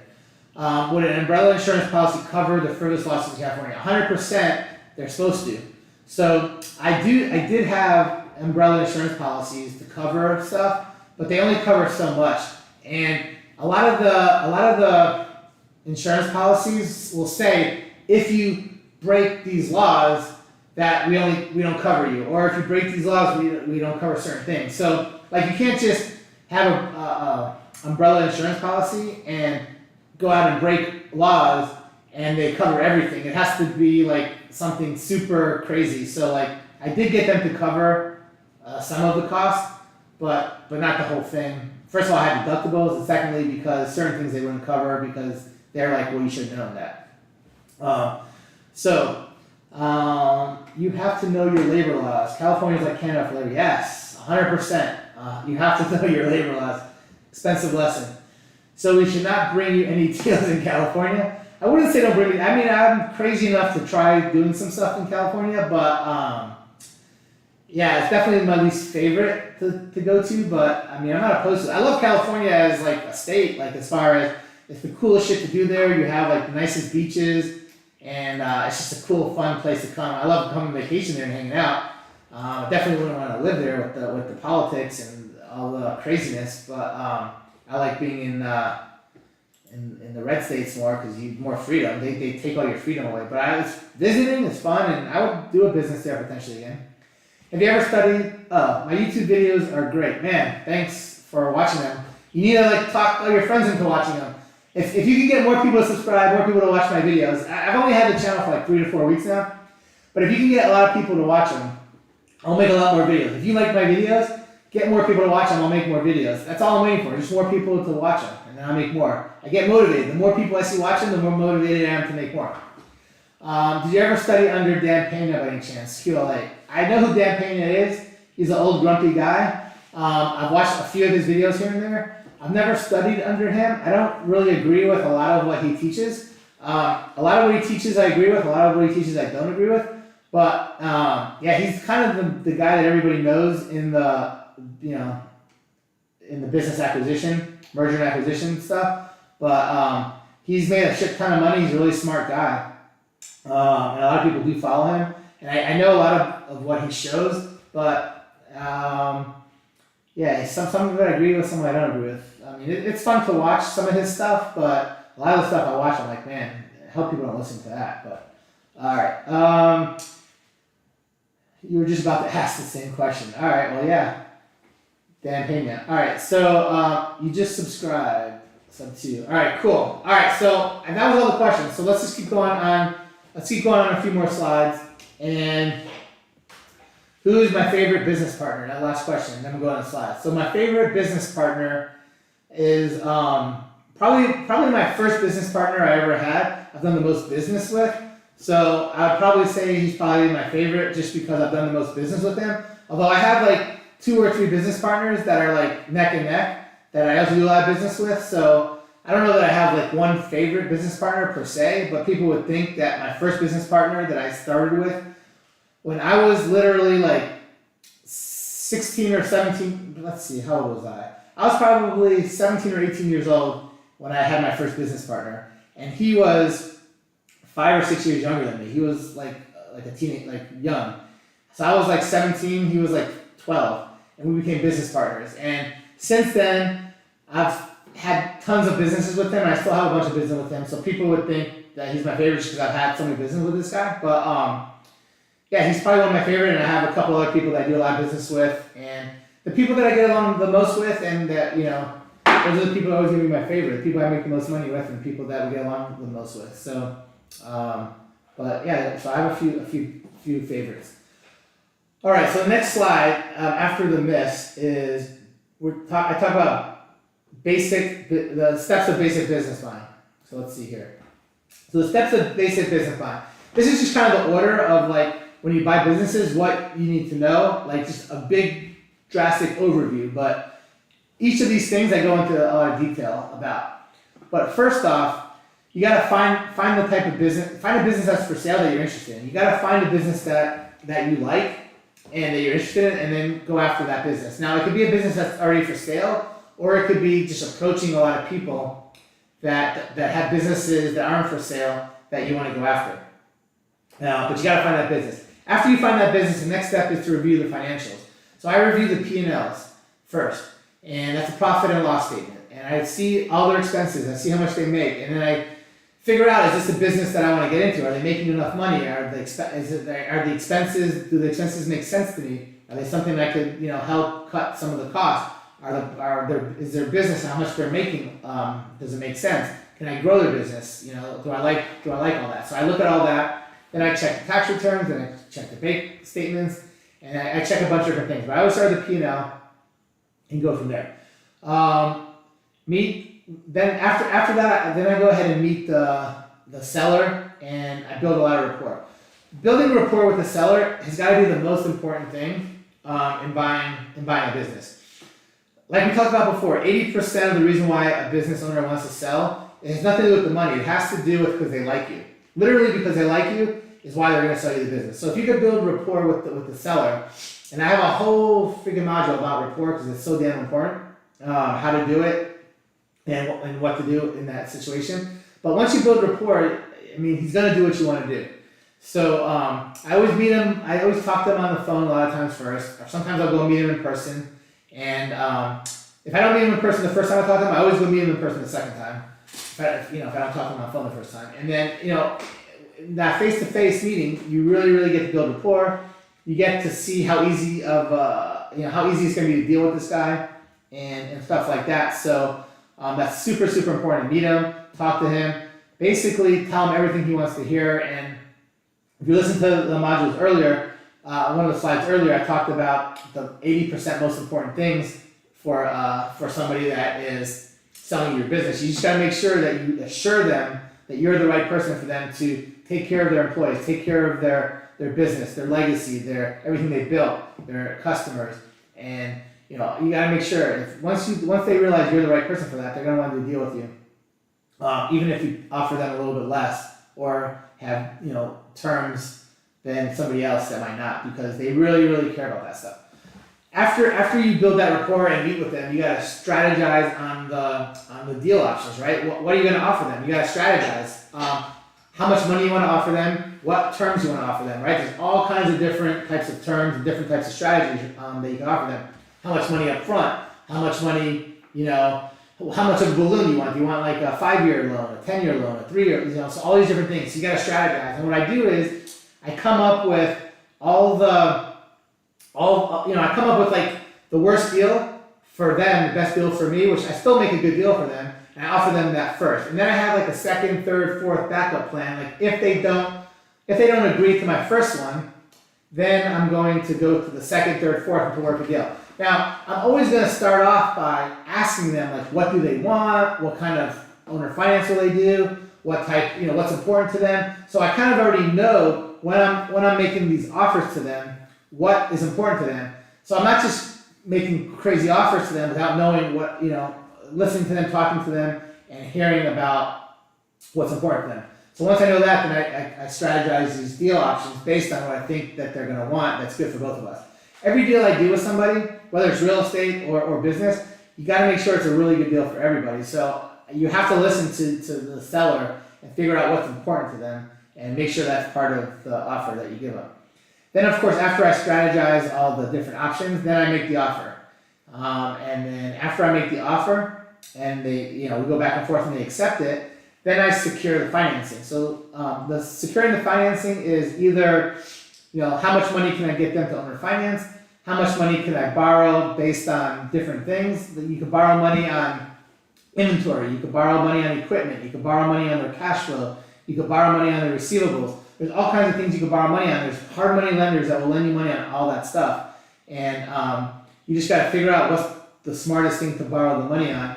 And then, figure out, do you have private money lenders that will lend you money on different things. And then on top of that, you could also then figure out, can you get equity partners? So instead of having to pay back money to somebody as a debt to borrow money, maybe you could give somebody some percent of the business for some amount of money. So maybe for instance, you get to a point where you need to come up with 10% of the money you're missing. You have the rest all figured out between all these different ways to finance money. You're short 10%, and you don't want to come up with 10% of the money. Maybe you go over to a person and say, look, for this 10%, you give me the money for it, I'll give you 10% of the business. And now, you might tell them, look, you don't even have to run it, I'll run it for you. So now you're not borrowing the last 10%, but you're giving away 10% of the company because they're giving you the last 10% you need. So you could basically, buy a business with a few different things. And, debt and equity are the two main things. And debt is money that you're borrowing that you have to pay back. And equity is money that you are getting from somebody. You never have to pay it back, but you're giving away part of the business. So you just have to figure all that out and when you're securing the financing. Then after you do that, you have to decide who your operator is going to be, who's going to be the one managing it. Do you want to be an owner operator and operate it yourself? Or do you want to hire somebody, or is there somebody already there in place? Just so you know, for the businesses I buy, 90% of the businesses I buy already have somebody in place that is going to run the business when I buy it. Like, one of the big things with me for when I want to buy a business is obviously that it's profitable and that there's somebody in place. Those two things are two of the most important things to me. And having somebody in place to run the business is almost the most important. So like, if I don't have somebody that can run that business, maybe if the owner was running it before, hopefully the owner wasn't running it before. Hopefully the owner was doing something else and just had somebody running it before, so I feel good because that person's been running it. But let's just say the owner was running it. I make sure that whoever the top guy is underneath the owner, or the second to top guy, is able to take his place and run it. And I make sure that that's possible. If that is not possible, that will make me not buy the business. Sometimes it'll be a really good business, really profitable business, and I can even coming up with all the money, without using any of my money, but then if I don't have someone to run it, that might kill the whole deal. So I gotta figure that out. And then then we go back and forth and we agree on the deal terms, and everything's basically, agreed upon based on that. All the numbers that they gave me are correct. And then I go ahead and I complete all my due diligence. I make sure that everything they send me was correct based on what I made the offer on. And once I see that all the due diligence I do is correct, and I have all these other things in place, then I go ahead and purchase the business. And I just have attorneys draw everything up, and then we have a closing just like you would in a real estate, and you close on this business, and now you own the business. So that's kind of like the steps from start to finish in a big overview of buying a business. And then of course each one, I could talk about for hours, the breakdowns on each, getting really into the nitty gritty on each, which I do in other modules. Let's see, I have a question here. When you buy a business that is successful, don't reinvent the wheel and run it your way. Make changes, might ruin the business. Yeah, so I actually talk about that really, really a lot in a few slides. If you're buying a business and it's making money, don't change too much, right? That could be one of the biggest mistakes, is changing a lot of things in a profitable business. Now, let's just say you buy a business and it is very profitable. It's okay to change stuff. And even, if you think you could make stuff better, you could change as much stuff as you want. But I typically very rarely change everything at once. I'll change a little bit at a time. So I'll change one little thing, and I'll change another little thing, and I'll see how it does, and I'll see how all the other employees react. Because it's really important that you don't scare all the other employees if you're changing too much stuff.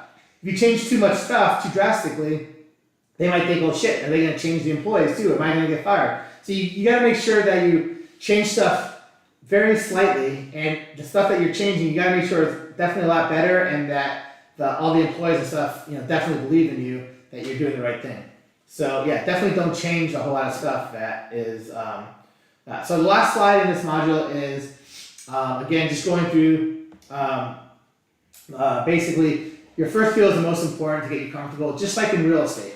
The first deal you do in real estate, and there's a lot of people that haven't done real estate deals yet. I see them talk all the time of, man, I need this help.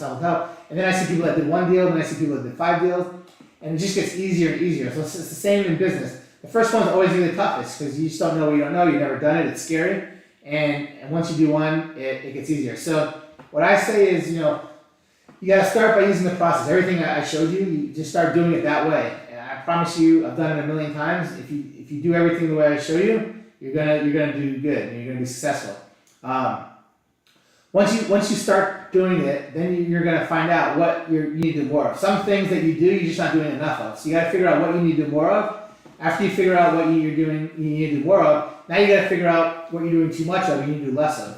And then you need to figure out what you need to stop doing totally. You might be doing some stuff just a total waste of time that's not helping and wasting time, so you need to figure out what you need to stop.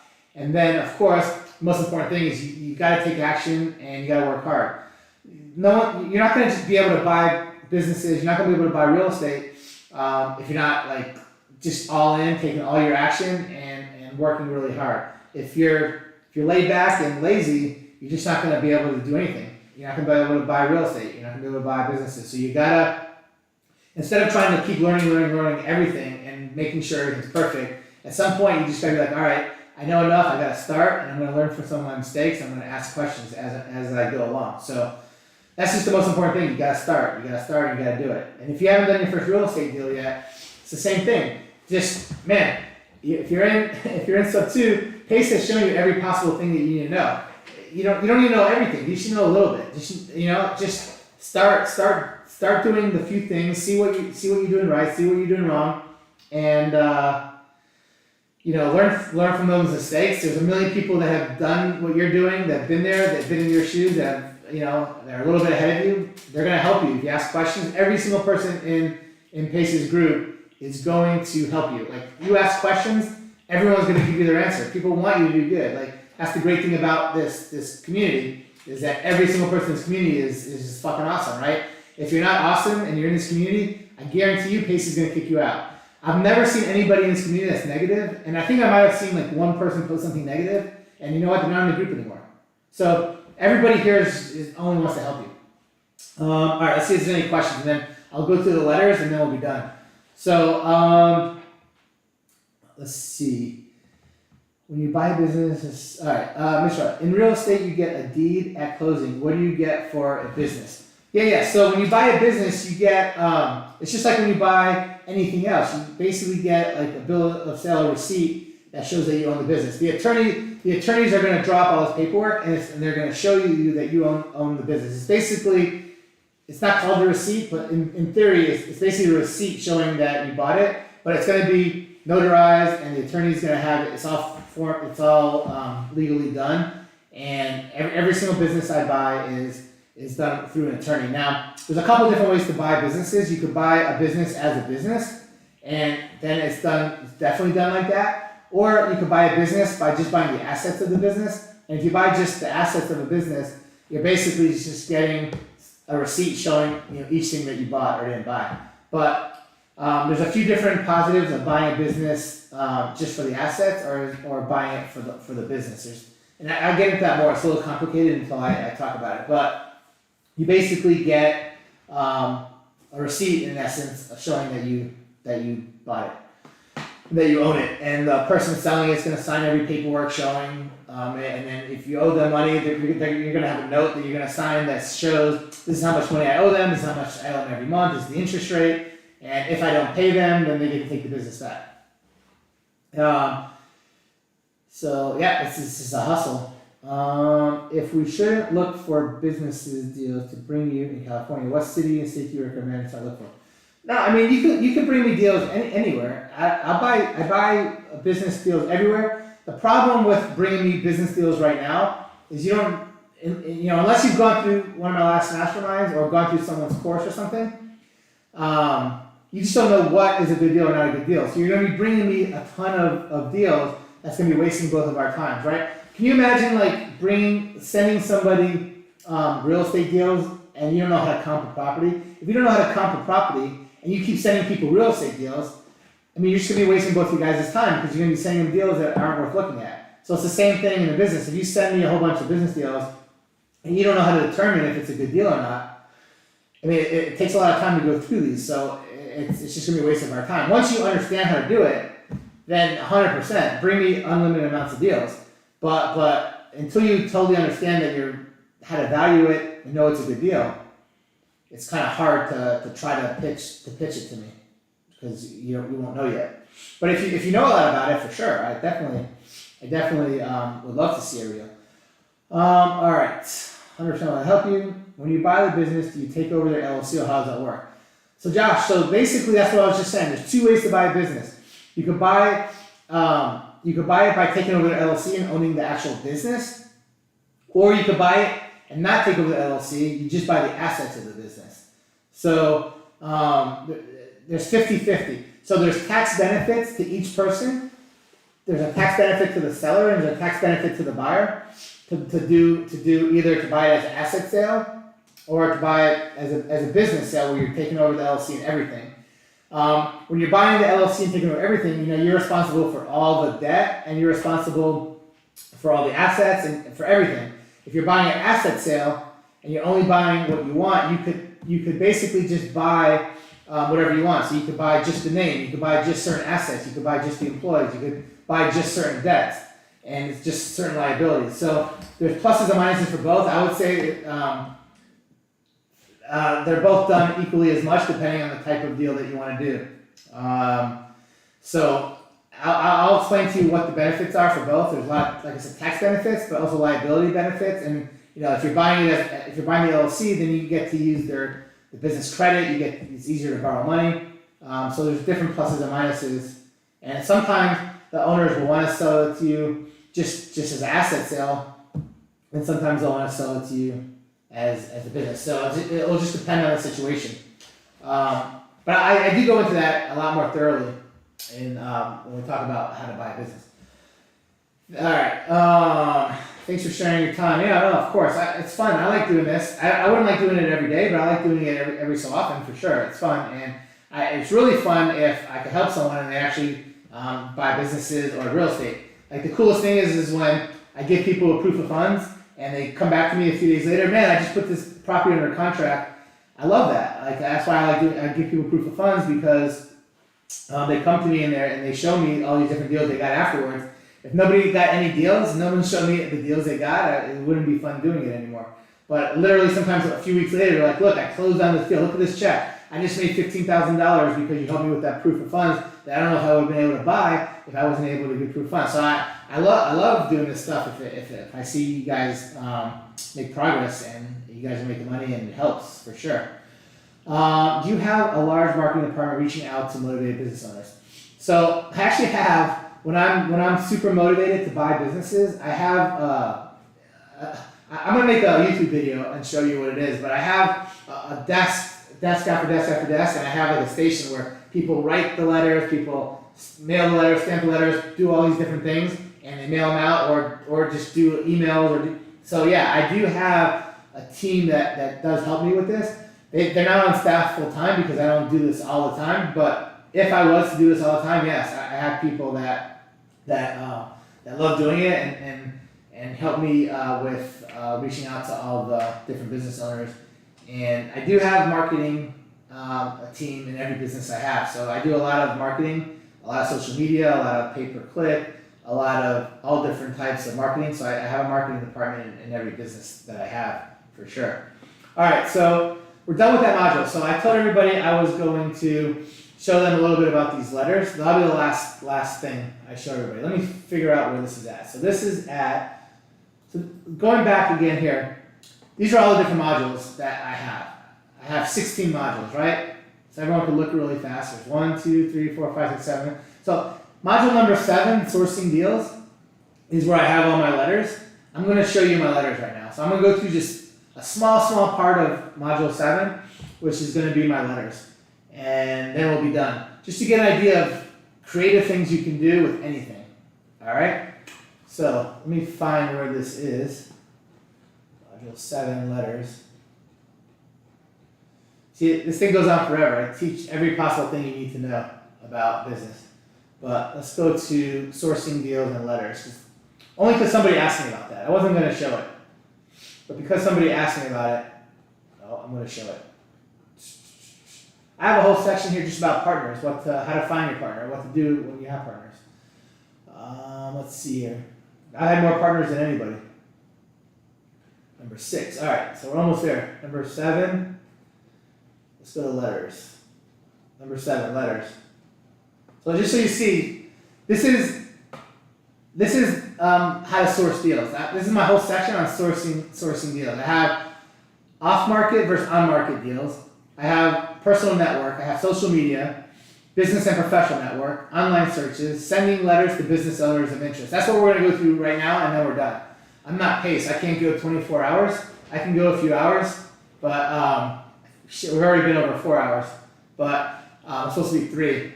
But I fucked up the whole thing in the beginning, and my link didn't work. And so anyhow, I'm gonna go through some extra stuff. So I'm gonna go through letters. But these are all the different ways that I source deals. Business letters, emails, classified newspapers, meetup events, cold calling businesses, business broker websites like BizBuySell, business brokers that find stuff for me, social media paid ads, and then I have an overview of everything. But I'm going to go through letters right now because somebody asked me to. So let's go through letters right here. All right, you guys ready for letters? So unless you were at one of my other masterminds, nobody has done what I've done with letters in the history of time. All right? So first off, letters have been around forever. Letters are no secret. Everyone sends letters. Everyone's got letters. You get different colors. You get different sizes. You get all kinds of handwritten. You get all kinds of letters. So letters has been around forever. But every time I get letters, I come up with crazy creative ideas. And I'm like, you know what? Let me add this idea to a letter and see if it works. And it worked. And I was like, you know what? I've never seen that before. And then I did something else. I've never seen that before. I did something else. And now I have like dozens of different things I do with letters that nobody's ever done with letters that really, really work. It's crazy, and no one does them. So hopefully, if you ever send letters in real estate, this will help you in real estate too. but I use this for business mostly, and I've literally bought, I'm gonna make a YouTube video about it pretty soon, but I bought 10 businesses 1 year just by sending off letters. And the letters that I sent were super unique, and I literally bought them, a lot of them just because of how unique the letter was. So I'm gonna show you what I did. But let me see if there's any questions before we go further.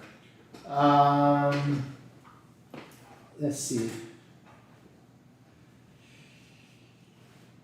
Let's see. Do you have a large? Think this is awesome. All right, save the paper. All right, cool. So everyone just made comments. All right, no questions. All right, so here you go. You guys ready for the letters? All right. So one of the best ways that I find businesses is basically by sending them letters. Letters can be sent in a million different creative ways to get you a very high response rate. So you need to think outside the box when you're sending letters than just to write a letter and send it.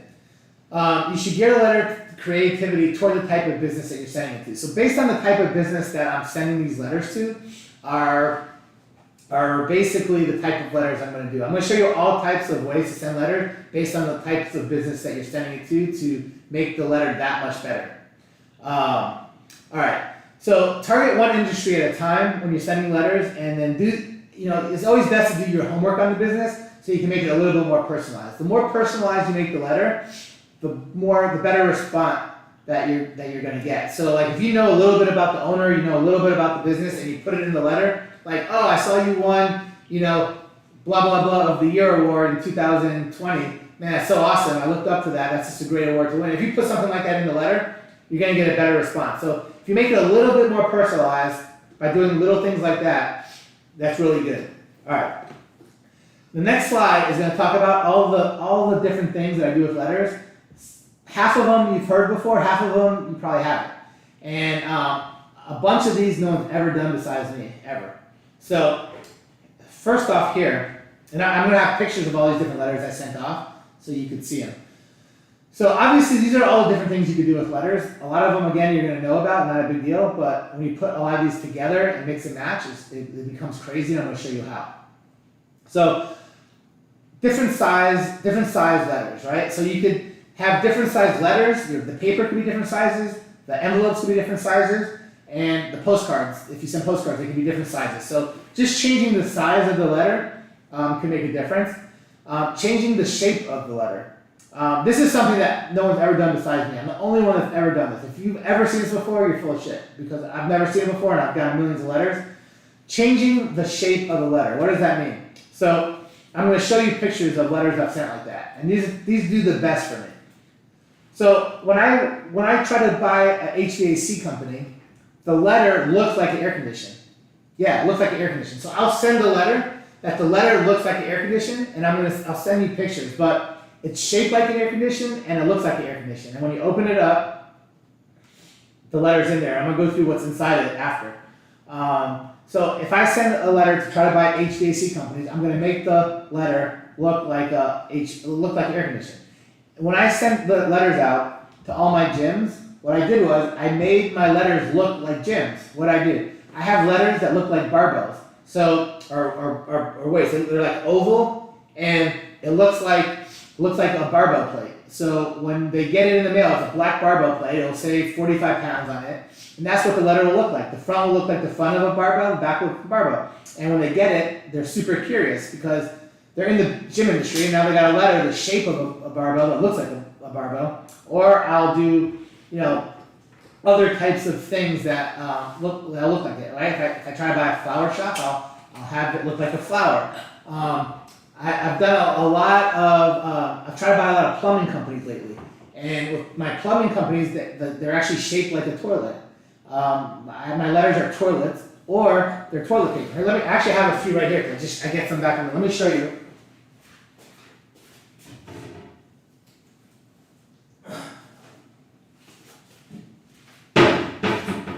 But I have on my slides pictures of them, but these are something I just did. So this is my letter. It looks like a toilet paper. I send these to plumbers, right? I send these to plumbers. So it looks like a piece of it's a toilet paper. And when you open it up, my note is inside, but it's literally a toilet paper. It looks like a toilet paper. And then here's another one I sent out to plumbers. This is a toilet, right? This is the handle. This is the handle of the toilet right here. Here's the water where people shit and stuff. And this is the letter. It's a toilet. The front and back, it's a toilet. And then when they get it, I have stickers on the side. They open it up. My letter's inside. So everything that you can't see the letter, but basically this is what the letter looks like. All this is it's a really hard stock piece of paper, and you can use any color. And I basically just outline it, the shape of whatever I want to send, whether it's a barbell, air conditioning, a toilet paper, doesn't matter. I'll shape it in that way, and then I put some stickers on it and have the letter written inside and mail them off. I'm gonna tell you why I do all this stuff after, but I'm gonna show you what other stuff I do, right? Different handwriting or print, right? A lot of people know you can do that. So there's different handwriting to do. You could do, you could print it, or you could do handwritten ones. You could do blue ink, you could do red ink. So yeah, there's different reasons why I'll do handwritten as opposed to printed ones, and there's different reasons why I will use different color inks. So the next one is different color inks. So I definitely use different color inks on a lot of different things. Now, when I send these out, I usually track them, right? I have a spreadsheet, and I'll say, look, I sent this many letters out that are toilets, this many letters that are red paper, this many that are green paper, this many that I use blue ink, this many that I use red ink, and I track them on the return rate of how many calls I get. So when people call me back, I'm like, all right, I got this many calls, this percent of people I sent these to got this many calls, and this. So I'll know which ones do better every single time. So every time I send more letters out, I do the best ones that have the best response from last time. So different color inks. So I would tell you that blue ink is by far the best. Like if between black, blue, all these different colors. Blue, I always have the best response when I use blue ink as opposed to black ink. So if you are ever using different color inks, I never use black ink anymore. Black ink is the worst color. But blue ink always does the best for me. And then I think the reason why is because people think that it's more personable because when you print something it's black, but also blue, the color blue has to do with trust more and reliability, and it doesn't look like it was printed. Pencils, markers, paint, I've used all that stuff. I've used pencils, I've used all different types of markers, and I've used actually paint to send letters to people. It depends on what the business is and what I want to accomplish. But also I'll tell you why I do all that in the slide. Then, of course, different color envelopes. So everyone's seen that before. You use, pink envelopes, yellow envelopes, white envelopes, whatever, any type of color envelopes. And I actually have envelopes that, if you go and buy paper, or you can go buy envelopes that look like different things. You can buy envelopes that look like they're landscape. You could buy envelopes that look like they're all different types of things, bricks or whatever it is. So you can buy, besides just certain color envelopes, you can buy envelopes that have different designs on it. Okay? And there's certain reasons why you want to use some other than others. Then of course you use different color paper, right? So you can use red, blue, you can use thick paper, you can use construction paper, all different types of paper. Different types of background on letter. So on the actual letter, you could use, instead of just using a certain color, you could have like a background of stuff. So like when I had a guy that wanted to buy landscaping companies, and I sent all my letters on a piece of paper, but the paper on the background, it was like grass and fences and stuff like that, landscaping stuff. So when the guy got the letter and opened it up, when the landscapers would get it up, they would see landscaping stuff on the back. So you could, besides just having different colors, you could have a background on the paper that you write on. The next thing you do is the thickness of the paper. So you can use regular paper stock, or you can use really, really thick paper, or you can use really, really thin paper. And there's all types in between, and I've used everything. And I have different responses based on the thickness of the paper. The thickness could be really important. Again, depending on the type of person you're trying to target. For business, this is really, really important. More than real estate. Real estate is there's certain things I would do, but with businesses, every business is unique, so you want to focus it toward that business that you're going toward. The next thing is, of course, the format, right? So a lot of people that send letters, everyone pretty much sends letters vertical. Like everyone sends letters vertical. So I would say that a lot of letters do better when you send them horizontal. So you can actually print the letters off horizontal, and when people get them, instead of reading it vertical like most people, you can read them horizontal, and that changes stuff as well. Another thing you can do with letters is you could intentionally like make mistakes. So it depends on the type of person that you're sending a letter to, but like you would actually have typos in it and maybe cross those typos out and then handwrite like something that is right. So when people see like stuff crossed off and then fixed, they think it's more personable a lot of times, especially depending on the type of business. Some businesses, it might not be good to do that. Some businesses, it might be really good to do that. And you could do like funny things with that as well. But that's just something else that you could do with letters. You could, make mistakes on purpose and cross them off and fix them. Another thing you could do is you could use one page when you send a letter, right? Most letters have one page, or you can send multiple pages, right? You might send a letter that has 2 pages, or 3 pages, or 4 pages, or whatever. It costs the same amount of money.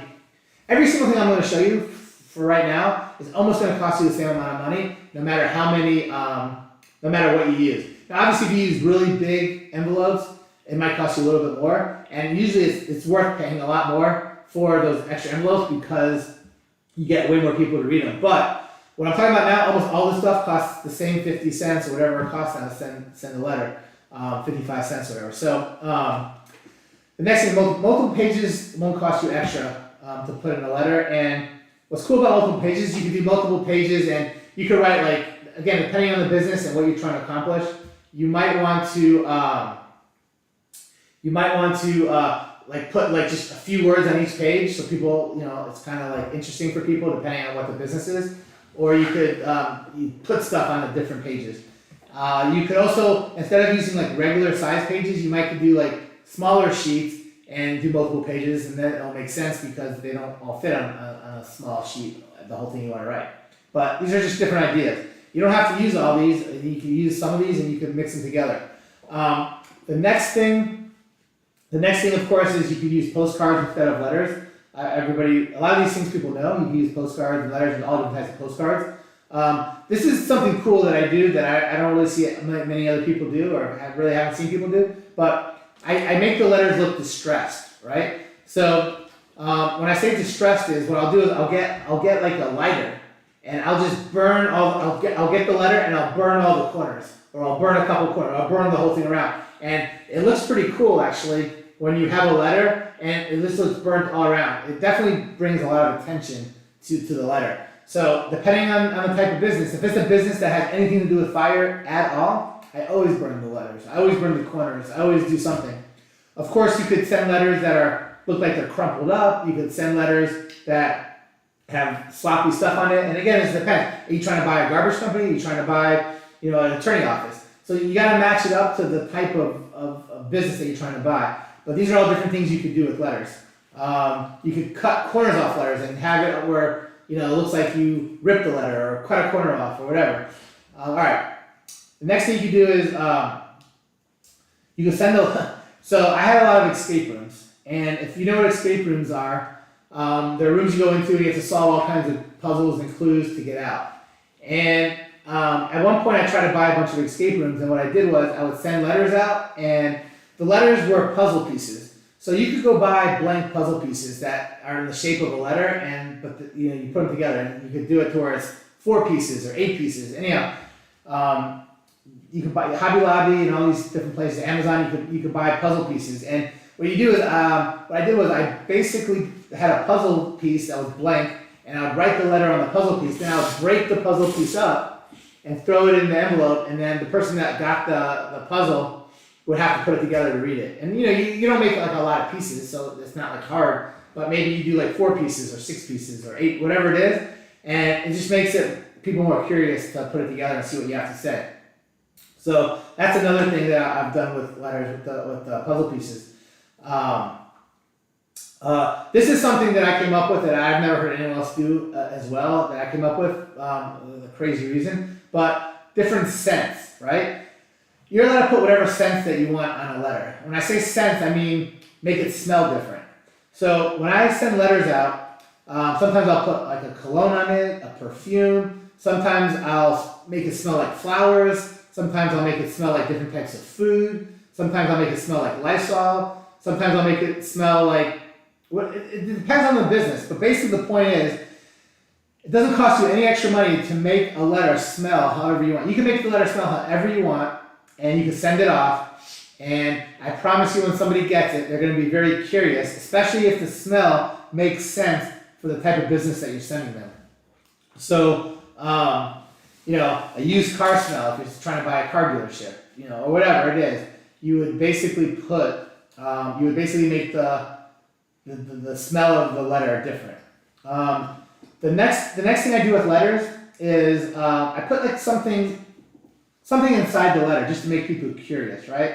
So what I do is I'll put like a magnet in there, or I'll put like something funny, or maybe I'll put like a pen with my name on it, or maybe I'll put like a flower or a ribbon, or maybe I'll put like a fake $100 bill, or maybe a real $1 bill, or maybe a balloon, or maybe a Post-it note that says something funny, or whatever it is. I'll put something in the letter, and again, I'm going to show you all these different things I do, and then I'm going to show you why I do it. There's reasons why I do all this.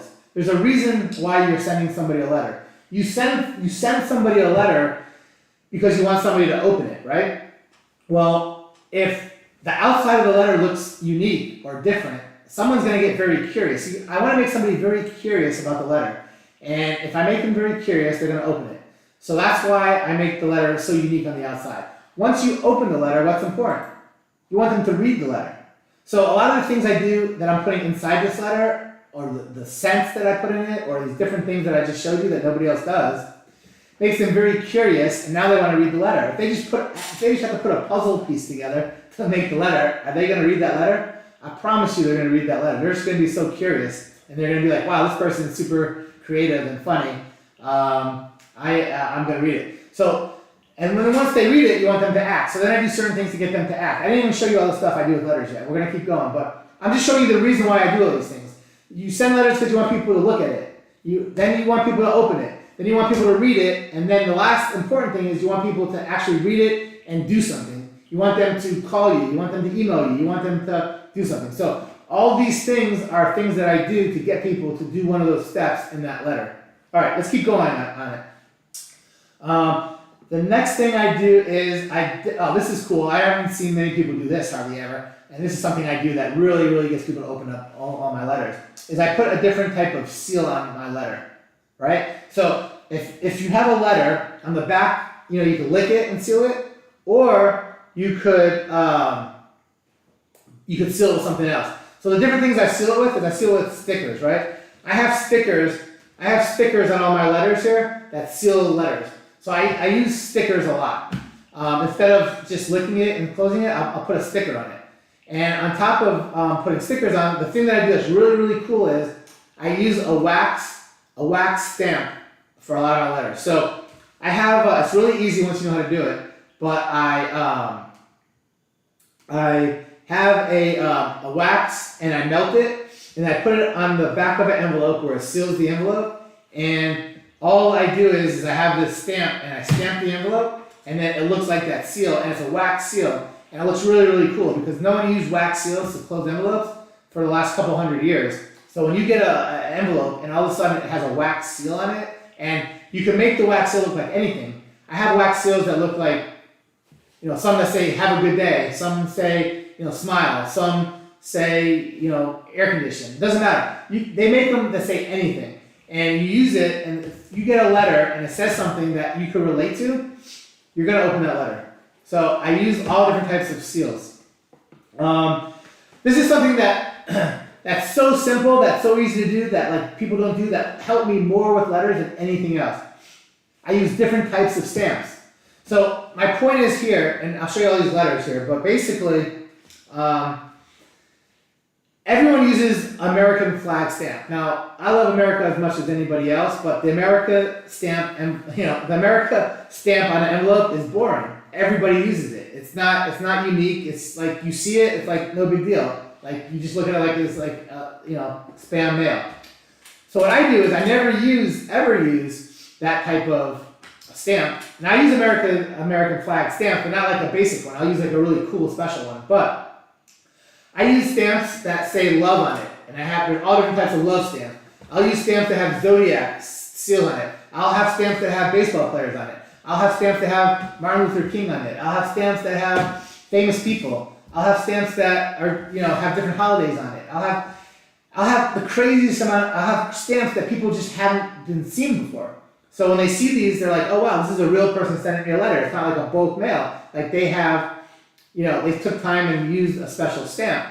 They care about me more, is what they think.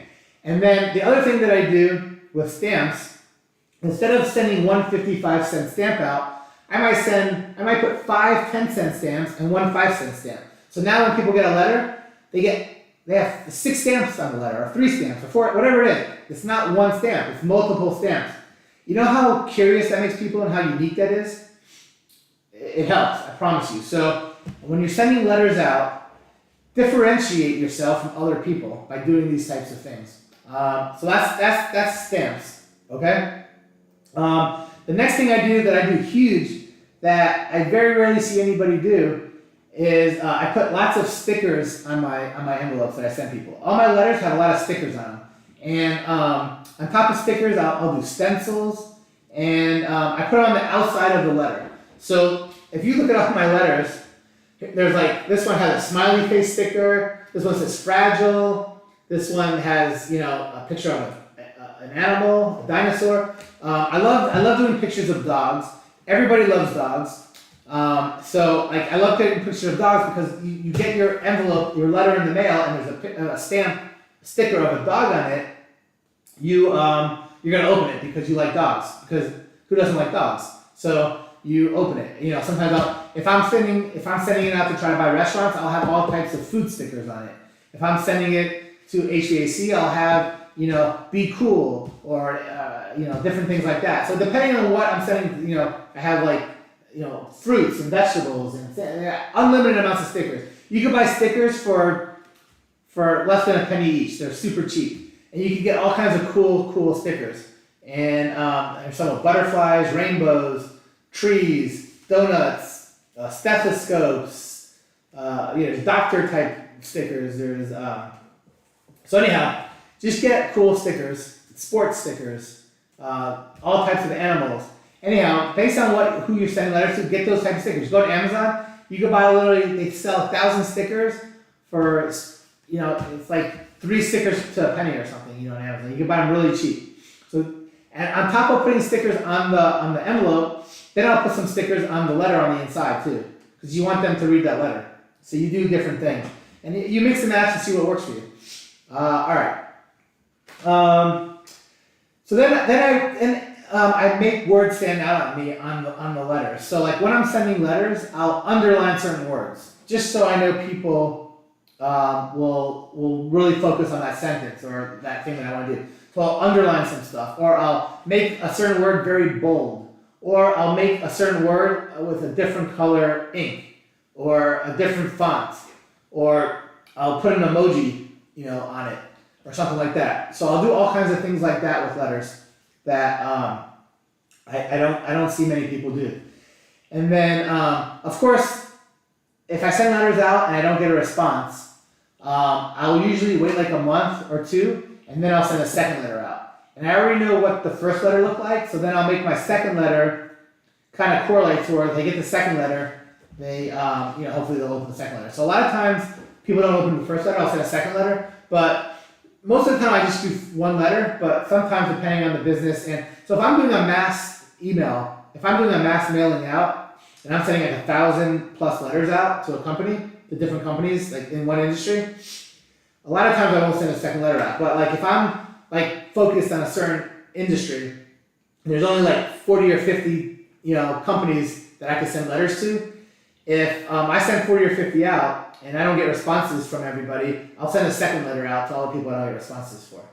So that's kind of like the letter thing. I actually have like another dozen slides on letters. Shit, there's It'll go on forever. I promised my wife I was gonna be home at 11. I didn't think I was gonna be on there for 4.5, 5 hours, but I gave you a little bit about letters. Did anyone like the letter thing? Is there stuff you guys are gonna implement now on letters that you haven't done before? I didn't even show you everything with letters. I showed you like a little bit. We'll continue on with letters at another time. I'm gonna make a YouTube video on letters to show all the stuff I didn't show. But anyone like the letters? No one likes them? Is anyone here? Huh? It's frozen? What happened? How come I don't see nothing? I don't see nothing. Oh, okay, now I do. Alright, it's delayed, I see. Alright, cool, you guys are here. Alright, so I hope some of you will be able to use some of these letters though, like some of these ideas, and be able to implement some of this stuff. Even if you guys send letters to real estate, there's a lot of cool things you can do with real estate. You can make your letters look like a house. I send a lot of letters out to people, and for real estate, and I make them look like homes.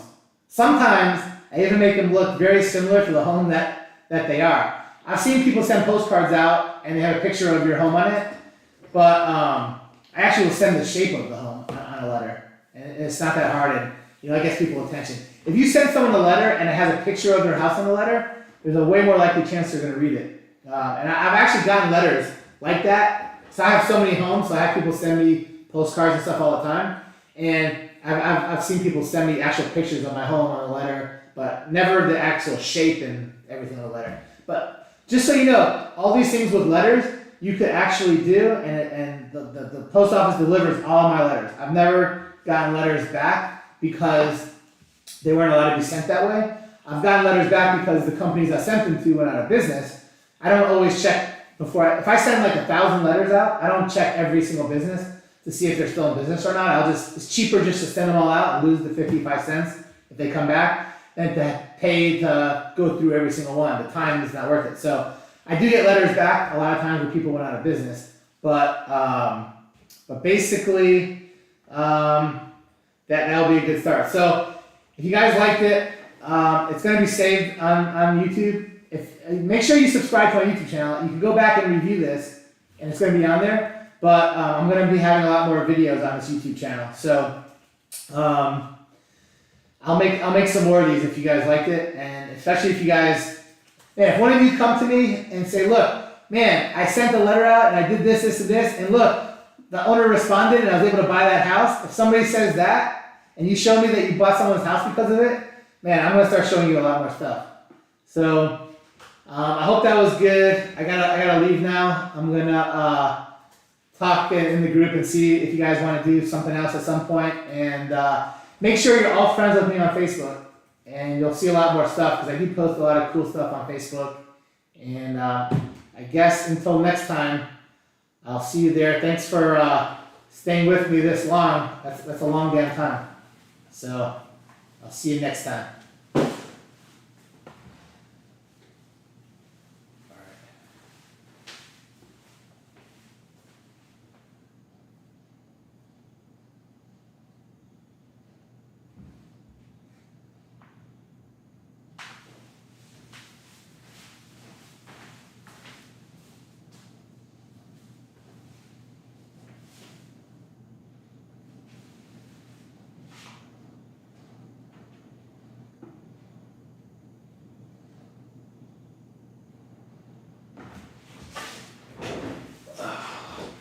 Still alive, right?